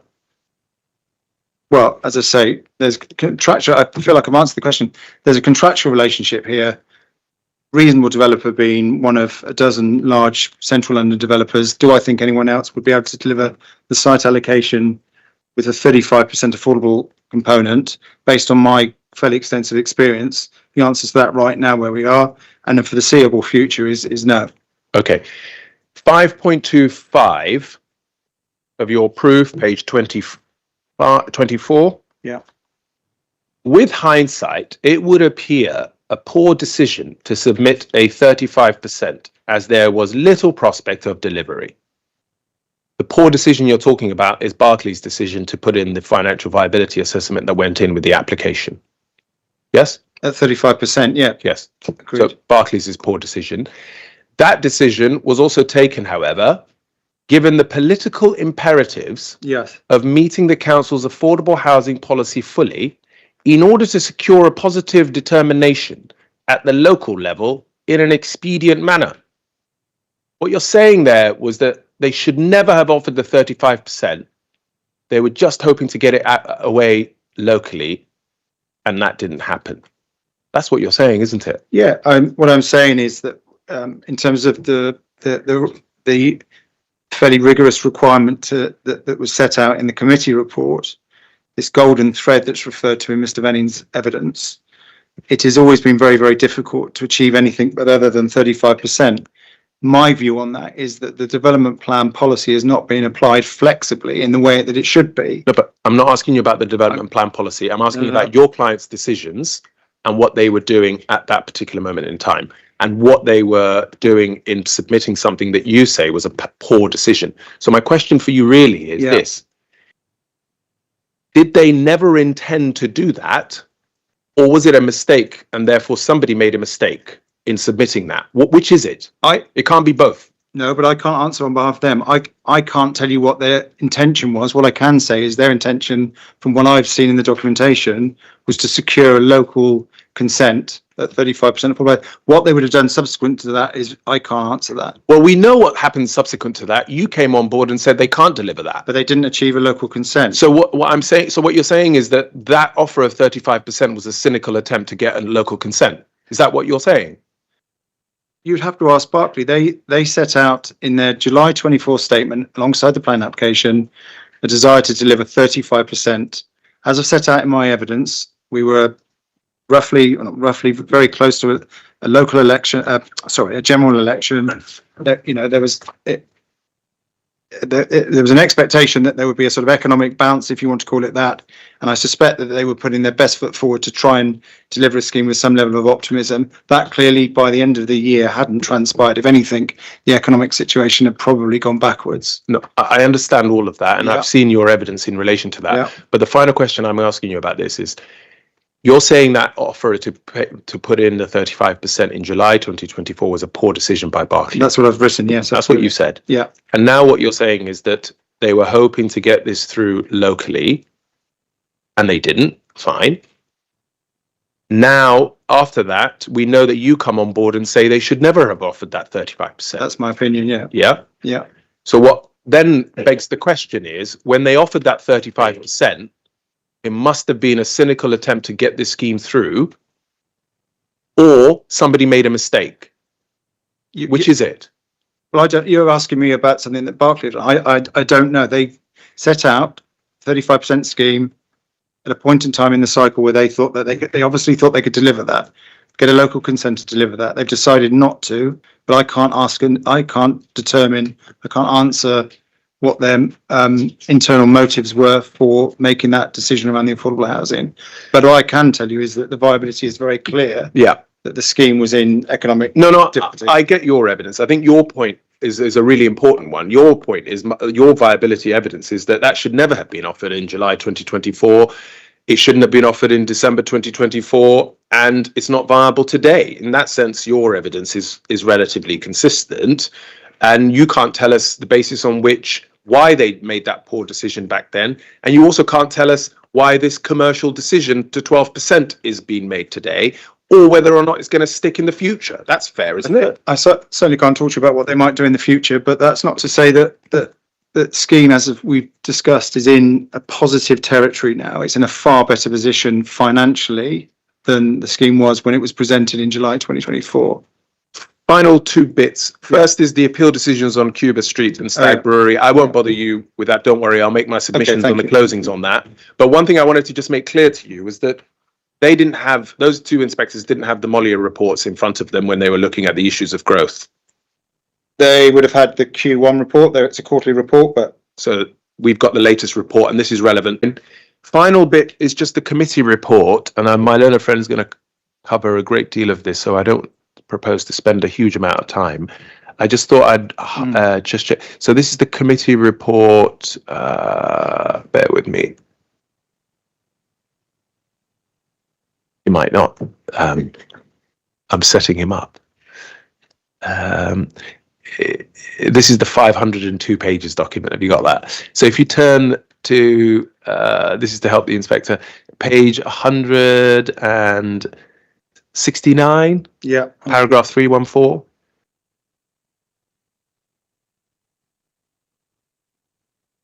And then you can see the table with the various inputs, and then we've got DS2, that's yourself, BPS, and the GLA. And then I just thought I'd help the inspector understand this part. So this is all the detail that's being put out in terms of understanding the various different positions of the parties by the time it crystallizes at the committee stage. Correct. That's correct. Yes. And then if we scroll down, insofar as the inspector can attach much weight to the GLA's ultimate position, so we can see at the end, viability position, including affordable. So that's the 12% affordable. Yes. So there we can see that DS2, namely you, you can see the minus 67 million. Yeah.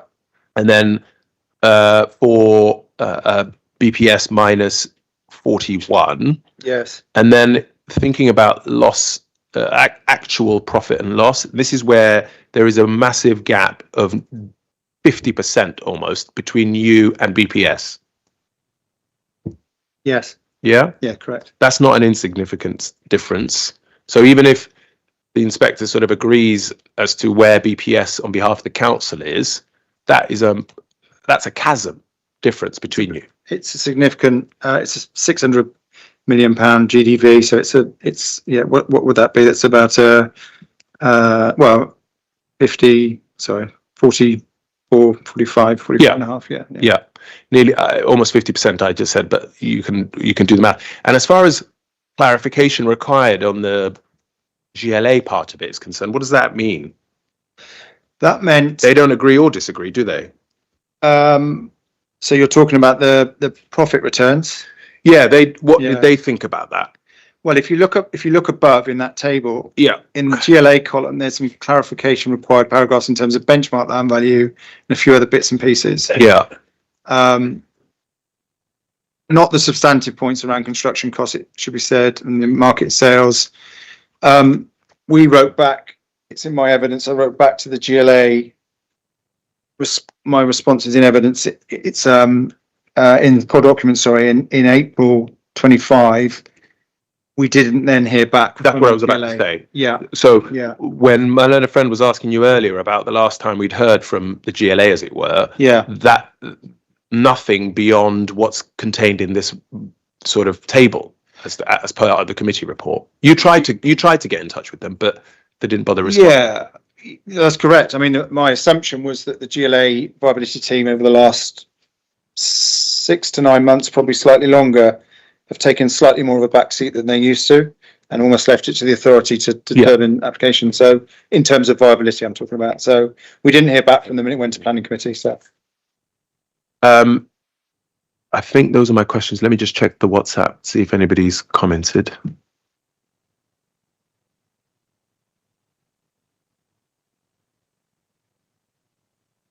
Yeah, I suppose there's one question in relation to your point of developer not being able to deliver the 35% on this site. yeah, Do you remember that? I do. Do you think that a reasonable developer will actually deliver the 12% as far as you're concerned as at today? Do I think that? Even though it's based on a commercial decision that we don't know anything about. On my numbers, on the viability numbers, which are based on, in accordance with PVG, market evidence, market norms, but the scheme is in significant positive territory. It's just not at the target rate of return. Do I think that can be delivered over the next 8, 9, 10 years as per our programme in the FVA? Yeah, yes, I think there's a reasonable prospect of that. Mr. Levine, thank you very much. Those are my questions just before lunch. Thank you. Thank you, Mr. Mohammed. You mentioned lunch there. Mr. Turner, do you want to start cross-examination or not? In your hands, sir. I won't be more than my 45-minute estimate, but I won't be a lot less. Well, it's 1 o'clock. I mean, it would mean a later lunch than normal. Are there any objections to a later lunch? Yeah,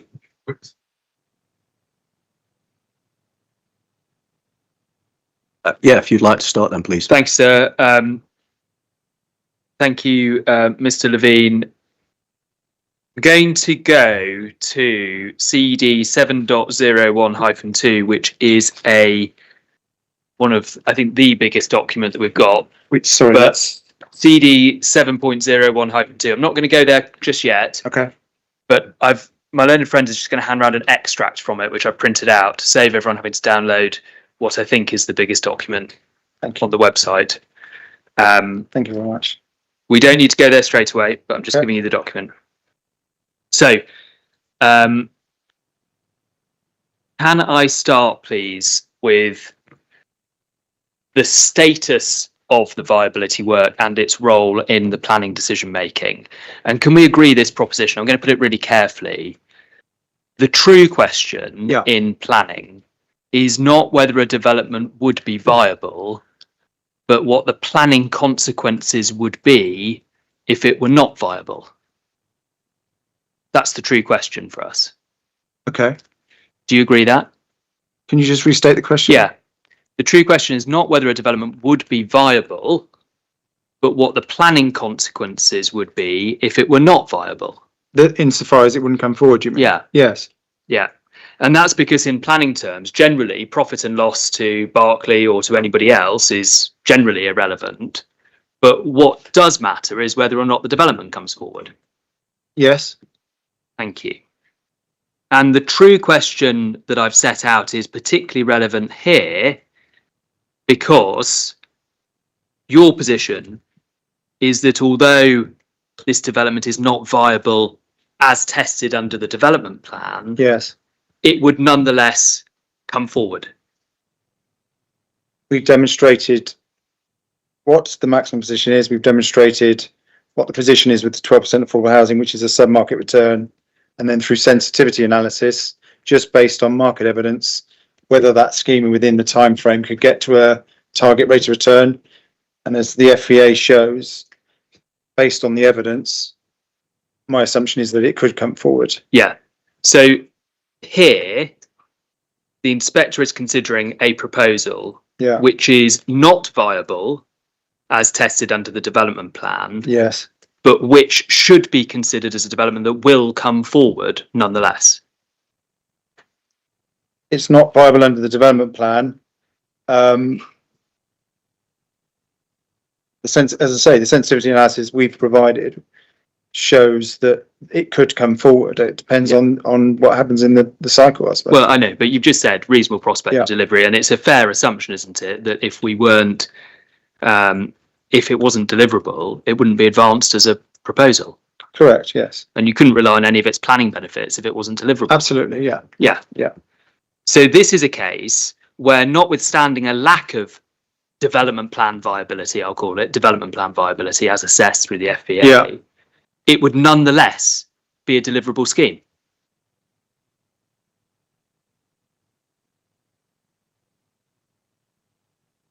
Sorry, you're going to have to say that again. Yeah.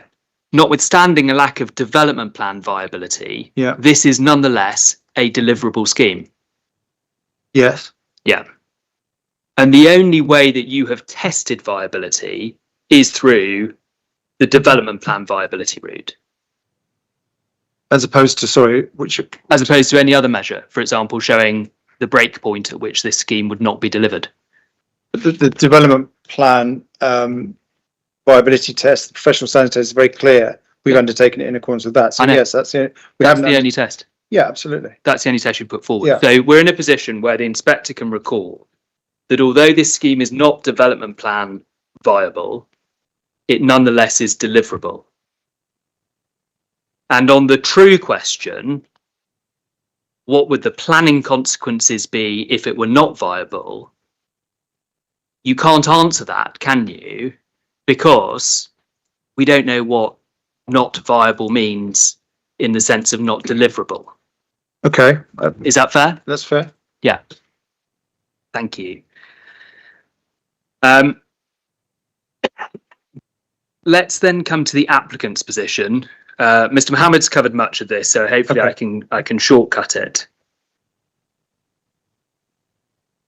The position at all material points in this process is that this scheme, whether at 35% affordable housing, 12% affordable housing, the position at all material points has been it is not development plan viable, i.e. FVA tested in accordance with policy H5 and the relevant guidance. Correct. Yeah. But that it is nonetheless deliverable. Yes. And that the way you characterize that is that there's a choice to be made. Mr. Harris put it as your optional choice question. Is it unusual or usual to proceed with a viability deficit, but with an actual profit? And you said that's usual. In my experience, particularly in the current climate, I see a lot of schemes that are proposing a level of affordable housing and other obligations that derive a target rate of return that is lower than that would be agreed. Yeah, and you said, and that's So you put in answer to the optional choice, you went for usual rather than unusual. It's usual. It's more common now. Yes, usual, more common. More common now. Yeah, that's helpful. Thank you. In your evidence in chief, you also said, and Mr. Mohammed just tested you on it, there's no reasonable prospect of anyone bringing forward 35% affordable housing on this site. When did you reach that conclusion? Good question. I suppose in undertaking the viability assessment in December or last quarter of last year, the report says December, the last quarter of last year, when we were looking at the economics of delivery of 35%, as presented by the appellant in July 24, it was clear to me at that point that it was extremely challenging. The scheme was losing money. It wasn't making any profit. And I guess development economics generally over the last, 15, 16 months have just continued to deteriorate. So I don't, as I've said to Mr. Mohammed, I don't see that there is a viable proposition at 35% that someone would be able to deliver on this site. And is it, I think that was a long way of answering the question, but was the answer, when did you reach that conclusion? The answer to that question was sometime in the last quarter of 2024. I think it was clear from the appellant's own evidence that it was extremely challenging. And as I say, yeah, I'm asking when you reached that conclusion. It's very difficult to say when there was that sort of definitive, but yeah, if you said last quarter, I've got no problem with that. No, last quarter of 2024. Right. And your first instruction on this matter? I would need to check my instructions, but I believe it was September, October 20. No, so in terms of the financial viability assessment, that's well on this scheme, I think it's back generally to back. Yeah, we did pre-application work. Yes, some time ago. So sometime since 2022, but it's only in the last quarter of 2024 that you concluded that 35% there was no reasonable prospect of anyone bringing forward a 35% scheme. It's really difficult I'll have a look back at what we wrote in 22. I mean, clearly 22, 23 were very different economic circumstances. That's fine. Yeah. I'm just want to know when it is that you came to the conclusion Yeah. that there was no reasonable prospect at all of anyone bringing forward this site with 35% affordable housing. If I'm honest, I can't give you a definitive date. What I can say is, having looked at the July 24 evidence, it was pretty clear that given the impact of all the things that has been discussed and including my evidence, that the reality of someone bringing 35% affordable housing forward on this allocation was highly improbable, I felt, yes. But hang on, you went there with Mr. Mohammed, so I don't want to dwell on July 2024, but at that point, Berkeley were bringing forward that scheme at 35%, weren't they?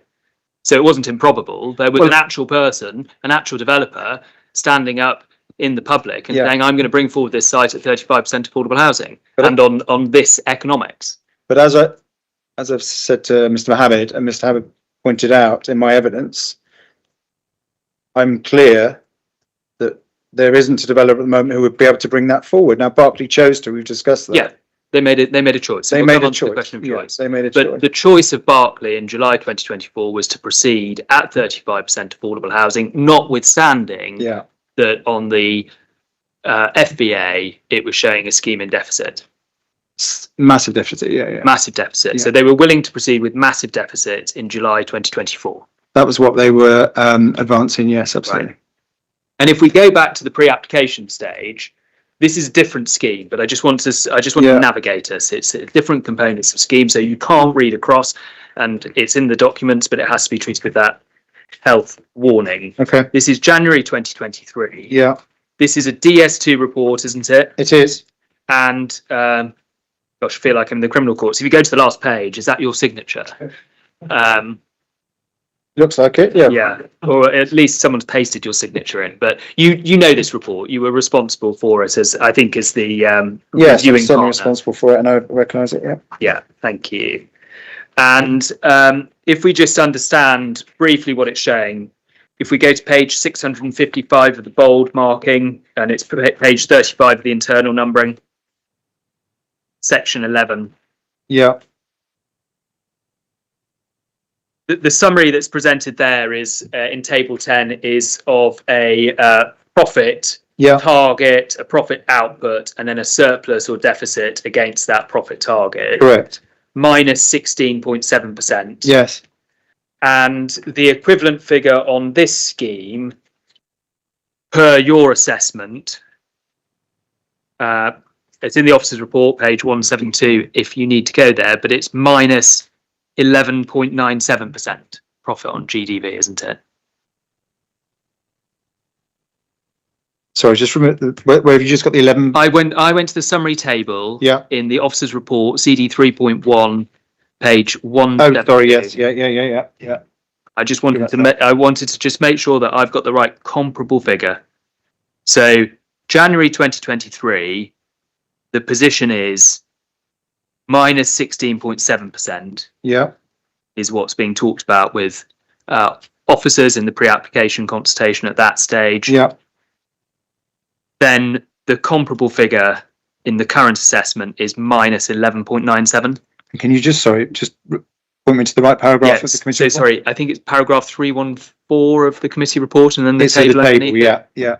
I just help me. I think the viability position, which is the penultimate row in that table. Yes. You have a minus 11.97% on GDV. That's the comparable figure to minus 16.7. No. Okay. Let me just double check. I'm just going to catch up. Okay. Yeah. Doesn't read across quite as simply as that. Comparable figure then from this. I just want to understand for comparability. The 11, sorry, just to be really clear for clarity for the Inspector, the column with 7.2%. Yeah. The cell with 7.2%. 7.2% profit on GDV. Yeah. So I'm going to start at the bottom line. In fact, should we do this? Can we do this another way, perhaps? Perhaps Okay. this is a better idea. Yeah. I see the point that the profit target changes. The profit output, Yeah. table 10 on page 655 is 0.74%. Correct. Yeah, and the comparable figure of this is 7%. Correct. That's a Yeah, better way okay. to look at it. Yeah. Thank you. That's the better way, because That then we helps. don't infect it with the different profit target. Yeah. Fair? Thank you. Okay.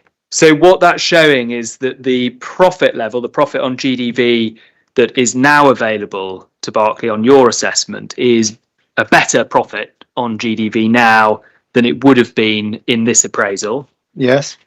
Yeah. And Berkeley's position on this appraisal is summarised, isn't it, at paragraph 11.8 and following of that document? Yeah. Sorry, just go back to the document I've handed you. 655. Yeah. Bottom of the page. The applicant has taken significant risk. That one.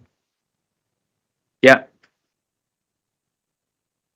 Taking a view on the evidence for construction costs and residential value. So at that point, willing to go with 35%, Yeah. willing to accept a profit output lower than the one that is now being generated. Yeah. And over the page, 11.9, Yeah. the draft results illustrate that the current affordable housing provision is unviable and a justification exists for a lower affordable housing offer, albeit, as noted, the applicant seeks to maintain the optimum affordable housing component, but also seeks to ensure that deliverability can be secured. At this point in time, you're instructed by Berkeley, you know their position, they are willing to proceed to take forward a scheme at 35% affordable housing, notwithstanding that financial position. As part of this pre-application document, yes, that's correct. Yeah. Thank you. So the inspector can record, can he, that in January 2023, Berkeley was willing to proceed at 35% affordable housing, notwithstanding that it produced a materially worse financial outcome for it than would be produced at 12% affordable housing now. That's right, and that's correct. That's correct. Yeah, and the same can be said in July 2024. Berkeley was willing to proceed at 35% affordable housing, notwithstanding a materially worse viability position than it's now saying it's willing to proceed at. It was in July 24, materially worse. Yes, correct. Yeah, and that change in position, January 2023, July 2024, up to December 2024. Yeah. That's not just a change in the economics, is it? That's a change in Berkeley's view. It's a change in Berkeley's view. It's a change in sentiment. Yeah, agreed. Yeah, a change as to what its commercial view is of how much it needs to achieve to give itself a good chance of bringing forward a scheme for its internal purposes. Correct. There would have been, you'd have to ask Berkeley, but there would have been, as I've said, there would have been targets to meet in terms of returns, and there must have been a tipping point between July and December, at which point they decided that it was no longer deliverable under that scenario. Well, but you say you'll have to ask Berkeley, but you're the only person giving evidence on this at this inquiry, aren't you? I'm giving evidence on an objective viability assessment as determined by the development plan. Yeah. Understood. Yeah. Thank you. But there is no other viability evidence, for example, about Berkeley's internal rates of return, its own hurdle rates. Yeah, correct. We don't have any of that. No, we don't. No. And it's for that reason that we don't know why it's 12% that Berkeley's willing to go with, as opposed to 6% or 20%. Correct. And your evidence can't be used to justify 12% as opposed to 6% or 20%. No, other than the sensitivity analysis, which we've discussed, and the development plan seeking the maximum. And as we said, this is in excess of the maximum. So, yeah. And your evidence cannot be used to show that 12% is the tipping point at which the scheme goes from being deliverable to undeliverable. Not from a commercial perspective, but under the tests, as I say, under the tests that we are required to prepare, the framework we're required to prepare an FEA under. We have demonstrated, as I say, maximum, and then the sensitivity testing here does show that under market assumptions, there's a reasonable assumption that that would come forward. So, yeah. Yeah, but what your evidence doesn't show and can't show is where that tipping point lies. Because this scheme is one that you say, just to be clear, this scheme is one that in your evidence you say has a reasonable prospect of coming forward. But 35% you say no developer would bring a scheme forward. That's your evidence. And that's as far as it goes. It is. But where that point lies between 12% and 35%, we don't have any evidence, do we? No, not in front of you, no. No. Thank you.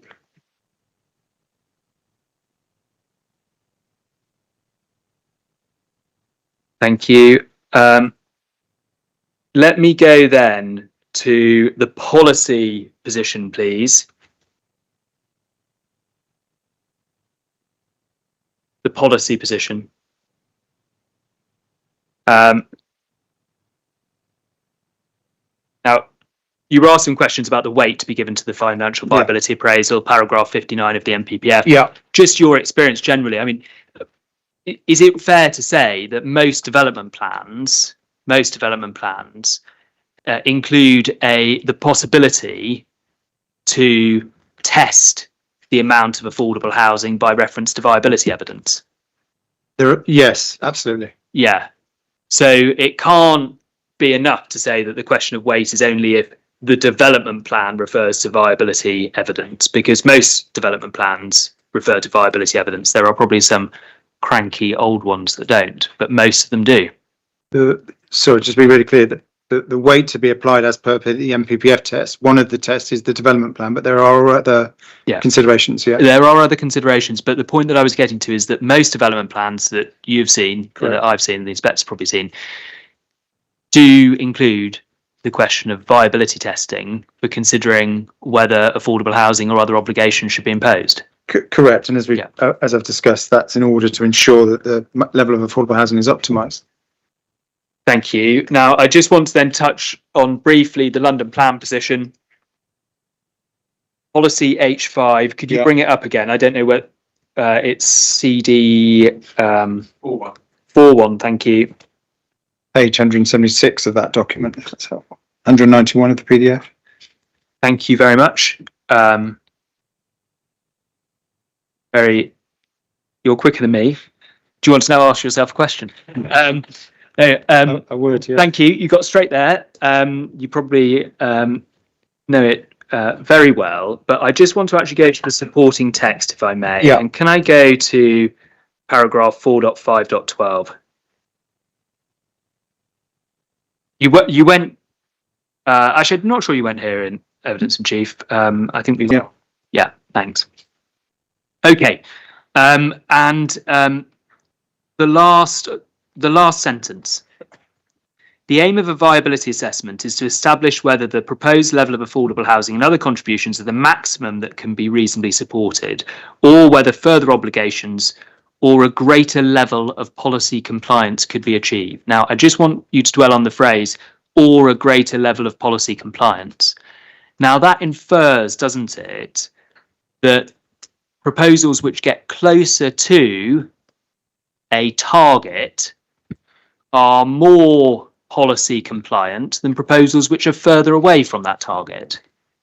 I wouldn't agree with that statement. It says the aim of the viability assessment is to establish whether the proposed level of affordable housing and other contributions are the maximum that can be reasonably supported, or whether. So once I submit an FVA, the local authority advisor will scrutinise that FVA, as we've discussed. Yeah. And seek to ensure that it is the maximum. And if they think if it's not the maximum, in theory, you can deliver a greater level of obligations. But that greater level of obligation is described here as a greater level of policy compliance. Yeah. That's policy compliance. The inference there is to the headline 35% in Precisely. Yeah. Precisely. So when we're asking the question, is 12% enough? And you submit your viability appraisal or FVA. Yeah. The question which then follows is, could you achieve a greater level of policy compliance? Now that suggests, doesn't it, that you are more compliant with policy if you were above 12%. You're certainly meeting the aspiration of the development plan. my interpretation of the development plan has always been that because of the subject to viability clause and the requirements of the MPPG, MPPF, MPPG, that where you have been through a viability test and that has determined the maximum output, I believe in the Stag inquiry and perhaps the Cuba Street decision as well, that is deemed to be policy compliant. You have met the expectations of the development plan. Yeah, I see that, but there's a slightly different point, isn't there? That you better meet the requirements of the development plan. You secure a greater level of policy compliance by getting closer to that target. Greater level of policy compliance. Yes, you're certainly closer to the headline target. Yeah, and that amounts to a greater level of policy compliance. That's what it says in 4.512, but it doesn't. The inference, it doesn't mean that the level we're providing on this scheme or any other sites isn't compliant with the policy. I see the point. Yeah. The further point, though, is that a scheme which provided more would be more compliant with the development plan. Reading that sentence in isolation, a greater level of policy compliance, that's what it implies. But as I say, I'm very clear in my mind that a scheme that has been viability tested is compliant with the policy. Thank you. And one that delivers a better outcome post scrutiny would deliver a level of obligations that would be close to the headline target. Correct. Yeah. Yeah, and that's in the context that there is no point imposing obligations on developments which mean that the development will not come forward, because then you get none of the planning benefits of the development. Absolutely. Yeah. Yeah. Agreed. Thank you. And it goes back to that true question, doesn't it? It does. Which is not whether the developer is making enough money, but what are the planning consequences of the development not coming forward? Yeah, thank you. Let's go to policy P1 of the Southwark plan then. The London plan, by contrast to the Southwark plan, sets a 35% requirement for the fast track, doesn't it? It on private sector sites, yes, it does. Yeah, and the Southwark plan is different from the London plan. It sets a different threshold. The New Southwark plan is 40%, I believe, but with a minimum of 35 as per P1. Yeah. Yeah, we'll come on to it. It's different is the point. We'll come on to the details. Yeah. So let's go to the Southwark plan. CD 5 point. I've got them separately. 4.2. Sorry, CD 4.2. It's 106 of 601, if that's helpful. You're good at this. It is. Thank you. You obviously want your lunch. Heading Homes for All, social, rented and intermediate housing. We've got all of that. I just want to ask you a few questions about the policy terms itself, and then hopefully shortly thereafter you can have your lunch. There is a need in the Southwark plan to test viability for each scheme, isn't there? Paragraph 3. Viability appraisals and reviews are required for all developments. Yeah. And then paragraph 4, in exceptional circumstances, you can follow the fast track. And then there are 2 circumstances which are treated as exceptional. Okay. So the general approach in Southwark is that you test viability whether you're at 35%, 50%, 60%, 10%. Yes. Yeah, thank you. And that reflects the terms of the policy, which is seeking to achieve the maximum viable amount of social, rented and intermediate. Yeah. Paragraph 1. Yeah. Not seeking to achieve 50%. Okay. Yeah. Do you agree? Yeah. Yeah. So the Southwark policy is doing something different from the London plan here, isn't it? It is trying to achieve the maximum viable amount, which may, on a particular development, be 60%. Yes. Sorry, just to be really clear, that both development plan policies are seeking to achieve the maximum. That's consistent. What you're saying is that the London plan, if you hit the 35 or you hit the 50, no questions asked. No questions asked. Whereas in Southwark, as with some other London authorities, they may well seek a figure that's higher than that. Yeah, we can agree that. I think we can agree that. Yeah. Okay. So it's doing something slightly different from the London plan, and just to understand that in a little bit more detail, the phrase that then follows is the minimum amount, 35%. That minimum amount is not, if you're at 35%, you're fast tracked. That's the minimum amount. Correct. I mean, yeah, as you would have seen from the original application, they were at 35%. Yeah. But it was still viability tested. Correct. Because that's the plan's expectation, that even at 35%, you test for viability to see whether you should exceed that. I'm thinking aloud. I suspect there are circumstances that the test on part of the test on the viability tested route or threshold is there's quite a broad statement that says 35% and all other policy expectations. So there are instances, and I'm thinking aloud, there are instances where some schemes at 35% in Southwark, I suspect, have been fast tracked pre this plan, because the plan is now 40 pre 2022. Yeah, it was at 35%. So yeah, that's right. The difference here is there isn't that ceiling as perhaps you might refer to. Precisely. So Yeah, Southwark yeah. does not have in place a fast track except in exceptional circumstances, and rather it seeks the maximum amount, whether that's Yes. that could exceed the 50% in the London plan. Whether that's happened, but I don't see no reason why that couldn't happen. But Thank you. yeah. I'm just trying to understand the policy and make sure that we are at one on its interpretation, and it seems as though we are. So it follows, doesn't it, that what we're testing in Southwark is what is the maximum viable amount, Yes. and does it meet the minimum?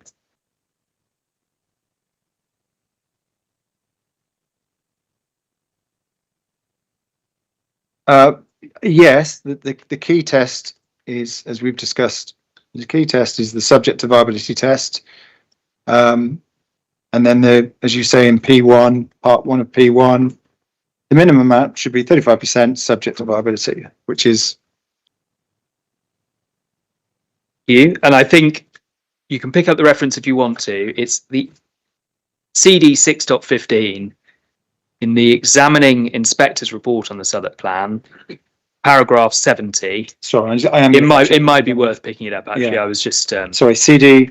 my tummy's rumbling. CD 6.15. Thank you. I'm with you. Yeah, thank you.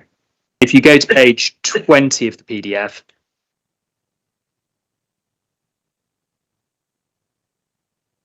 What paragraph is that? If you don't. it's page 70 of the report, 70. Thank you. right at the bottom of page 20. The plan's overall approach to affordable housing is effectively there is no formal minimum policy percentage, and the maximum amount affordable is sought. This is the council's starting position, and development is required to submit a viability appraisal in order to establish what the maximum viable level of affordable housing would be. Whilst this approach does not provide a clear and explicit percentage requirement, it is nonetheless justified and necessary, having regard to the achievement of the overall strategic target of 50%. Yeah. In reality, the overall level of affordable housing viability is likely to sit somewhere in the region of 35 to 50, Yes. based on the council's preferred tenure split. So at the point that the plan was adopted, everyone knew and understood, didn't they, that this was a plan that was seeking to achieve the maximum. Yeah. You need to viability test in each case, and the expectation was that you would land in reality between 35 and 50. Yes, and the evidence base that supports the policy, as we've discussed, was very clear that the policy should be applied flexibly to ensure that the maximum was delivered across all sites within the development plan. So Indeed, and the examining inspectors would have been well aware of that. Yes. Thank you.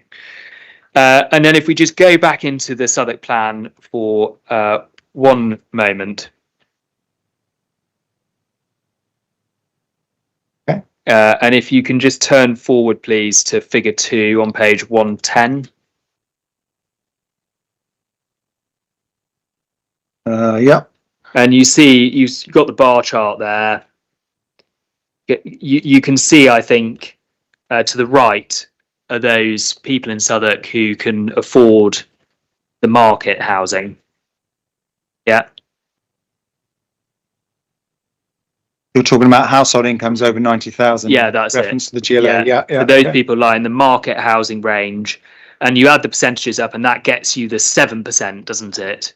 7% of households in Southwark I believe that was the figure that was quoted last week, yes. Yeah, and it's also, I think it's the figure that comes earlier in the thing, but earlier in the plan. But 93% of the households lie below that line where they can afford market housing, and 7% of households lie above that line where they can't afford market housing. When you say afford, do you mean qualify rather than afford? Afford, yeah. Afford, not qualify. Yeah, I mean, if that table's showing household income tranches, and that's showing incomes, those households in Southwark, I assume, with incomes above 90,000, the ones above 90,000 under the London plan wouldn't qualify for social rented or intermediate housing products. Indeed, and it's the people below 90,000 cannot afford the market housing, which is why they qualify for the intermediate and social products. Yeah, I would need to read it in context if I'm honest, this table, in terms of the narrative. There will be people at all levels of the tranches in different forms of accommodation, is it? I haven't read this in context. So there will be people who earn under the 90,000 who are in market accommodation, and there will be people above. Do you see what I mean? It's somewhat, it's not really, I need to read it in context, as I say. Okay. That's just household incomes. It doesn't tell you what the circumstances of those individuals are. Of course, in terms of course it doesn't. That would be a very big table. It would be, yeah. I'm sure someone's done it. But Thank you very much. Thank you. Just give me one moment, sir.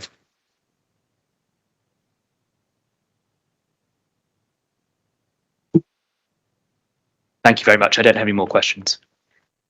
Thank you, Mr. Turney. I've just got 2 points, if you should press on. Yeah. You were asked a number of questions by both my learned friends.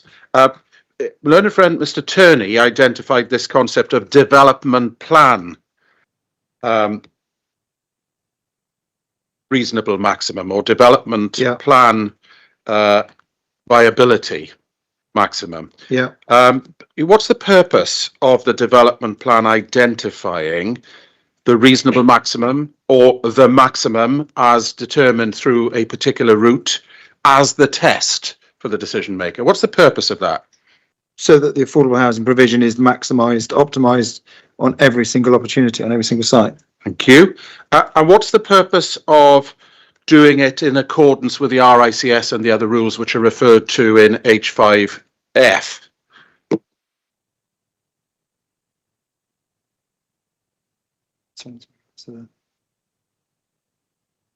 Sorry, would you mind just repeating the question? Yeah, if you look at H5F, it explains how you do it, and it says it's to be done in a, we've got the words of the policy there. Yeah. It's to be done in an appropriate way, having regard to the systematic tests and the advice given in the policy and in the viability SPD.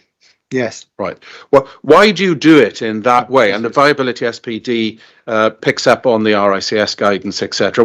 Why is it important that you do it in a specific way? Well, one, so it conforms with the national planning policy framework and guidance, that there's a consistent approach to viability and the delivery of affordable housing across all sites. And as I say, it's an objective exercise, that it's not pertinent to the particular landowner or applicant. It's one that's essentially going to be engrossed into a section 106 that goes with the land. So. Right. So with that answer in mind, shouldn't be done by reference to a particular landowner. Should the amount of affordable housing that can be sought by the planning system depend on a view of deliverability taken by an individual developer at any time? No, clearly not. No, absolutely. What policy is it that you know about, if there is any? What policy is there that allows a local planning authority to seek or require more than the reasonable maximum provision as defined, either by policy H5 or by reference to subject to viability in policy P11? Yeah, I'm not aware of any planning policy, development plan policy or guidance that seeks in excess of that defined by the objective maximum viability test. Yeah. Thank you very much. When you were doing this exercise with BPS, at any time that they suggest that the level of affordable housing should be driven by something other than policy H5 or P11? No, there's complete agreement on our interpretation of the development plan requirements there. Is there anything in the report to committee that you've looked at which suggests that that's an approach which in this local authority finds favour, namely that you should look to a test different from the reasonable maximum provision? No, I believe that's quite clear, particularly from 327 of the committee report. Yeah.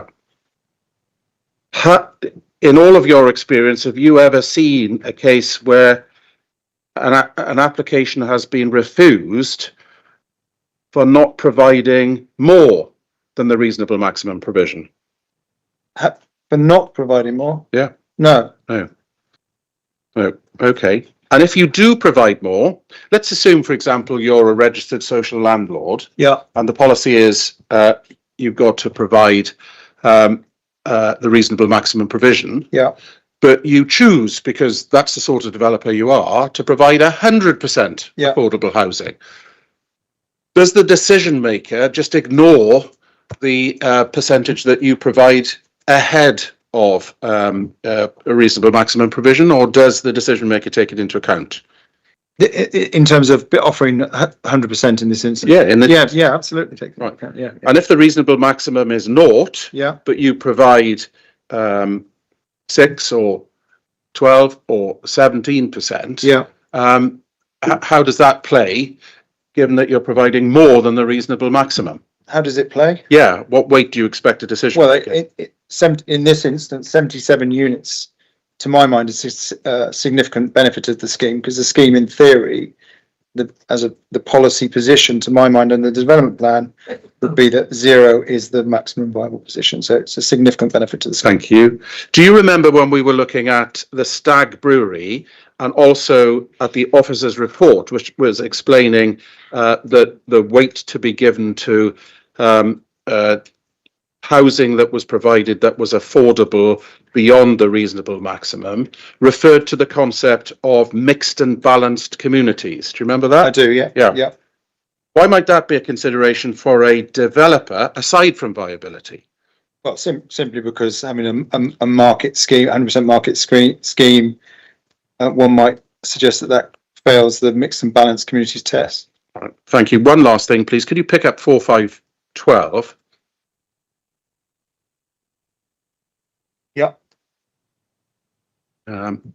Remember you were taken to this, I think. Let me just make sure my note's right.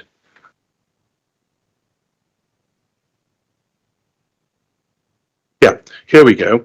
My learned friend correctly took you to the sentence that reads, the aim of a viability assessment is to establish whether the proposed level of affordable housing and other contributions are the maximum that can reasonably be supported, or whether further obligations or a greater level of policy compliance could be achieved.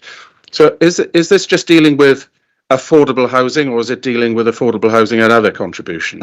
Other financial contributions, right? That says, So if you've got the reasonable maximum affordable housing, looking at 4512, is there anything there that suggests you're entitled to look for more than the reasonable maximum of affordable housing? No. Right. No. But if you could legitimately ask for other contributions, public transport or something else, might that achieve a greater level of policy compliance when you look at the development plan when read as a whole? This whole thing about greater level of, can you just repeat the question on that? Sorry, just to be really clear. So we've got proposed level of affordable housing and other contributions. Yeah. Is this paragraph just dealing with affordable housing? No, it's dealing with other obligations. Thank you very much. That's all I ask. Thank you, sir. Thank you both. No further questions from me, so we'll break for lunch for 1 hour. Thank you.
Mr. Tierney, I think you've got a witness to introduce. I have. Thank you very much, sir. I'm going to call Mr. Ibbott, who is sitting to my right. Mr. Ibbott, I'm going to start by introducing you to the inquiry. Your proof is core document 8.13. And please, can you have that to hand? And I will introduce you by reference to section 1.4 of that proof.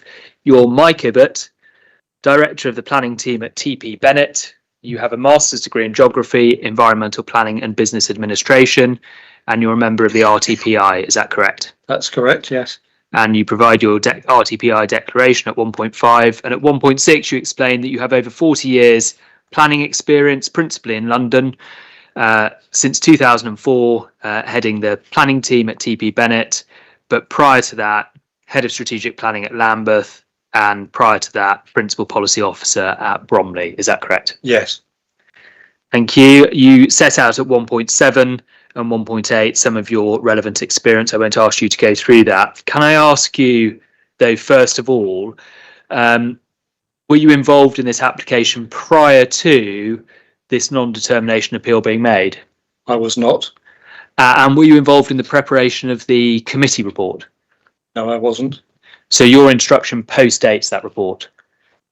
It probably coincides with when that report was being written because I attended the committee. Thank you. But you didn't contribute to the content of that report? No. Thank you very much. And I think you confirm in your proof, but you've been to the site and you're familiar with its surroundings? Yes, I've been. I mean, I know Peckham reasonably well, being a South London resident.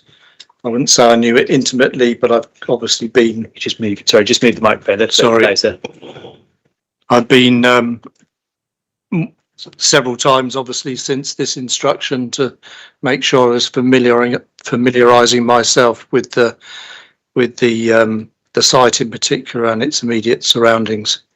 Thank you very much. So can we just start, please, with Peckham and its characteristics? Of course, much of this is set out in the development plan, the Southwark plan in particular.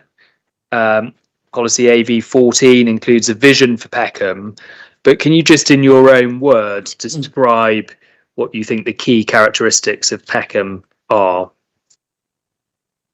Yes, I mean, Peckham's a very lively and diverse place. I mean, it's what the area vision describes, really. This wonderful mix of activity, diversity in terms of market traders and local independent retailers, small businesses.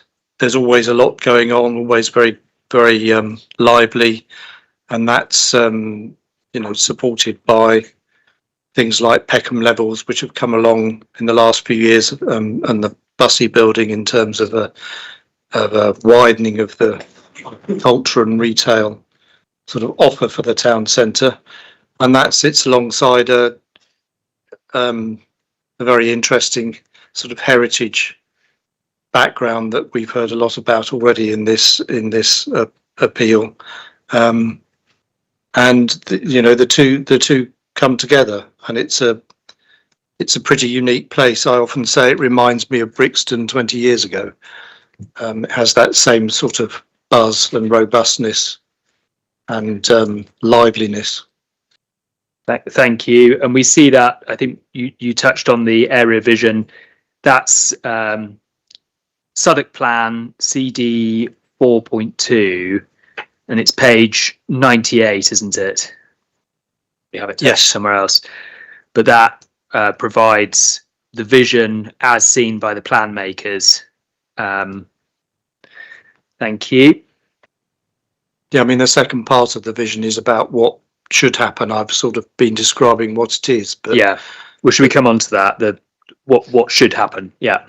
And part of that is development that complements and improves the town centre, providing as many homes as possible of all tenures, including social housing. That's the emphasis in that second bullet point of the vision, and revealing and enhancing that heritage, and I think those are the things that are reflected in the reasons of refusal that we're dealing with. Thank you. So can we then go on to the site allocation policy, NSP 74, and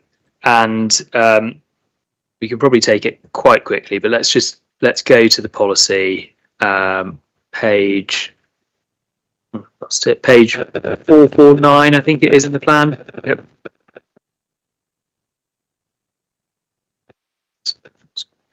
Sorry, I'm just going to make sure my phone's on airplane mode. Page 449 of the plan, we've got the Aylesham Centre and Peckham Bus Station policy, NSP 74, and over onto page 450, the various parts of that allocation. Anything in particular you want to draw attention to at the outset? Well, as I just hinted at, I think this allocation reflects what the area vision is all about. It's about a key regeneration proposal in this part of Southwark, in an area that is in desperate need for additional affordable housing, for more investment, and it's identified in the strategic policy ST2 as being an area for growth, particularly for retail. And it sets out there some of the key components of it that we're increasingly familiar with through this appeal. Certain things that it must deliver around retail and the replacement of the supermarket and diversification and complementing the town centre and new homes. Requirements around active frontages and improved links, and then reference also to heritage matters and local views. A very strong emphasis on respecting local context, and also on that sits alongside policies around protecting local businesses. P32 and P33, which we'll no doubt come on to. Thank you. Yeah, so we'll come back to the specific policies on local businesses, on heritage, and on housing. Let's go to housing first. So first of all, just on NSP 74, there's an indicative residential capacity. There's a requirement to provide new homes, and a point that Mr. Harris has made a number of times in his questioning and through his witnesses. There is no specific affordable housing threshold or requirement identified in that policy, save for the reference to community land trust. But what can you say about the context of that policy in terms of affordable housing requirements? Well, clearly this policy has to be read in line with, in conjunction with the development plan as a whole, and the Southwark plan and the London plan, as we know, set out some very detailed policies on affordable housing. And just to re-quote some of the things we've already heard about, 93% of households in Southwark require social or intermediate housing. It was the table you took Mr. Levine to earlier, and the London strategic housing market assessment identified a need of 65% of housing need for affordable housing, and Southwark's own SHMA was 71%. So that there's a very dominant need for affordable housing in the borough. And that reflects what's in national policy, really, not just the government's kickstarting economic growth, but also MPPF 61 and 66 both refer to meeting the requirements of all tenures. And then we have the development plan policies in the London plan and in the Southwark plan that we've been talking about. And indeed, those policies have worked pretty well over the last few years until 24-25. The last figures were 40% of approvals in Southwark were for affordable housing. Sorry, let me get that right. On qualifying schemes, approvals were for 40% affordable housing on those schemes, and 38% completed in 24-25. So that policy has worked pretty well hitherto in doing what the development plan policies were aimed to do, which was to use the planning process to bring forward additional affordable housing where it's needed. Thank you. And just taking a step back to the MPPF point, the references to meeting local housing need, we don't need to look it up, but just this idea of local housing need, what is the nature of the local housing need in Southwark and Peckham?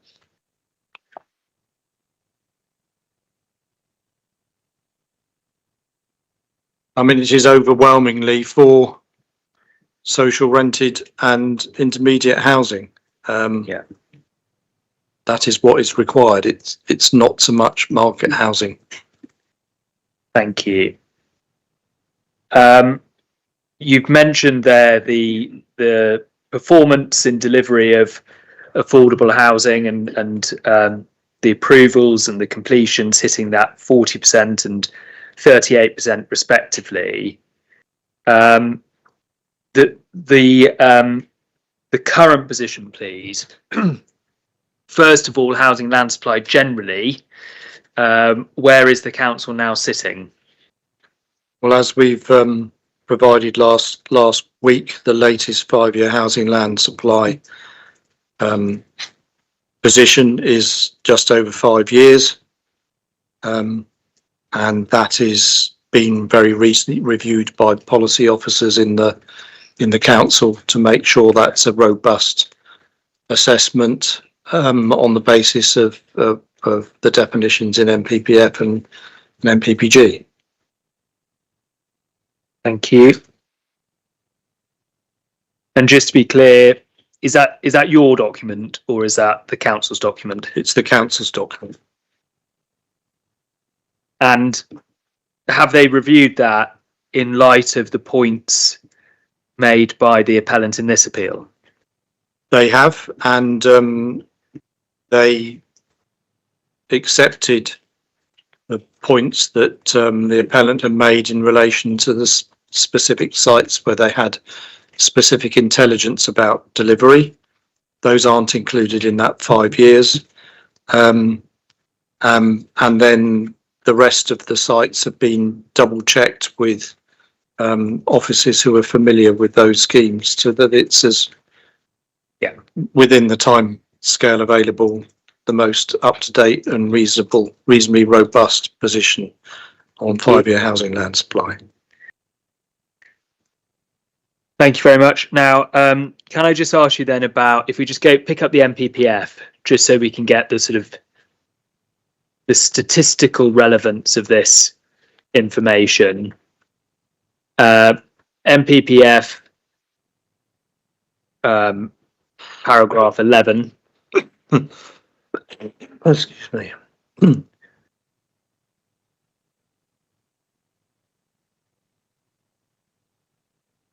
Managed to get 5 days into the inquiry, I think, without mentioning paragraph 11 of the MPPF. But here we are.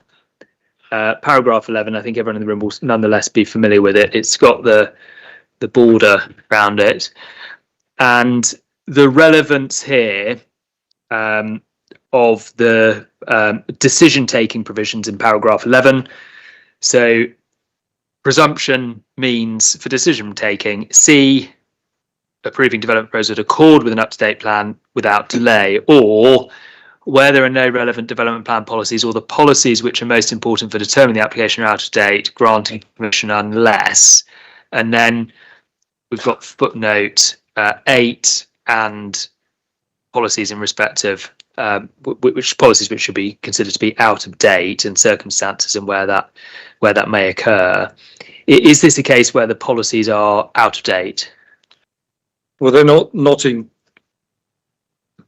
No, I mean the policies are up to date in terms of London Plan and Southwark Plan policies.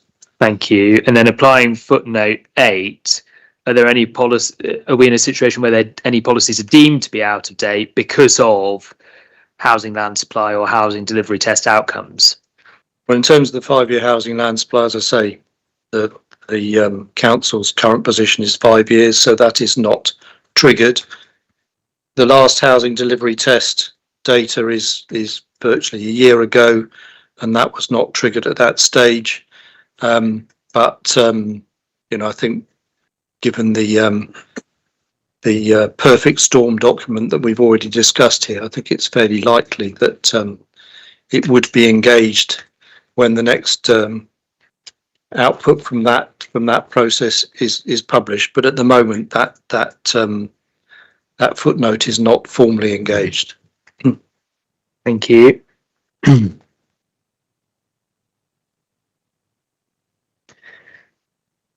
Thank you. Now, we'll have to see what the appellant now says about policies being out of date, but do you understand them to be making a case that any relevant policies are out of date? Not the policies, only in terms of footnote 8.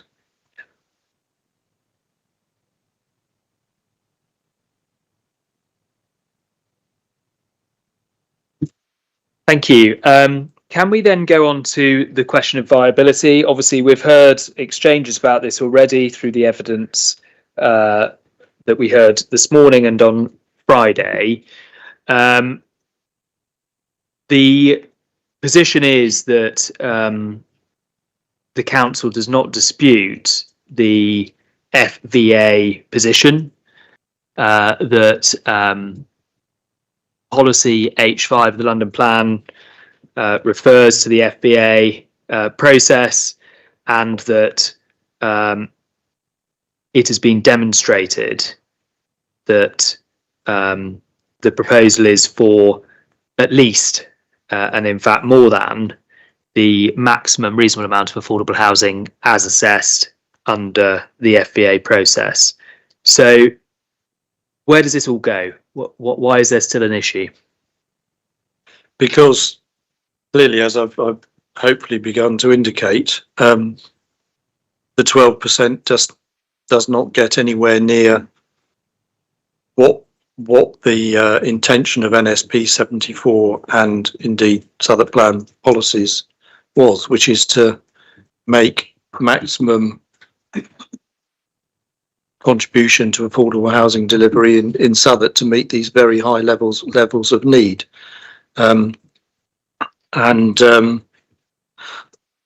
Excuse me. I mean, as some of the discussion has covered so far, it is clear that there is a difference between what the financial viability assessment process has thrown up and what the actual offer of affordable housing is. And in those circumstances, it's difficult to understand why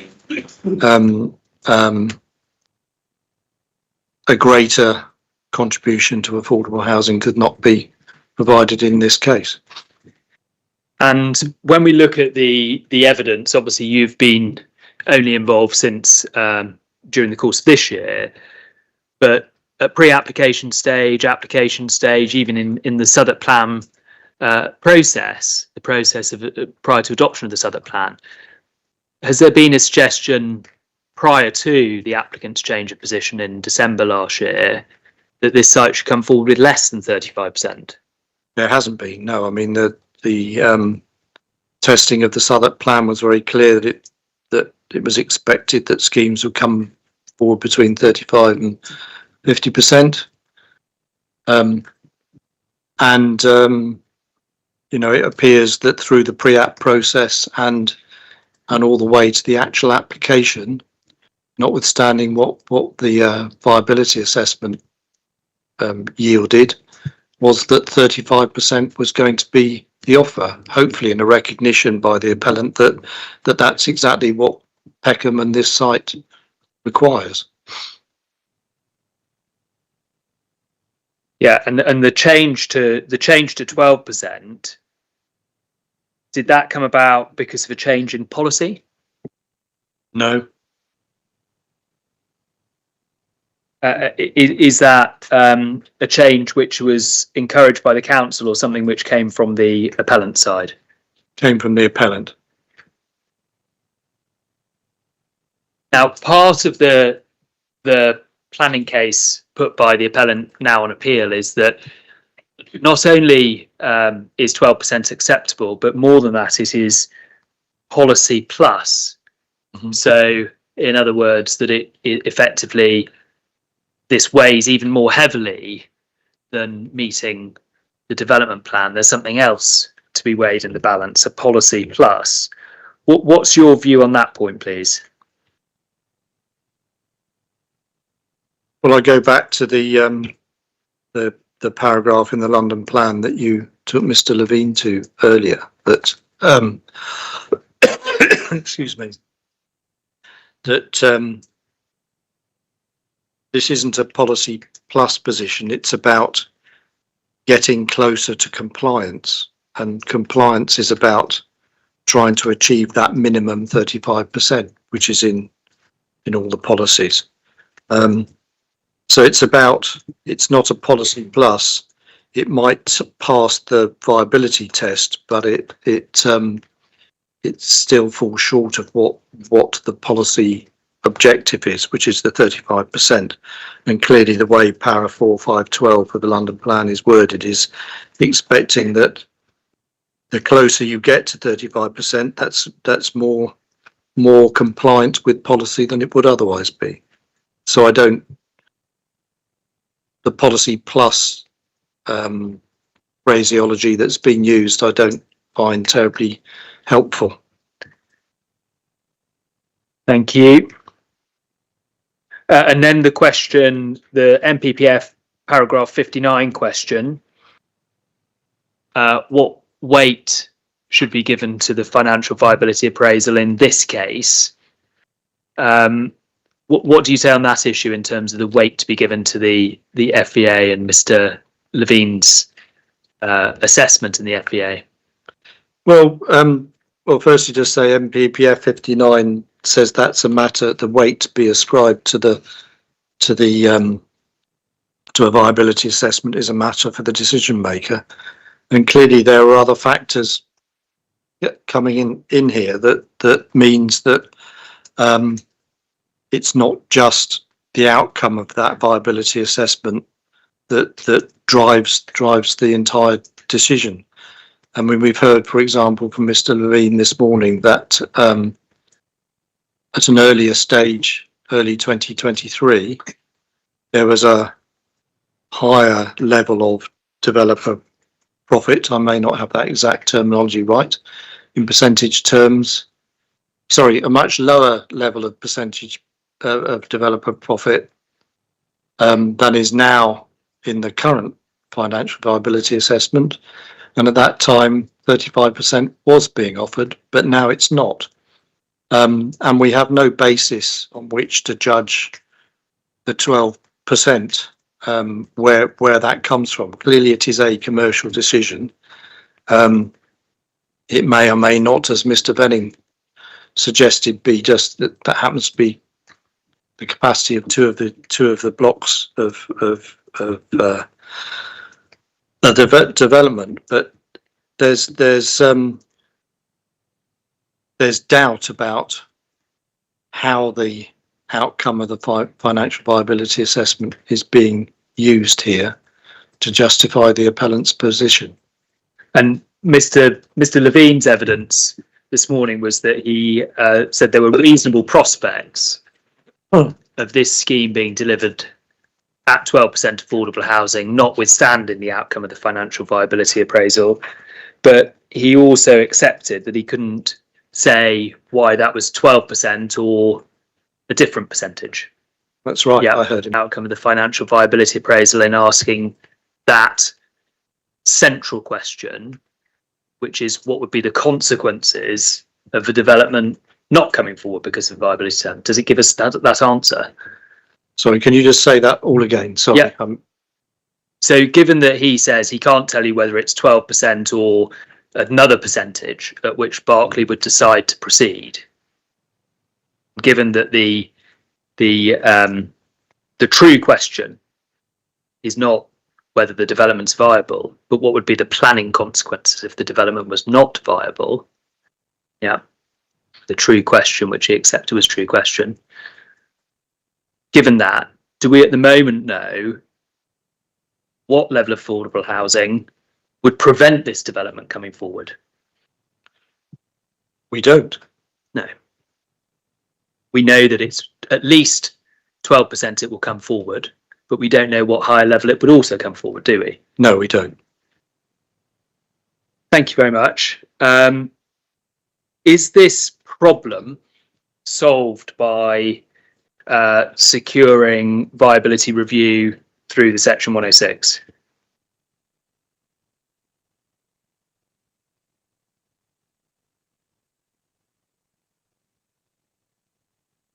The reviews can obviously assist if they deliver additional affordable housing, but that's an unknown at this stage. As we've discussed, there are macroeconomic and other factors involved here over a period of up to 8 years that may or may not assist in delivering additional affordable housing, but that at this stage is unknown. There's a hope and expectation that it might, and that's what those review mechanisms are there for. But one can be no more certain than that. Thank you very much. Anything else on affordable housing before we move on to heritage? Well, all I would say about that is, Peckham is if this development were going to go ahead, would have 8 years of disruption while this was delivered. And, the least it can get back is a reasonable level of affordable housing to meet local housing needs. And at the moment, that balance feels wrong. Thank you. So let's go to heritage. First of all, you heard the heritage evidence last week from the 3 heritage witnesses. Can you just identify for the inspector what conclusions you're relying on? Well, I'm relying on Mr. Bevan's evidence as if you like, supported by Miss Hegarty, that there is a less than substantial harm to the character and appearance of the Rye Lane Peckham conservation area of the medium to high level. I agree with that assessment. Thank you. And you heard the evidence of Mr. Eldridge and read his written evidence. Were you persuaded otherwise by his evidence? No, I wasn't. I mean, I have to say that the approach that was taken, and I'm agreeing with Mr. Bevan here, meant that the thorough assessment of both the significance of the conservation area and all its components, whether they're listed buildings, non-designated heritage assets or whatever, those were underestimated. And the impact, particularly as we know of blocks A, B, C on that character and appearance, was simply not, in my view, properly assessed and robustly assessed, and therefore I'm not persuaded by those arguments. Thank you. Now, one of the points relevant to the planning evidence that was discussed last week was the design brief, and the appellant's case is, well, look, see, here's the design brief. It says 7 stories on Rye Lane, and we are delivering 7 stories on Rye Lane. So the harm is the inevitable consequence of the allocation and the design brief. What do you say about design brief and its status, first of all? Well, it was brought in for a very specific purpose, which was to assist the appellant in appointing a new architect. There were clearly discussions with officers about the generality of what the approach should be in design terms, but it wasn't a joint document in any formal sense. It was certainly not subject to any consultation. It wasn't adopted. It has no planning status. Clearly, they're designed to assist with the appointment of a new architect and set them off in the right direction. But clearly, it needed and needs interpretation by the new design team in taking things forward. And I think because the assessment of heritage significance and in the first place, and the, what should we say, somewhat uncritical approach to the 7 stories on blocks ABC, means that there are inevitable adverse impacts on character and appearance and significance of the conservation area. And I have in mind particularly, you know, the building line, the sheer front of the building up from that slightly forward building line, the historically the one that's associated with ground floor shop fronts, and that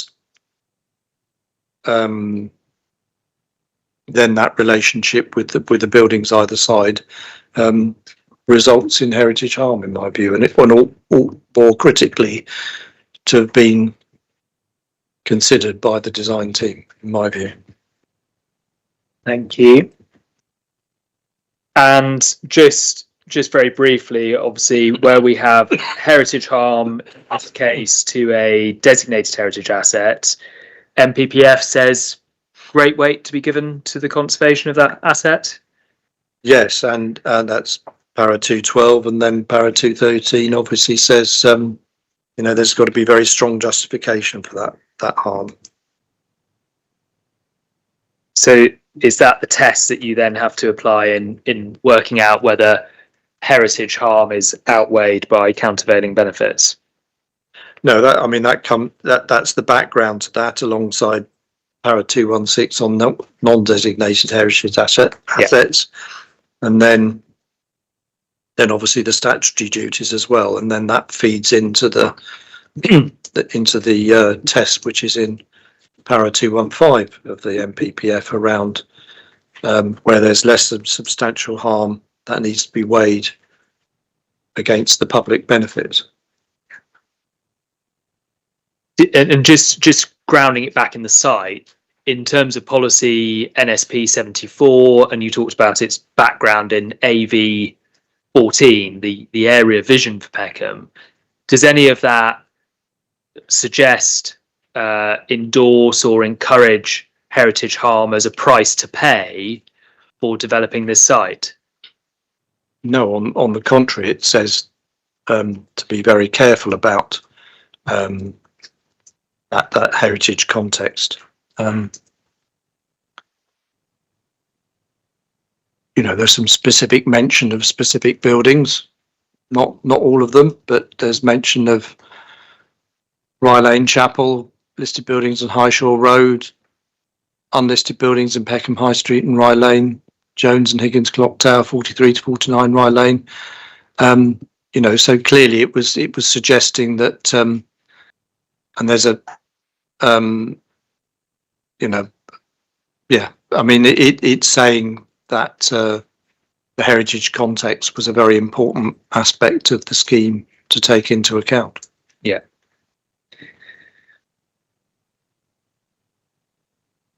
Thank you. So then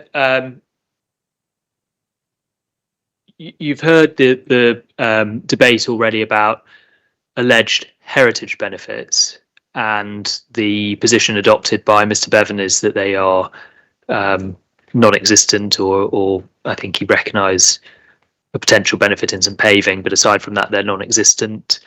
And then the contrary position by Mr. Eldridge that there are various heritage benefits to weigh in, including the removal of the existing Aylesham Centre and the reduction of impacts from that. I'm not asking you to get into that debate, but that gets you to the net heritage harm Mr. Bevan, and then what do you then say about the public benefits that could be put forward to outweigh that harm, such as to provide the strong justification for granting permission, notwithstanding such harm? Well, I mean, the obvious public benefit to focus on in the first place is affordable housing contribution, not least because that's the way the reasoned refusal is couched. Clearly, the guidance on public benefits in MPPG Para 18 says there's a whole range of possible things that could be considered public benefits, you know, economic, social, environmental objectives. But I haven't discounted those. I've just taken the, I mean, in a sense, those matters, and I mean, it was put forward in the draft statement of common ground early on by the appellant about reuse of brownfield land and placemaking in new homes and boosting Peckham Town Centre's vitality and viability. Those are matters that are fundamental to delivery of this site allocation. So they're there, if you like, baked into the consideration of the benefits of this scheme. What I've done is park those for the moment, just dealt with the main public benefit, which is the delivery of affordable housing and the recent reasoned refusal, which the reasons we've already explored, the 12% is not considered to be anywhere near meeting the needs for the local needs for affordable housing and the policy objectives. I haven't discounted the other matters; those come later in my planning balance, and I give them due weight. No doubt, I'll talk about how much weight with under cross-examination. But if you like, this process is it's a pluses and minuses all the way through. So in a sense, it doesn't matter at the end how you package it up, whether it's internal heritage, public benefits related to affordable housing, planning benefits of the scheme generally. You add up to the sum at the end of the process. So I just think this is a neat way of looking at this issue. Thank you. And just stepping back on that point, in light of the evidence, is heritage harm a necessary consequence of the allocation of NSP 74, or is it something that could be avoided? I don't think it could be avoided entirely. I mean, I think to use that phrase again, I just used, you know, a certain amount of heritage harm is hard baked into this allocation. But clearly, where this scheme impinges most directly, and it's mentioned in NSP 74, the site falls partially within the Rye Lane Peckham Conservation Area. That juxtaposition is a very sensitive one and ought properly to have been, the heritage harm ought properly to have been avoided or at least diminished. You probably wouldn't get away with no less than substantial harm, but you might have come to a lower level of harm. Thank you very much. Can we pick up then retail matters?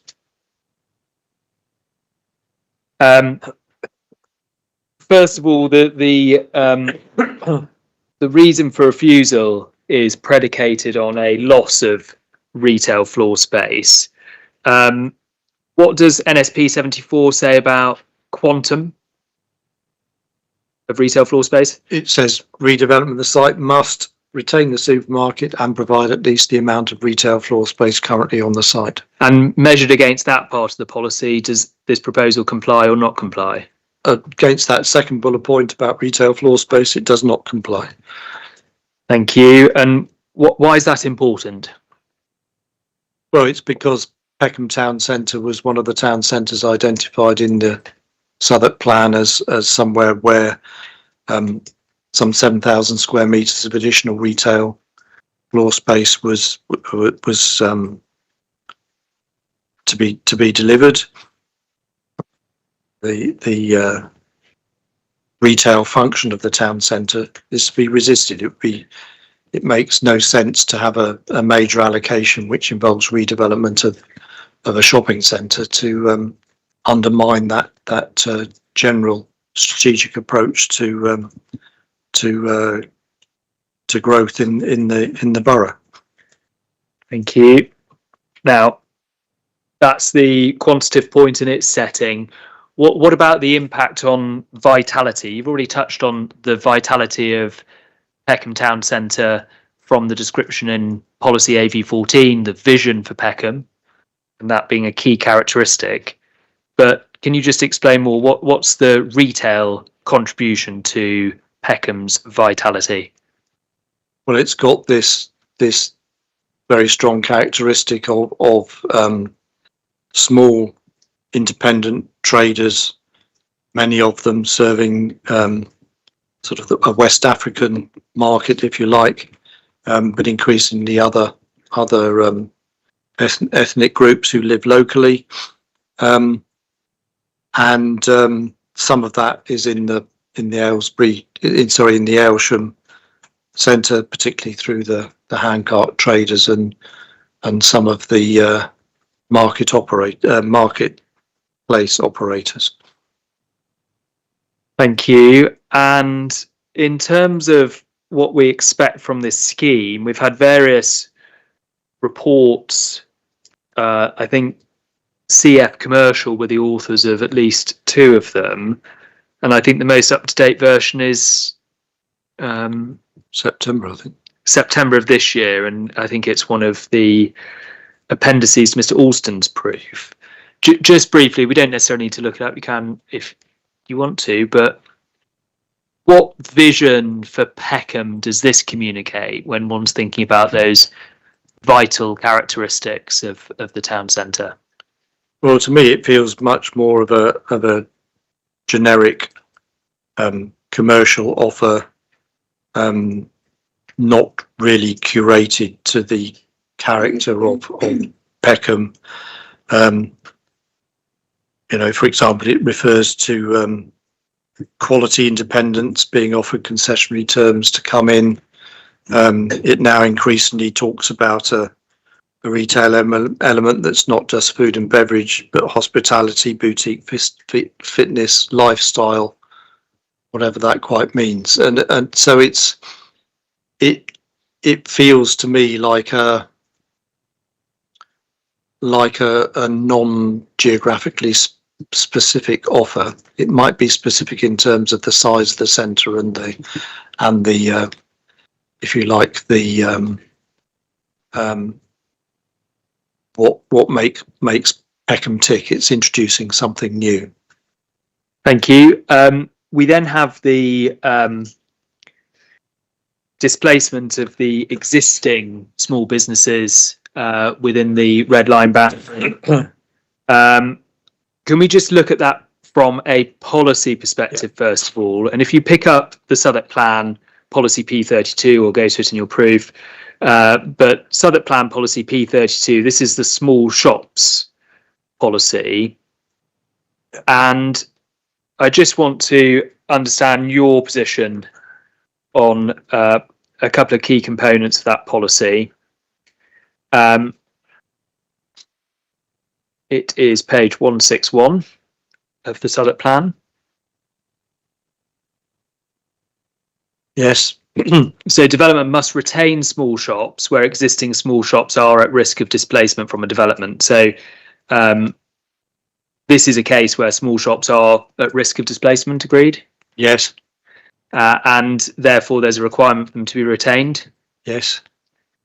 And then there should be full consideration of the feasibility of providing affordable and suitable space for existing occupiers in the completed development. Does that apply to this case? It does. And then replacement shops should be like for like in terms of floor space or bespoke to suit the requirements of the business, including provision of storage and servicing. And that is that the requirement that applies here? Yes. And then there's a further requirement, P32.2, that if you're proposing 2,500 square metres gross internal area or more of retail space, at least 10% of this space shall be small shops. And then there's a how that's going to be secured through conditions or planning obligations. Can we then just identify what a small shop is? The fact box says small shop is a market stall or shop measuring less than 80 square metres GIA. So just understanding it in this context, we've got the hand cart traders. Are they small shops? They would come under that category, yes. And we've got the stalls in the marketplace. Are they small shops? Yes. Thank you. And then I think there's a couple of shops that are small shops because they're That size, yes. that size. Thank you. Thank you. So those must be retained and with provision made for like-for-like replacements. And then P33, business relocation, where existing small or independent businesses or small shops may be displaced by development, a business relocation strategy must be provided and it must set out viable relocation options. Does that apply to this case? It does. Thank you. And then there's various requirements in paragraph 2 that we won't step through, which necessarily apply to.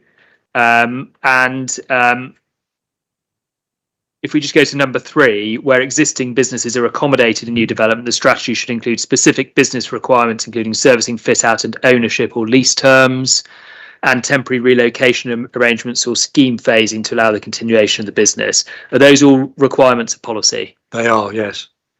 Thank you. And then paragraph 4 requires explanation, for instance, where there's reasons why existing businesses cannot be located on site and further details to be provided and so on. Now, applying that here, we're obviously in a position where we don't yet have the appellant's final Section 106 proposals before the inquiry, but we will have those during the course of this afternoon. But from what you've seen so far, are you satisfied that those policy requirements are met in full?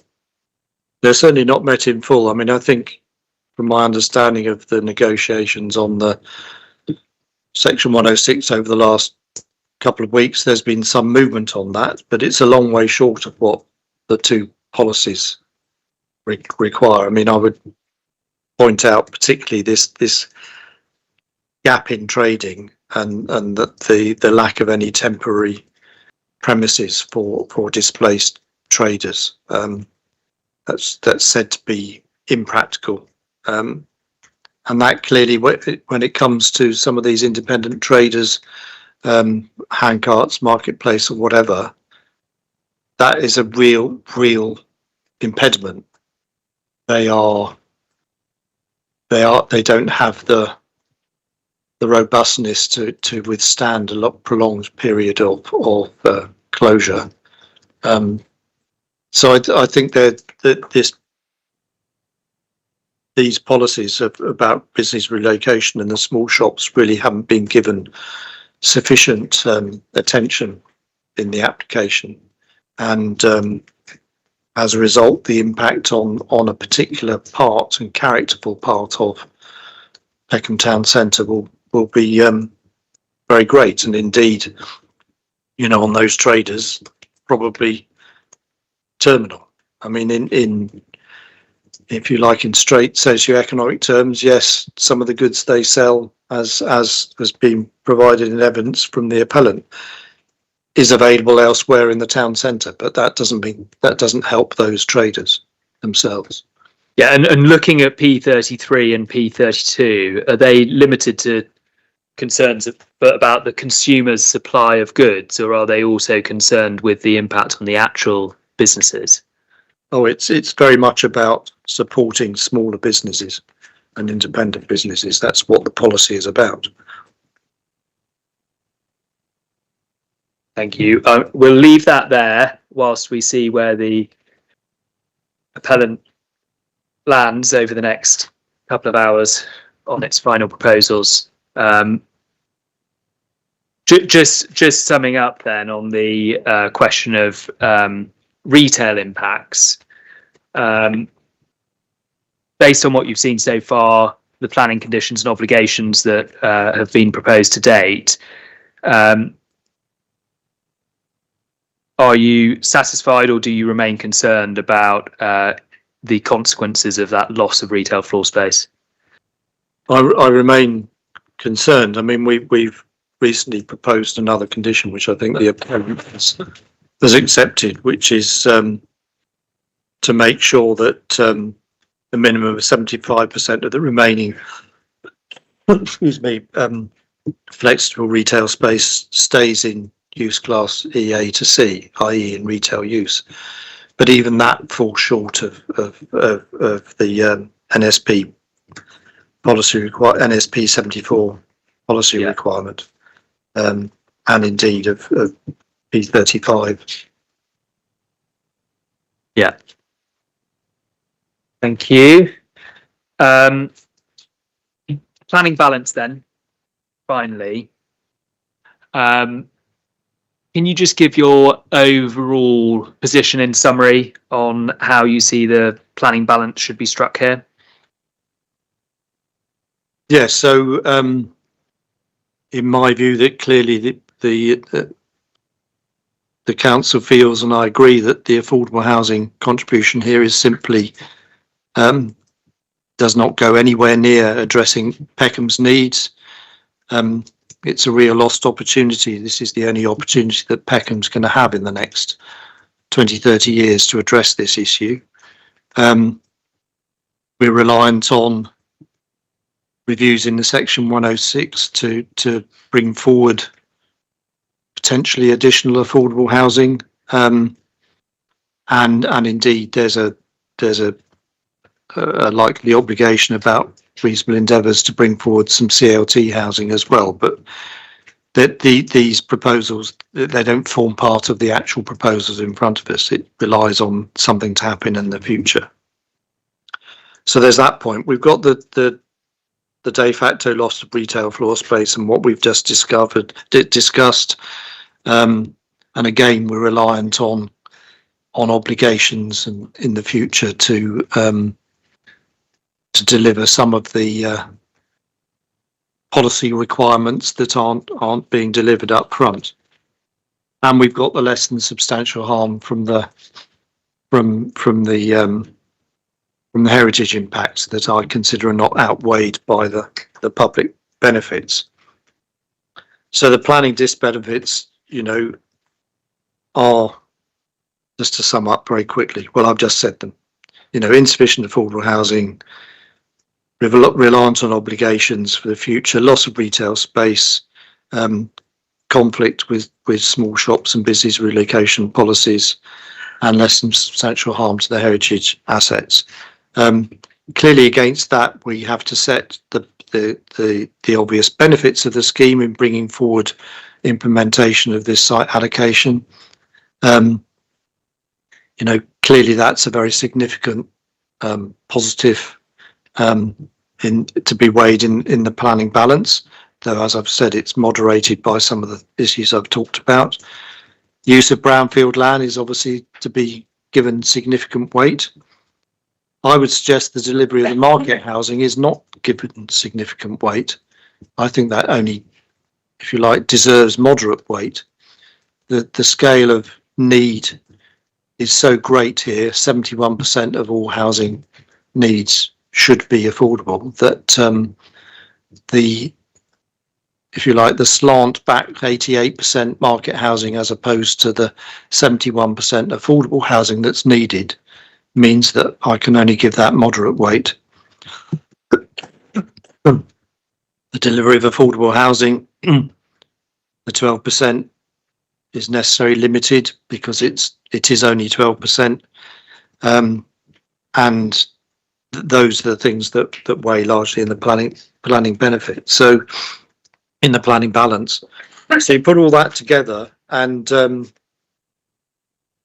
I don't think the conflicts with the development plan policies are outweighed by other material considerations. This is Peckham's once in a lifetime opportunity to get it right in terms of the right retail offer, impacts on its heritage, and the delivery of sufficient affordable housing. So on that basis, I say the planning balance weighs against the proposal and request that the appeal be dismissed. Thank you very much, Mr. Abbott. That's all by way of evidence in chief, sir. Thank you. Thank you. Mr. Harris. It's my learned friend, Miss Foster. We're going to split up the cross-examination. I've explained to my learned friend. She is going to deal with the retail issues, and I'm going to deal with the other two reasons for refusal. Okay. I think my learned friend and I are also of a view that it's likely that the witness will have to be broken. I don't think we'll finish him today. So we'll find an appropriate time to do that. Okay, yeah. Over to you. Good afternoon, Mr. Abbott. Good afternoon. Can we start by just looking at reason for refusal 3, which are the questions that I'm going to ask you about. You've got a copy of that at page 3 of your proof. Might be the easiest way to locate it. Yep.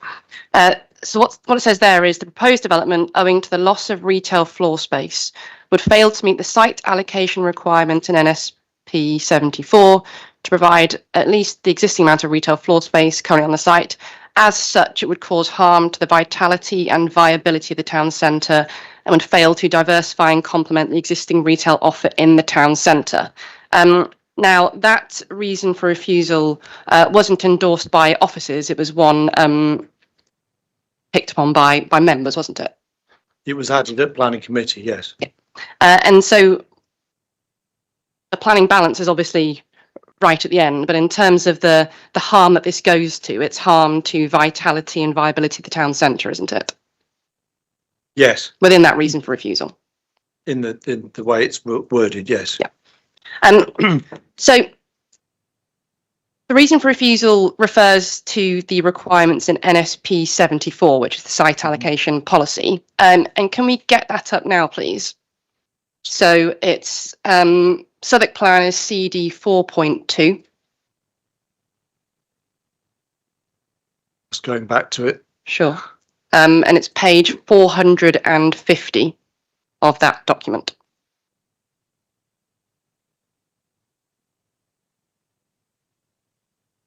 Yep. Yep.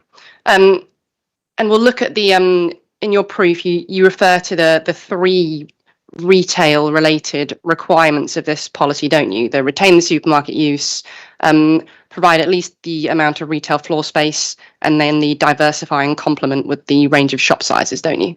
Yes. Yeah. And before we turn to each of those, we can agree, can't we, that what's envisaged in NSP 74 is a comprehensive redevelopment of the whole site? Yes. Yeah. And we'll come back to local traders, as in existing traders, in the Aylesham Centre shortly. But can we agree that where the policy envisages comprehensive redevelopment of the site, there will inevitably be some effects on the existing traders in the supermarket and other traders, and it's about mitigating those impacts? Yes, I mean, when you're redeveloping a site like this, clearly there will be some impacts. So first requirement in terms of retail requirements in the site allocation, retain the supermarket use. We can agree that the proposed development meets that requirement, doesn't it? It does. Yeah. And the new Morrison's, the new store, we can agree, can't we, has been designed in coordination with Morrison's and designed to meet their specifications, hasn't it? As I understand, yes. Yeah.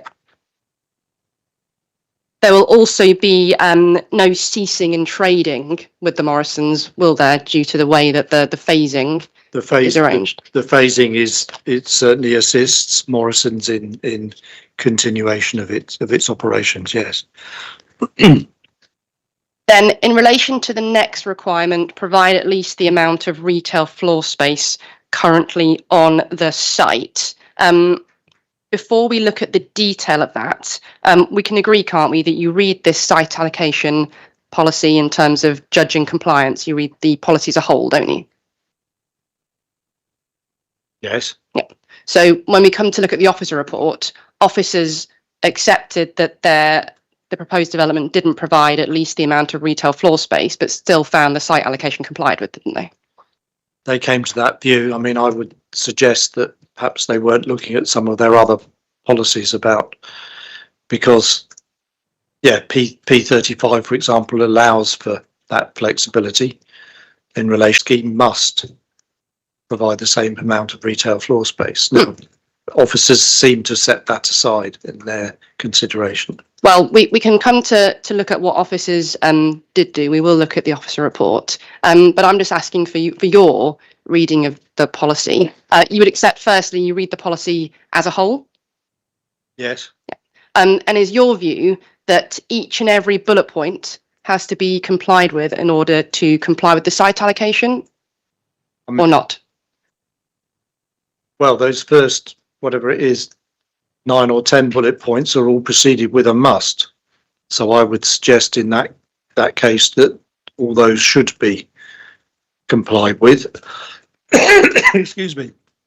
I know the reality is with policies that when you're applying them to specific schemes, it's not always possible to deliver absolutely everything. But the starting point here is that word must. But we can agree, just picking up on your point about not every single point can be complied with, can we agree with the principle that it is possible to comply with the site allocation policy without meeting every single point within it? Yes. Yeah.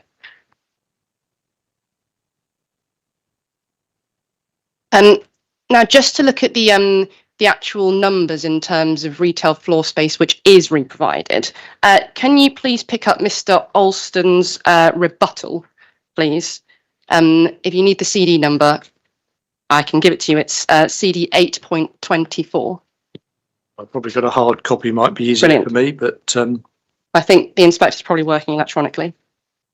Yeah, CD 824. and if you're going to take me to page 12, which I think you probably are, that's the same table that is now in the statement of common ground. Exactly right. So we've got the actual numbers here because I don't think we looked at this in chief. And what we've got there is the existing floor space in terms of square meters, GIA, and the proposed, and then the change in the final column, don't we? Yes. Yeah. So what we can see is in terms of retail units, we've got the existing, it's just over 5,000 square meters, and the proposed is around 3,800. I'm obviously summarising the exact numbers, but you can see where I'm looking at. Yes. So we can see that in terms of the proposed, that's a lesser amount. That includes, doesn't it, what you referred to as the flexible E-class uses. I think you referred to them in your chief. Yes. And there's a cap on the amount that can be used for drinking establishments, for example, aren't there? Yes.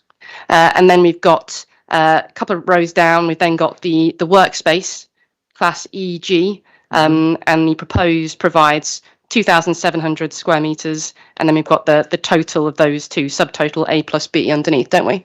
Yes. Yeah. So would you agree that in terms of the reduction in retail floor space in the proposed development, a large part of that, or a main part of that, is because in the proposed development there's the provision of, number one, workspace, and then also the flexible E-class drinking establishments space. That's one element of it, isn't it? It is, yes. Yeah. And when you add them all together, the subtotal A plus B isn't dissimilar, is it, between the existing and proposed? Yes, there's a marginal, it's 800 square meter increase, yes. And these uses that are in the proposed development, which aren't what I'll call pure retail, but are the drinking establishments and the workspace, those are within the definition of main town centre uses, aren't they? They are, yes. Yeah. And that definition, I don't think we need to turn them up, but that's within main town centre use definition in the MPPF, the London Plan and the Southwark Plan, isn't it? Yes. And if we could just look at the London Plan, please, and what that says on main town centre uses, please. It's CD 4.1.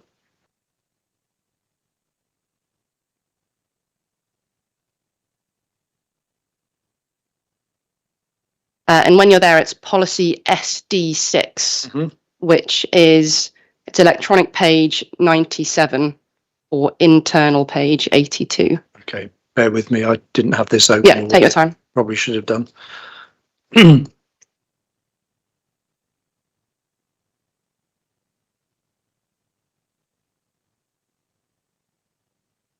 2/3 the way there.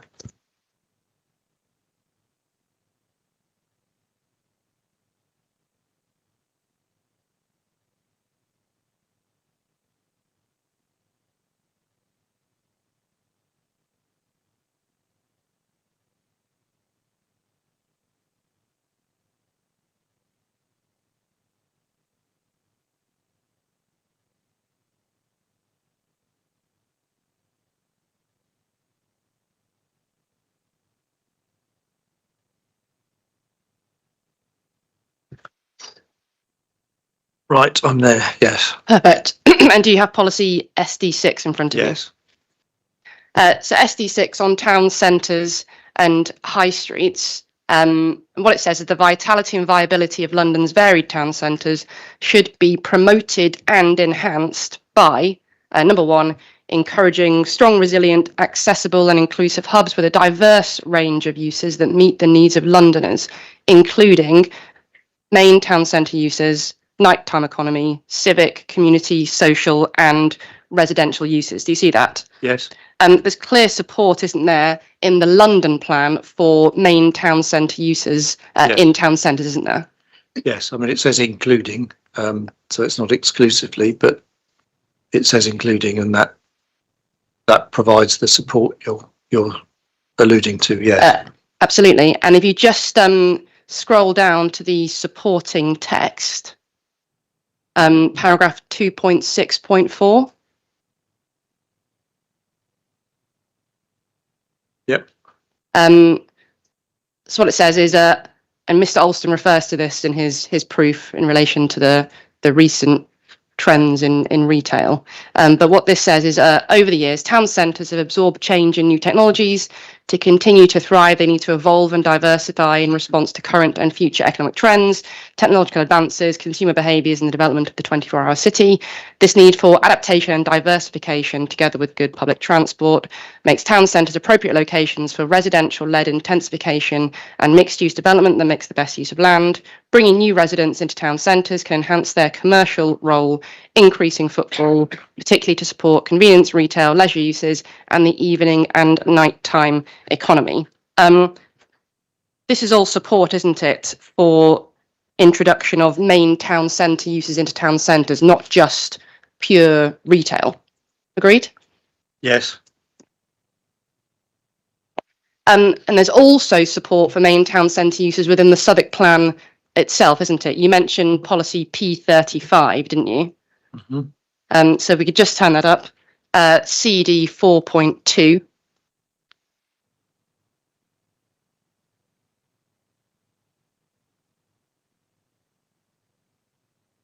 I've got it open. I'm just getting to the right page. Thank you.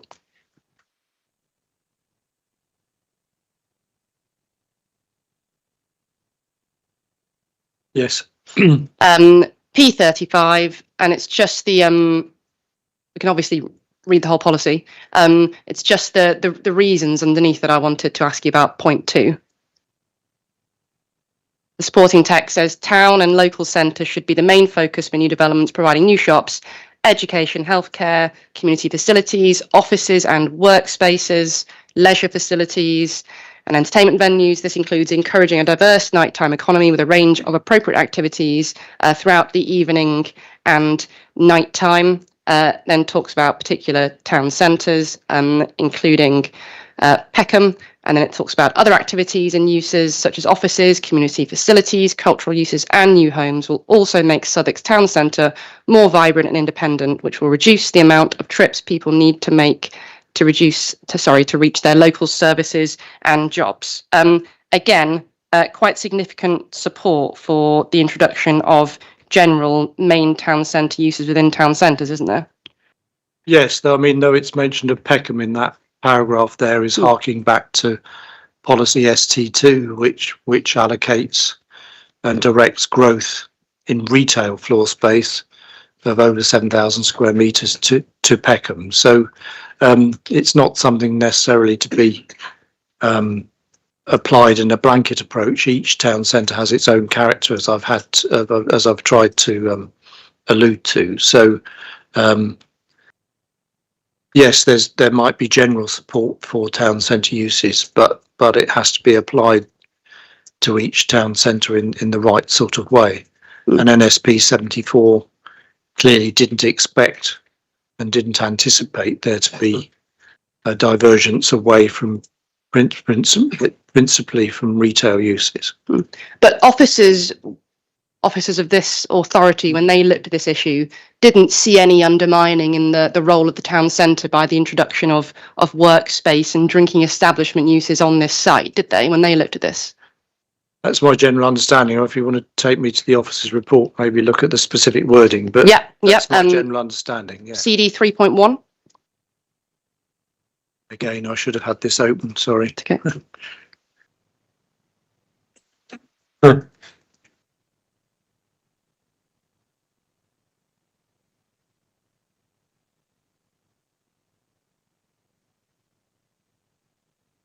And it's paragraph 82 of the officer report when you've got I it. want to get there. I probably have got a hard copy, but yeah.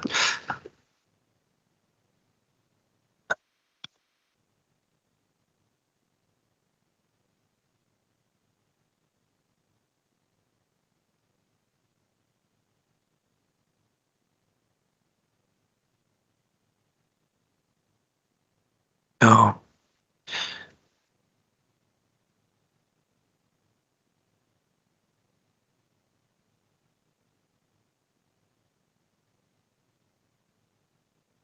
It's got the whole of the committee report, isn't it? So it's it's unfortunately the much larger document in the core documents online.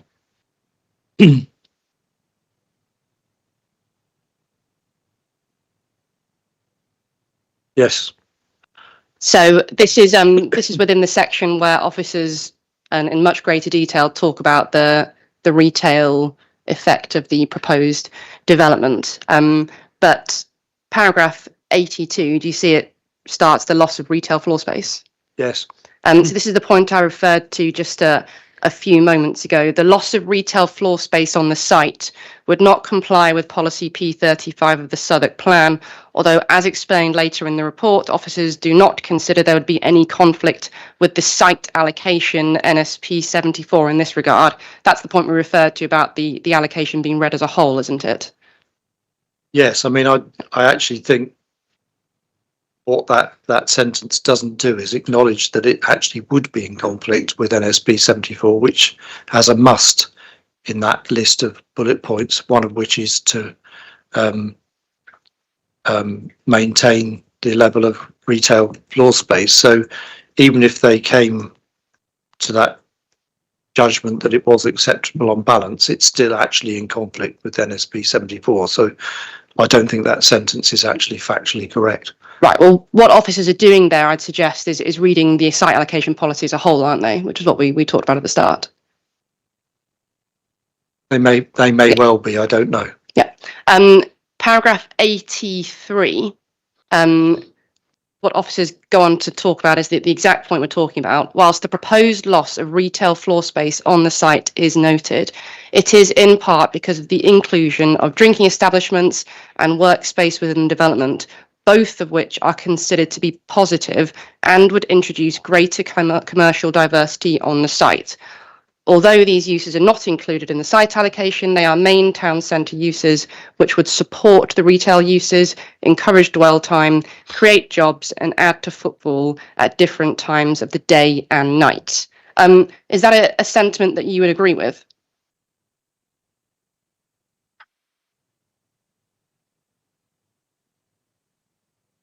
I think, yes, I probably would agree with that.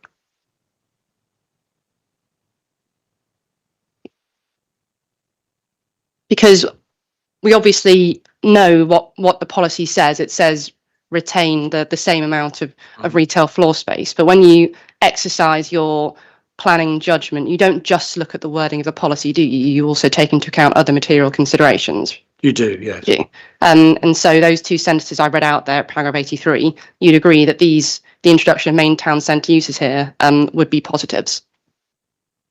Yes, they should be positive. I mean, I think I'm concerned with how that happens and the nature of those other uses and the, if you like, what I alluded to, the generic nature of those uses that seems to be what's coming through the CF commercial advice. Yeah, well, sorry. Strategy. But yes, in principle, I don't disagree with those two sentences.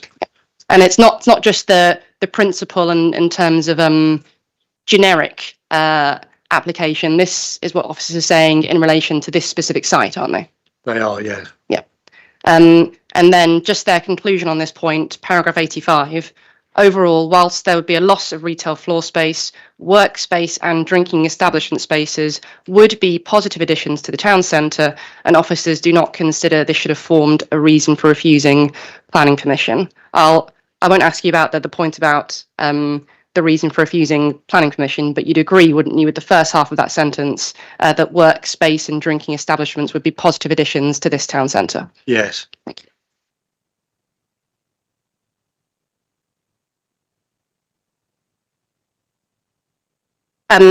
So is it fair to summarise your view? It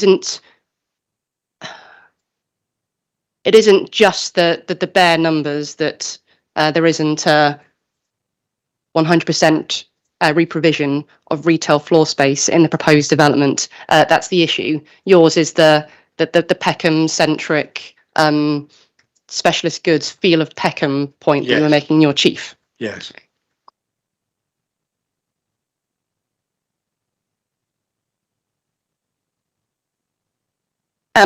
Now, in terms of specialist goods and the vitality of Peckham Town Centre, you talk about it in your proof, and you also mentioned it in your examination in chief. You mention in your proof that the Aylesham Centre, along with the town centre as a whole, specialises in West African goods, and traders serve the local Afro-Caribbean and West African communities. Is that a point that you stand by?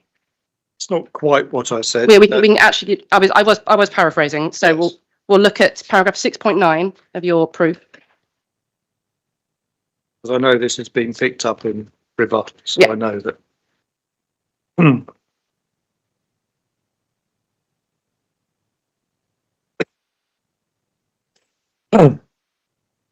So paragraph 6.9 of your proof, you talk about the vitality of Peckham Town Centre is a function of many market traders and independent retailers, including in the Aylesham Centre and the marketplace, that's unit 10, which specialise in West African goods and increasingly from a wider range of geographical and ethnic backgrounds.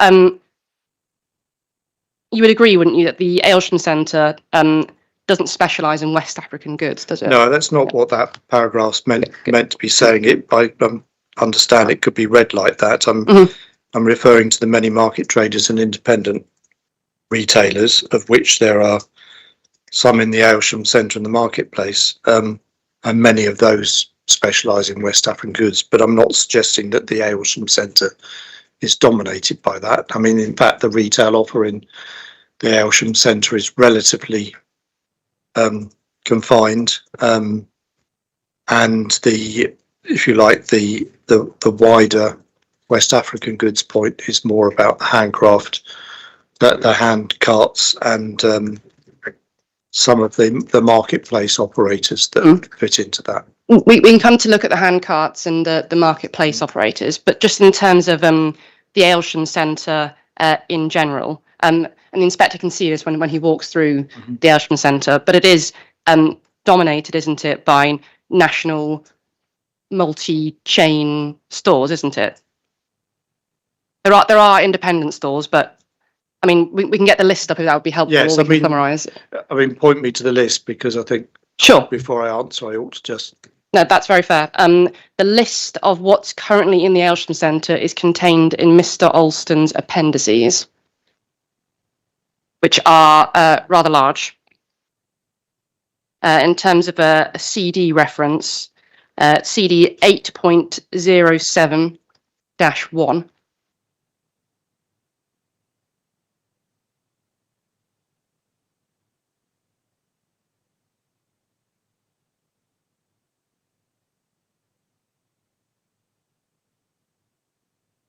Is this in the CF commercial report? This is in Appendix B.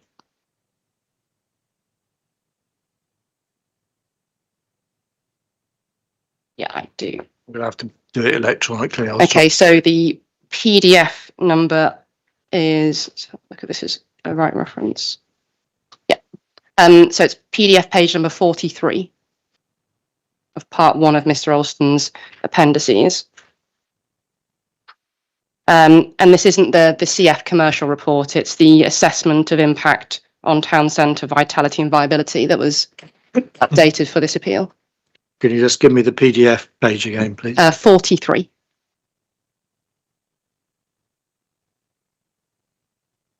Yes.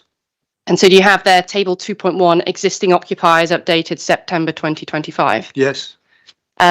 So we've got the whole list there. It continues over the page as well. There are a number of national multiple stores, aren't there? Nando's, Poundland, JD Sports, Greggs, Yes. Holland and Barrett. I can read them all out, but that is what is in the majority of the Aylesham Centre, isn't it? Well, there's a mix. I wouldn't say necessarily say it's the majority, but it's probably more than half. I mean, yeah, we don't want to go through all of them, but Deuce's Shoes, the Marketplace, Wing Tie, Pack Butchers, Just For You Fashion, those are not national multiples, but the others are. So I mean, it is a mix. Well, Wing Tie and Pack Butchers, which we'll come on to look at when they're and how they're treated in relation to the local traders. Yes, they provide specialist goods, but you're not suggesting, are you? And I think you said this in chief, that it's not possible to find those types of goods elsewhere in Peckham. I'm not suggesting that you can't get those elsewhere. Clearly, those businesses would like to carry on trading. That's the issue. Yep. Marketplace. You said in chief that you consider, is it right, the marketplace operators as small shops? Did I hear that correctly? Yes, and I think I'm only saying that because I think that's been accepted in the Section 106 negotiations, that for the purposes of relocation and support, that they are being treated that way. Well, we can obviously. I won't debate the finer points with you. I think it's in relation to small and independent businesses, but yes. That's okay. Don't worry. But in terms of marketplace itself, this is in Unit 10, isn't it? Yes. Yeah. Itself, it's actually quite a big unit, isn't it? Yes. I mean, it is a if you like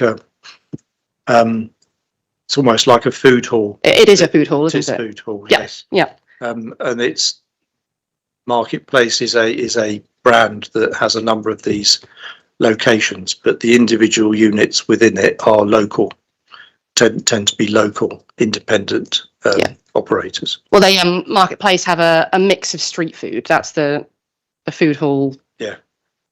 Isn't it? Yes. Yeah. I didn't hear the question, sir. A mix of street food. Is that something you'd agree with? Yes. I mean, I haven't ever eaten in there, but that's my understanding of what it does. Yes. And currently, the point you made in your proof is that when you talked about serving the West African community, there's actually currently only one of those food stalls serves West African food, doesn't it? Yes. Yeah.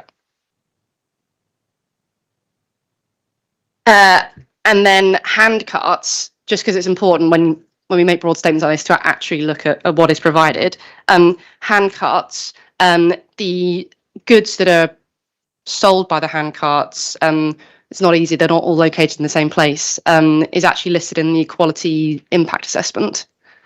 Probably not a document you got open. It's CD 227.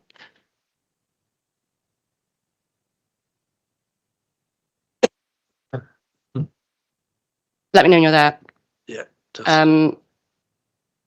It's electronic page 11 when you get that.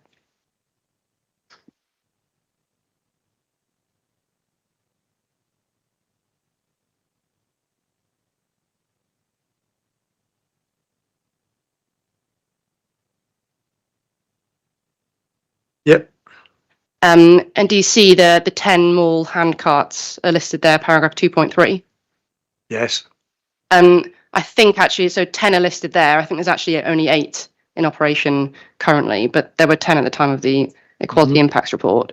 And do you see the hand cart numbers are listed there, and those are the types of goods Yes. that are sold. And these are located in the atrium of the Aylesham Centre, aren't they? Yes. Yeah, and the inspector will see that when he walks through. There are a couple I can see here of hand cart traders that sell goods. For example, there's one that sells African fabrics and another African textiles. But the rest of these, other than the Chinese medicines, I'll accept, are not specialist goods, are they? Well, I don't know, but in the sense that it's the operators that may or may not be from the local community, the diverse local community. I think that's as important as the goods that are being sold. So sure. I mean, there's a may well be that the scented oils and perfumes is something that's aimed at a particular part of the local community. I don't know. Well, there's a difference here, isn't there, between the individual business owners who may or may not come from a specific ethnic community. I'm talking about the specialist goods point in terms of the provision of what's in the Aylesham Centre currently, and then we can look at what's re-provided. The point I'm making here is, other than, I'd say, 3 of these aren't specialist goods, are they, in terms of your reference to the Aylesham Centre and Marketplace specialising in West African goods. We can accept that about Ryland as a whole, but it's not really true about the Aylesham Centre, is it? No, but I mean, as I say, I don't know the specifics of these individual businesses. From those descriptions, I have to agree with you, but the children's clothes and costume jewels could be aimed at particular ethnic groups in the local community. I don't know. And then when we look at what's being re-provided in terms of retail floor space in the proposed development, what's required in NSP 74, and let's just get it up again so I don't misquote it.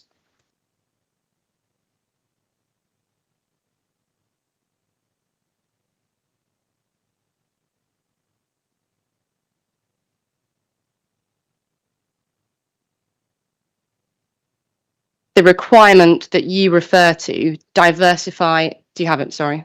I do, yes. Diversify and complement the existing retail offer in the town centre. How that's done, isn't it, is with new opportunities for a range of shop sizes, including suitable space to attract a variety of retailers to Peckham. Do you see that? Yes. Yeah. So it's the range of shop sizes, which is how diversification and complementing the existing retail offer is achieved, isn't it, in terms of the wording of the policy? Yes. Yeah. The proposed development does provide a range of shop sizes, doesn't it? Yes, I mean, there's reference in Mr. Alston's proof, I think, and maybe even in the planning statement, to the ability in the future to subdivide units to be able to offer smaller shop units. I mean, it comes back to the P32 point. But I have to say I'm pretty unclear what the detail of that retail offer is in terms of the shop range of shop sizes. I mean, there's a plan in the design and access statement that shows a number of small shop units indicatively, but the detail of that to me doesn't seem to have been finalised. Well, the small shop size requirements are found in policy P32, aren't they? There's nothing specific on exact percentages in NSP 74, is there? It's just a range of shop sizes is what's required there. Yes, but I mean, P32 applies as well. Because I agree. I agree. And do you want to turn up P32? Because it's a point referred to in your proof. P32 is electronic page 161 of the Southwark plan. Yeah. Yep.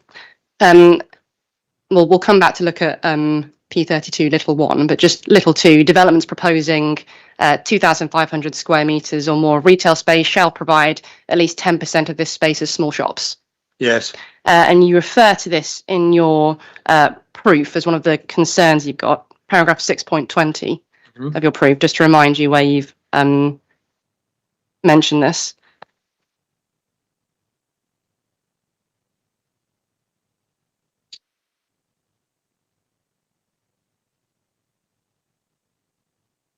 You see, you've said policy P32 requires 10% of new retail floor space to be provided as small shops, and you then refer to the definition which we've already looked at.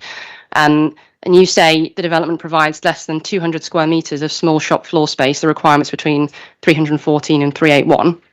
Yes. Now, I don't want to be unfair to you because I know it's a bit of a movable feast, but are you aware that the Section 106 agreement does provide a requirement for 381 square metres as small shops? And if you haven't seen that, that's fine. I must admit that's news to me. Okay. Well, we'll obviously come on to look at the details of that, and that's no criticism of you that you haven't seen that. But if that is provided in the Section 106, compliant with that, it would comply, wouldn't it? That policy, yeah. And so if the required 10% of small shops is provided within the development, there would be the required range of small shop units, wouldn't there? Yes, I mean, it depends whether that's seen as being an addition to what's required by Part 1 of P32, which is retaining small shops. For me, it's not clear whether policy requires both. Well, it's not what you've said in your proof, at least just what I've read, 6.20. That's not how you interpret the policy there, is it? You can just show that part in its entirety, 620 to 621. Yeah, and we'll come on to looking at the full consideration of feasibility, but just to deal with little 2. His answer that was just given was, I see that on part 2, but it's not clear to me whether that deals with part 1 as well. And the 2 paragraphs in the proof deal with the 2 separately.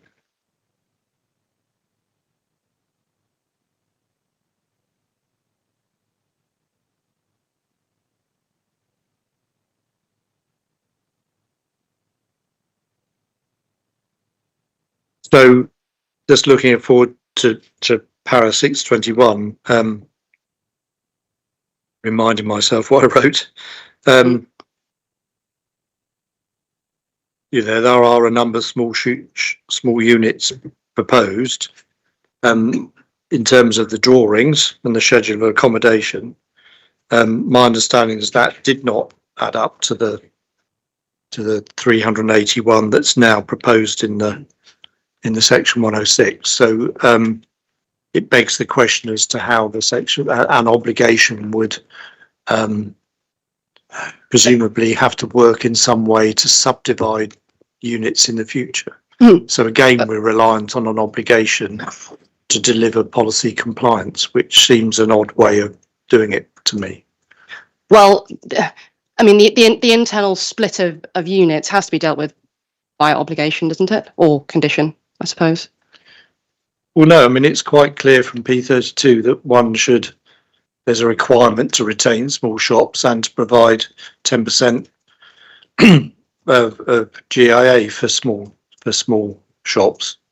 Therefore, one would have thought the design would have incorporated that from day one, rather than rely on, or one not show that number in the first place in the drawings, and then rely on some mechanism in an obligation to make it happen in the future. It feels like that hasn't been thought through properly to me. Well, nevertheless, we'll see what the 106 says, and we can come back to it. But we can come back to that point then. But assuming you're satisfied and the council's satisfied in relation to how the shop sizes within the proposed development? Well, there's the 10%, and then there's the replacement as well. So I think it's a combination of both those parts of P32, which would then reflect back to NSP 74. Yeah, well, what NSP 74 requires in terms of diversifying complement, what it refers to, how that's achieved, is new opportunities for a range of shop sizes. It does, yes. Yeah, we can agree there are going to be a range of shop sizes in the proposed development. We can, but we clearly have to apply P32 as well. And it's P32 little one that we're talking about there. Well, yes, I mean, insofar as 2 is covered by the obligation, yes. But 1 relies on an obligation as well, because it relies on business relocation and assisting existing small shops, and that includes the handcart traders and now understand the marketplace operators to be somehow allowed back and facilitated to be allowed back into the scheme. And we'll come on to look at the proposed mitigation, shortly. Just in terms of what's being re-provided on the site. The appellant's architect, Ms. Stichtenhoff, gave evidence in terms of retail design and the improvements in terms of retail design in the proposed development. There's no part of your evidence that responds to her evidence on retail design, is there? In terms of the addition of the retail loop, the layout of shops. No, I'm not. Active I'm not frontages. commenting on the design. That's not my purpose. No. Thank you. So I don't know how much more we've got on retail, but it's an hour and 45 minutes since we started the session. So I think I've got about 5 to 10 minutes. We can have a break now, or I can continue. I'm happy to continue for 4 or 5 minutes. Okay, thank you. So in relation to the mitigation for traders and what the local plan provides, we agreed, didn't we? Policy NSP 74 requires comprehensive redevelopment of the site. There's nothing in NSP 74 as to how the existing traders in the Aylesham Centre, as we dealt with, we've got to look elsewhere in the policy, in the local plan, don't we? Yes. Yeah. So let's get up the range of policies that we've all been talking about. Starting, please, with P31.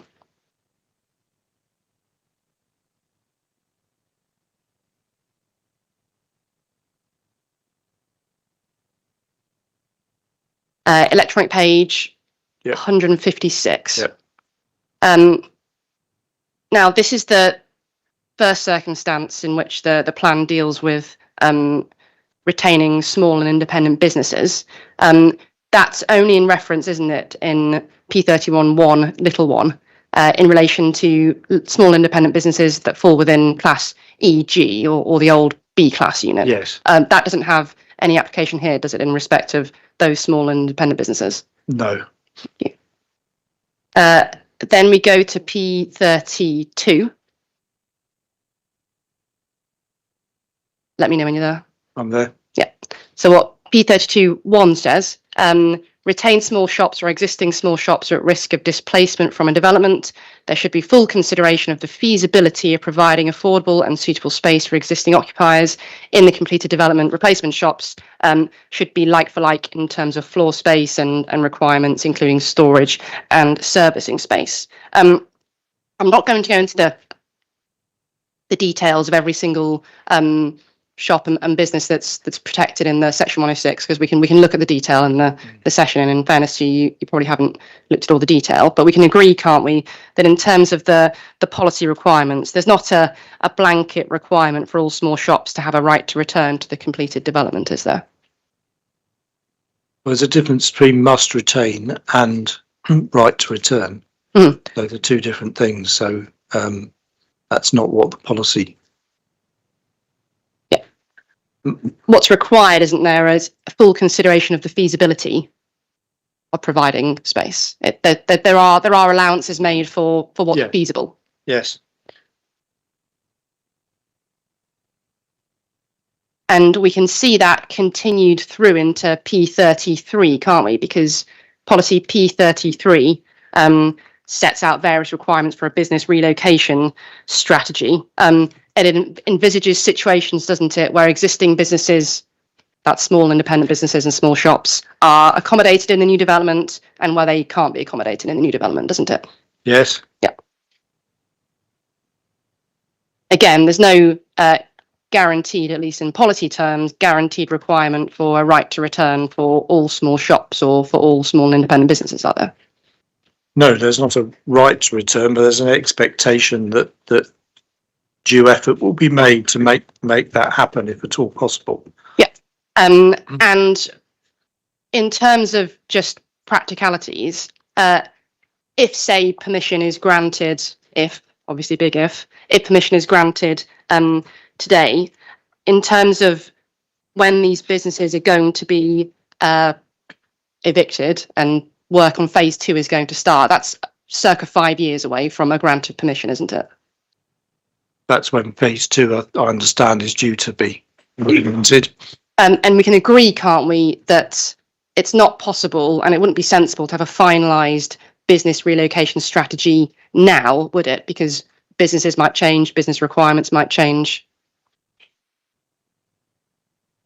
Well, I mean, I think it ought to be a robust framework that allows for such changes. I mean, we heard from one of the marketplace operators who's been there a long time, and I would expect he would hope that he's there in 5 years' time. And indeed, I think my understanding is that some of the handcart traders have been there for many years.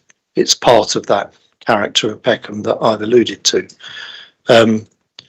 So whilst it's a long way away in terms of timing, I think those traders deserve a degree of certainty that rather than sitting there with a sword of Damocles hanging over them for 5 years, knowing that they are going to be, to use your word, evicted, they would like the comfort of knowing what their future holds. Now, who knows on that individual basis what that might involve for them. Some of them might leave as a result now, yeah, or go elsewhere into the town centre. But I think the policy is trying to encourage developers to bring forward a robust strategy that does its best to support those that wish to come back. The absence of a temporary space for them is clearly a big hole in that. I mean, that's one of the requirements of the policy, part 3, number 2, temporary relocation arrangements, or scheme phasing to allow for continuation. That's not on the table here because of practical reasons. Feasibility. I mean, considerations. Yeah. I mean, you know, I've worked in this, alongside design of schemes at CP Bennett for over 20 years, and I have to say I'm really surprised that there is not a way of providing temporary meanwhile location for these premises. I mean, I think that would go a long way to assuage some of the concerns that they have, and indeed that the members have. So absent that particular requirement, this kicking the can down the road for 5 years really doesn't address the purpose of this policy, in my view. No, well, what we can agree is we can fix a robust framework in place now, but inevitably there will need to be further discussions closer to the time, won't there? There will, of course there will, but that doesn't overcome the concerns I've already voiced about 5 years of uncertainty and how robust that strategy is now. Excuse me. I think I can leave the questions there in terms of the detail of the impact on local traders. Thank you. Thank you. Okay, thank you. We'll have a short break and then reconvene. Ask, sir, how long we're going to go on for? Well, there'd only be 10 minutes or so. Yeah. So, I mean, I can find a suitable chunk then, sir. okay. Okay. We'll pause there for 20 minutes. Thanks.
your conclusion that the provision of housing in London gains only moderate weight?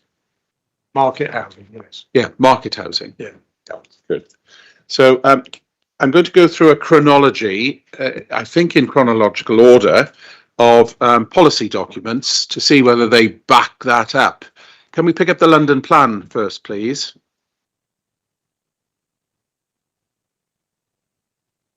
Yep. And can we go to the beginning, and there are Roman numerals in the top left, and I'm wanting to go to page X11, which is in the foreword by the Mayor. And this is a March 2021 document, isn't it? Yep. And he says in the foreword, over many decades, this is page X11, second paragraph, over many decades, London has evolved, resulting in an extraordinary web of distinctive residential streets, squares, markets, parks, etc. Next paragraph, throughout this evolution, London has seen waves of growth and our surroundings reflect these past chapters. We now face another wave of growth, the likes of which we've not seen for a century. Our population is projected to increase by 70,000 every year, reaching 10.8 million in 2041. This means that just to meet demand, we need to build tens of thousands of new homes, along with space for new jobs every single year. That's the Mayor in the foreword, isn't it? Yes. Now, let's see how that translates into the document as a whole.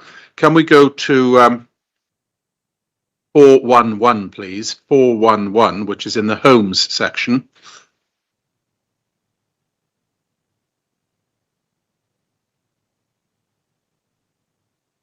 No, it's paragraph 4.1.1. Thank you.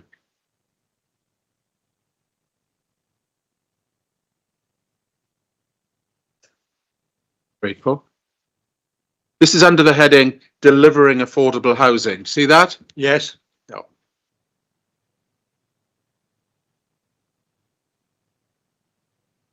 Bear with me.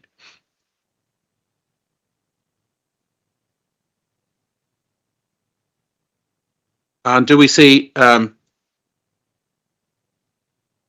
the Mayor has carried out a London-wide strategic housing market, and the SHMA has identified the need for 66,000 additional homes per year? Yes. Yeah. Now we know that the strategic aim is that 50% of those should be affordable, correct? Yes. And therefore 50% should be market. Yep. Yes. Good. Thank you. Then look at the next paragraph, please. For the purposes of the plan, London is considered as a single housing market with a series of complex and interlinked sub-markets. The advantage of strategic planning is it allows London to focus development in the most sustainable locations, allowing all of London's land use needs to be planned for with an understanding of how best to deliver them across the capital. Yep. Yes. So those 66,000 at the time of the drafting of this were to be met in London as a whole through one housing London market, correct? Yes, I mean, it's slightly qualified in the sense that the second part of that first sentence of 412 says with a series of complex and interlinked sub-markets. But of course, I mean, as somebody who's been involved in London planning for years, you will know that that simple sentence, London is one single housing market, has been a bone of contention at every single London plan, hasn't it? Yes. Yeah. With people like Bromley saying, well, what we've got our 5-year land supply. Why are you looking to us? Well, they haven't anymore, but that's a different point. Yes. Well, I think you find it's probably the same plan, same point. But I don't need to take up the cudgels with you on that. The simple point is, at the time of this, we were looking for hundreds of thousands of houses to meet need, 66,000 additional homes per year, and London, by decision makers, is to be treated as a single housing market. Yes? You can't just say, well, I'm in Brixton. We don't want many posh houses in Brixton. Let's just have all let's just have all affordable housing. That's just not how it works, is it? You've got to look at it holistically. But the situation's got, sorry, I didn't mean to cut you off. No. The situation's got worse, isn't it? Can we go to the letter that was sent to all councillors by the Secretary of State on the 30th of September? In the core documents, we've got all the one to the metropolitan boroughs and other local authorities, but we don't have the one that was sent specifically by the Secretary of State to the Mayor, do we? But I've given it to you in the adjournment. There's one for the Inspector. So I think that is CD 1219. I'm looking across at Programme Officer. I think it's the 19th. No problem. I think it's the 19th document handed in at the inquiry. But we could put it in with the file of other documents. But this is from the Secretary of State to the Mayor, Sadiq Khan. Dear Sadiq, you've seen this letter before? I hadn't seen it until you showed it to me earlier. Okay. Let me know if I'm going too quickly. Dear Sadiq, we both appreciate the need to urgently deliver more homes of all tenures. Do you see that? Yes. Well, usually the meeting of a significant, pressing, urgent need ordinarily would be afforded more than moderate weight, would you think? Say that again. Yes. If you're urgently delivering more homes, which are needed, all tenures, according to the Secretary of State, usually the meeting of that significant urgent need might be afforded more than just moderate weight. You think? Yes, but I'm applying that moderate weight in the particular context of this scheme and the material considerations that apply to this scheme. I understand that, but as I heard you expound them in your evidence in chief, you were in effect saying, well, here in this particular part of the single London market, the need for market housing is perhaps not so great. I suppose I am saying that in the context of this scheme. Yeah. Okay. And the other thing you say, which goes to whether it should get significant or substantial weight or not, is because at the time you wrote your document, the council were telling you they had a 7.21 year housing supply. Yes. Weren't they? Okay. At that time, we'll come to that. We'll come to that tomorrow. So looking at this chronologically, we've got the London plan and what it says, 66,000, by definition, half of which will be market. We've looked now at this letter. Look what it says, fourth paragraph down. And this is something that has been firmed up since in terms of other planning documents that we can look at tomorrow.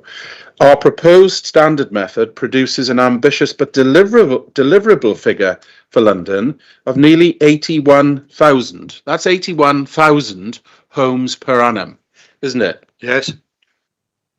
So that's quite a lot more than 66. Yes. Yeah. And against a background where between 2019 to 2023, there was only a delivery of 37,200. Yes.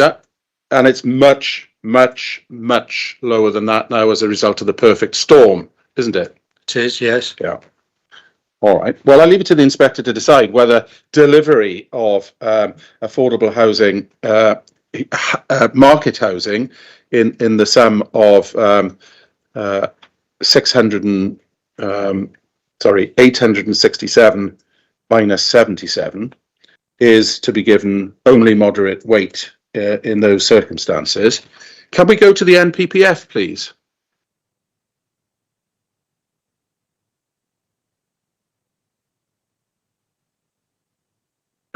Oh.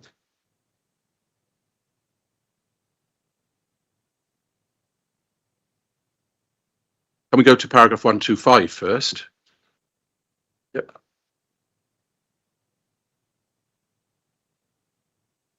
(125C).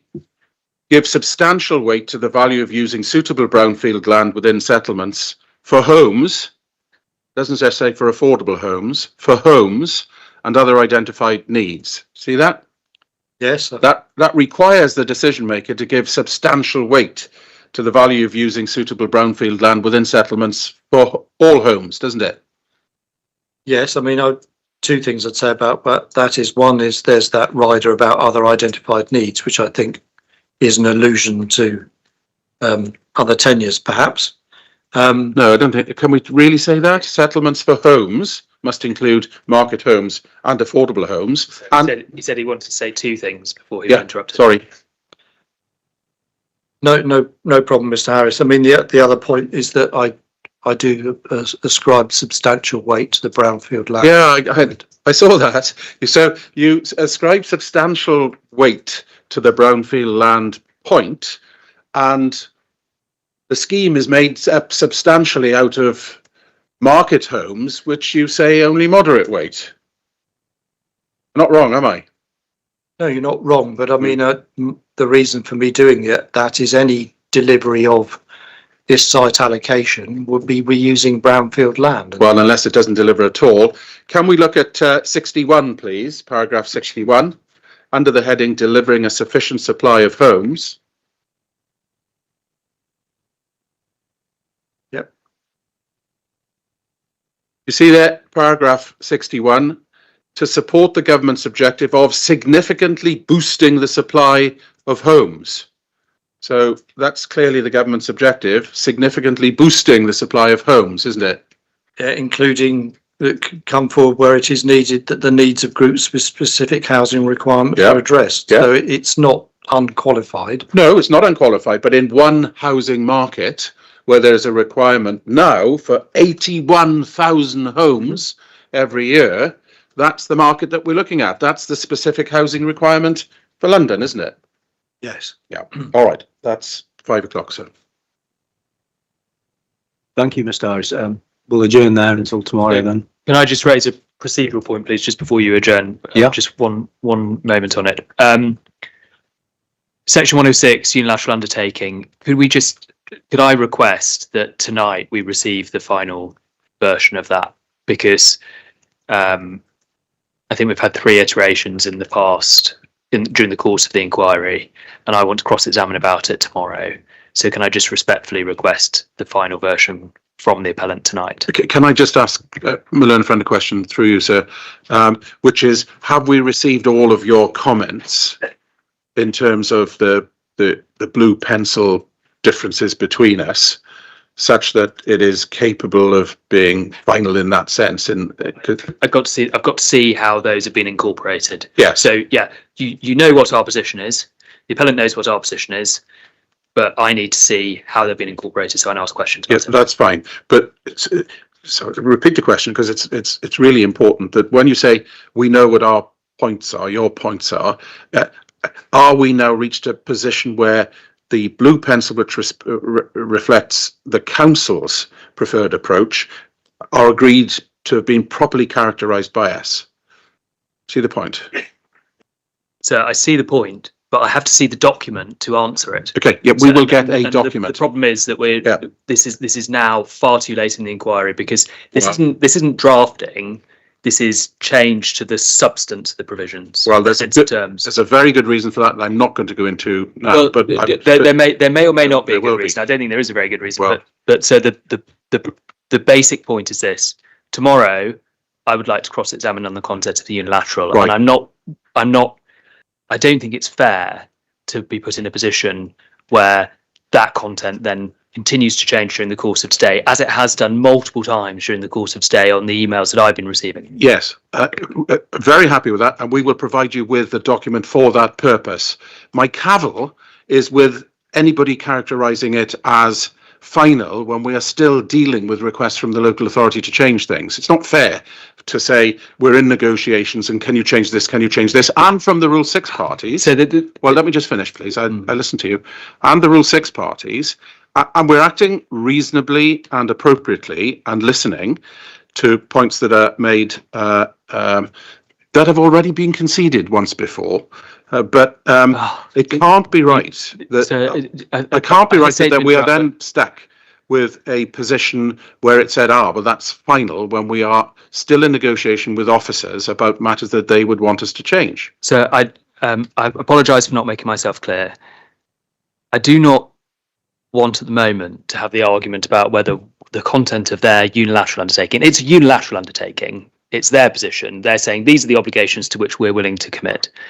I don't want to get into an argument about why they got to that position, and I don't accept the comments about either that there's a good reason for being here, or that the appellant's behaviour has been reasonable. I don't accept that, but we don't deal with that now. The point is, can we just please, on Tuesday, on the final week of the inquiry, when we're due to cross-examine on it on Wednesday, and we are due to discuss it on Thursday, can we please just have the final version tonight, as opposed to during the course of the inquiry tomorrow, because that is what fairness requires, so that I can formulate my questions probably at 7 o'clock tomorrow morning? The answer is yes. It will be fit for that purpose. Okay, so obviously there's a bone of contention with that. So we'll pick this up in the morning. But if the latest iteration could be provided, I'll put it like that. I think that's going to be the most helpful at the moment. Okay. Adjourn. Thank you.